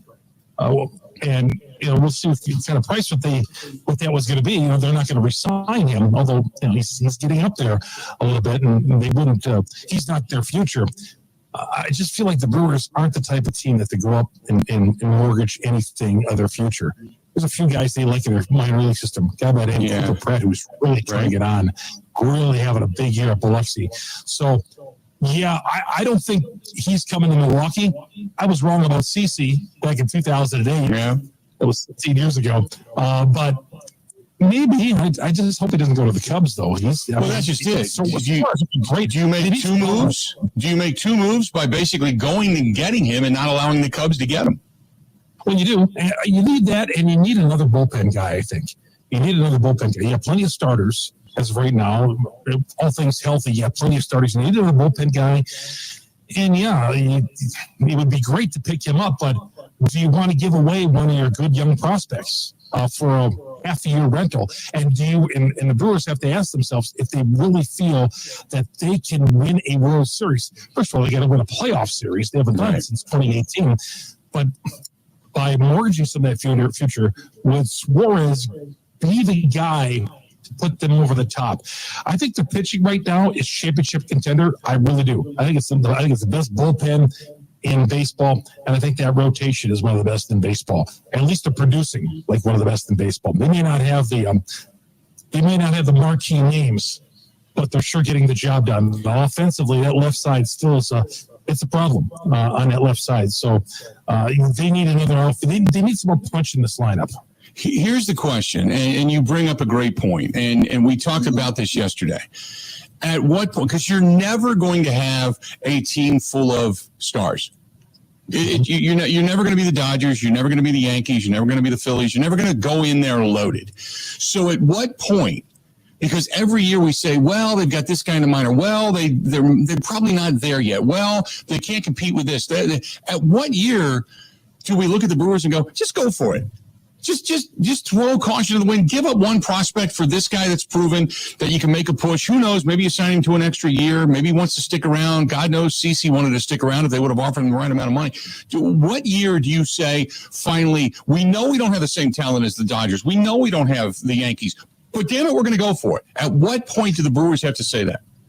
I felt back to CC, I felt in 2008, Doug Melvin, and he has said this, that they felt that they had to break the playoff drought. They had not gone to the playoffs since 82, and they got to the playoffs in 2008. CC obviously pulled, and dragged them into the playoffs in 2008, and they ran out of the gas against the Phillies in the postseason.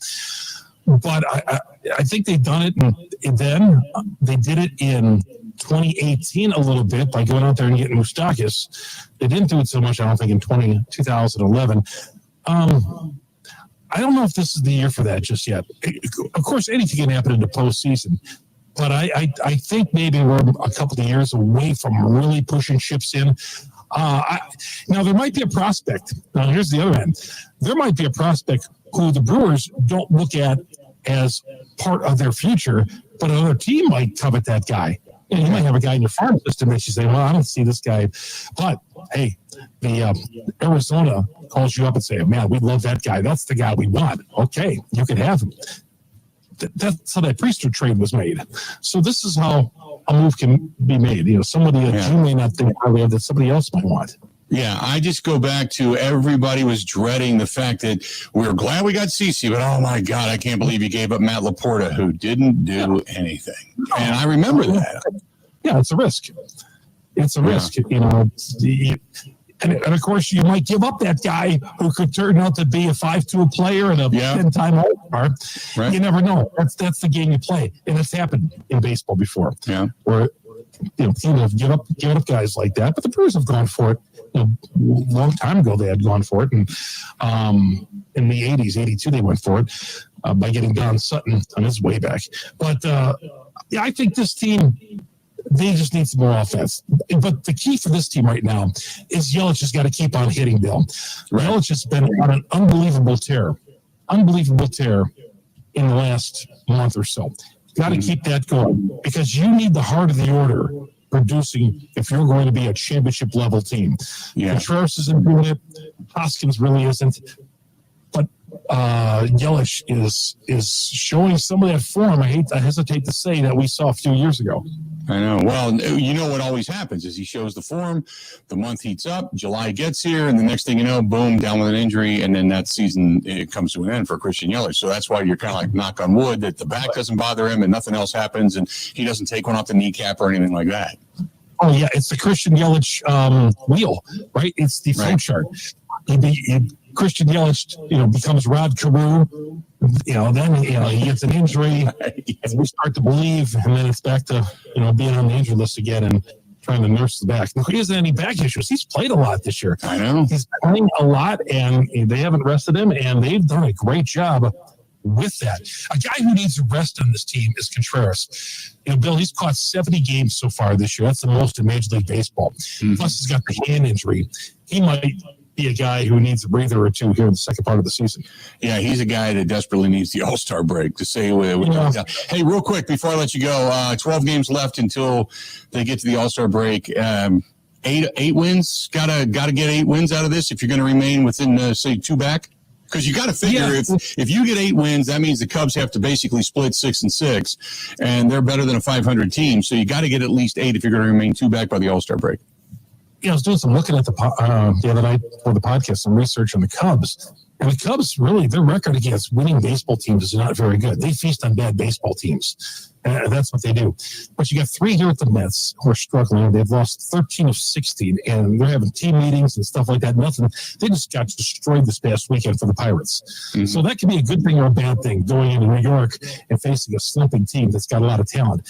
And then you got Miami next weekend, who going into last night, they had won 7 in a row. So a couple of things on the line, but you'd like to come back at least on a 4-2 road trip.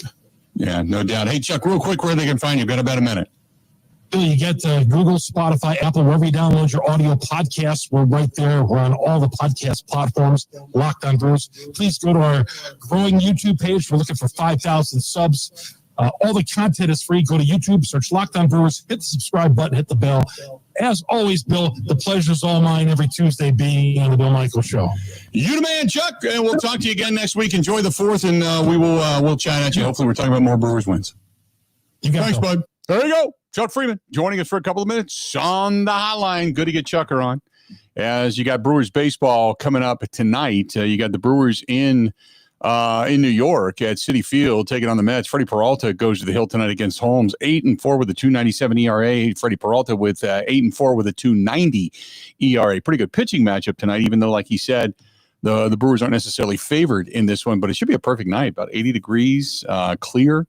Should be a good night for baseball over there in New York. By the way, the Reds are on the road again, taking on the Red Sox around the rest of the National League Central. St. Louis is in Pittsburgh taking on the Cardinals, and the Cubs at home tonight. They are taking on the Cleveland Guardians, which I believe, if I'm not mistaken, I think that's the game of the night or something like that. I think it's on TNT or something, if I'm not mistaken, TNT, TBS, whatever it happens to be. But I think the Guardians and the Cubs are at Wrigley, and I think they're the game of the night or some kind of goofiness like that. But nevertheless, that's what's going on throughout the rest of the National League Central. Let's do this. We're going to step out. We'll take a quick break. We'll come back. We'll kind of wrap things up. What a day it's been, man. What a day. What a good day it's been. This portion of the program brought to you by our friends at the Water Doctors for the best water out there. I was out today, and I was driving past one of the competitors, we'll say. And one of the things that I had noticed, and I talked to a friend of mine about this who is actually getting a water softening system. I said, take your water into different places. Let them analyze it and let them tell you what it is. And which is exactly what he did. By the time he got done, the Water Doctors had done so much in convincing him, because he's got kids. He's got 2 small kids. And, well, I shouldn't say his kids, his grandkids. And he's like, you know what? Between the dog that they just got and the grandkids, he wanted drinking water. That was the most important thing to him. And with the reverse osmosis, where they get rid of the bacteria and such, and you come away with the cleanest drinking water, hands down, it was a Connecticut water softening system. After he did his research too, I said, okay, don't let me influence you. Just go to all of them. So he went to the 3 people that are near me, including the Water Doctors, and went in and came out and said, you got me.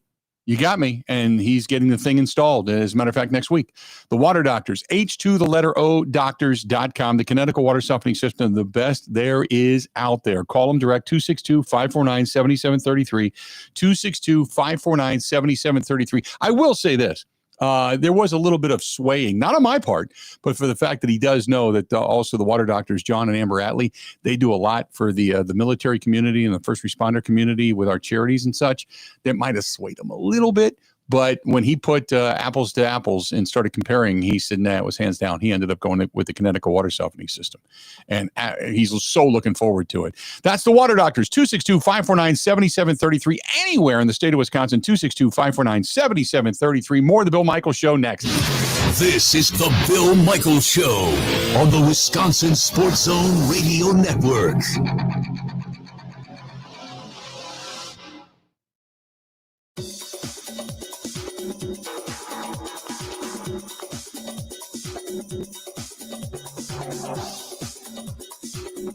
Bill Michaels will resume in 3 minutes.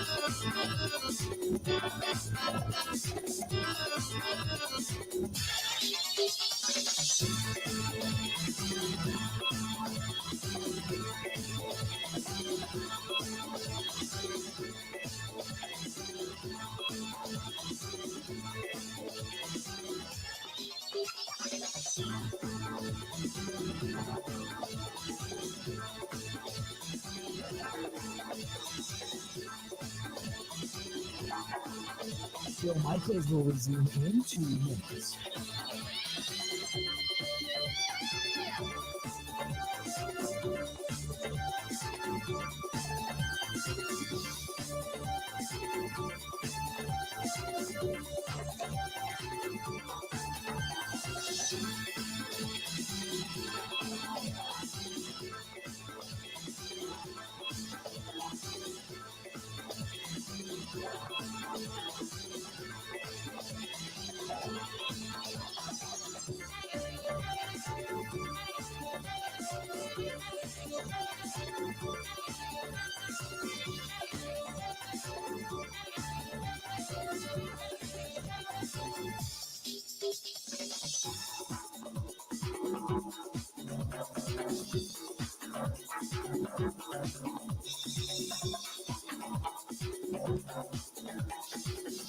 Bill Michaels will resume in 1 minute.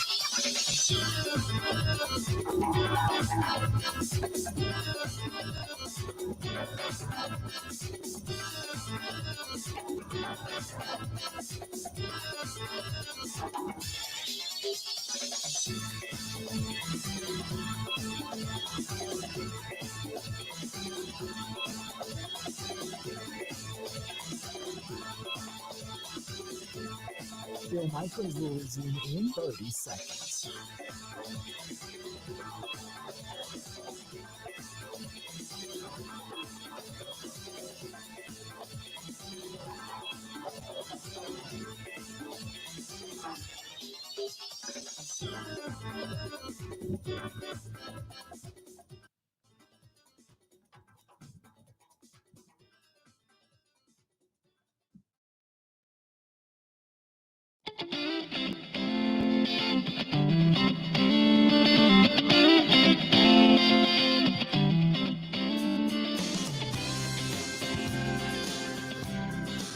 Welcome!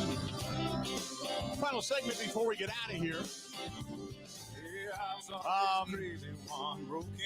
The Curly's Waterfront Sports Bar and Grill, by the way, Tuesdays, Taco Tuesdays. They got it going on. They got free darts today. They're giving away all kinds of different things like cash prizes. They've got this.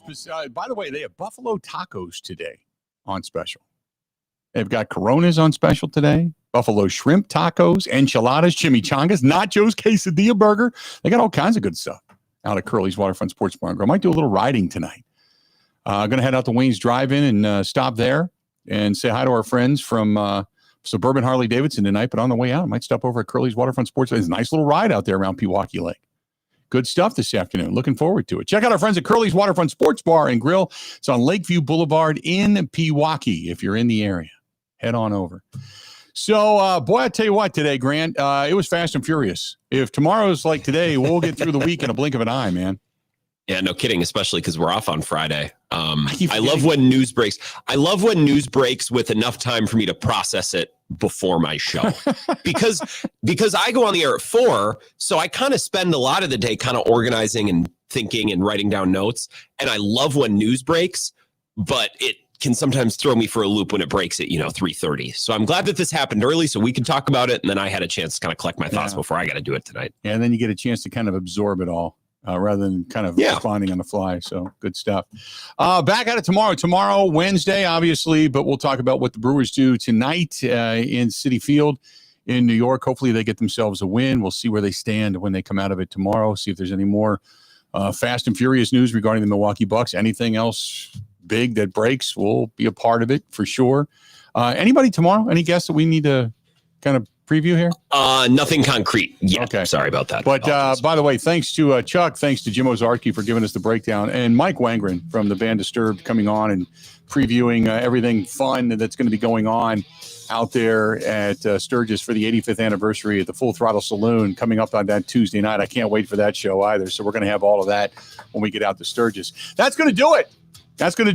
And another fast one in the books. Good stuff. I'll see you out and about tonight. See you at Wayne's Drive-In a little bit later on this evening. And then from there, time for us to go. Until we talk again 20 hours from now. Have a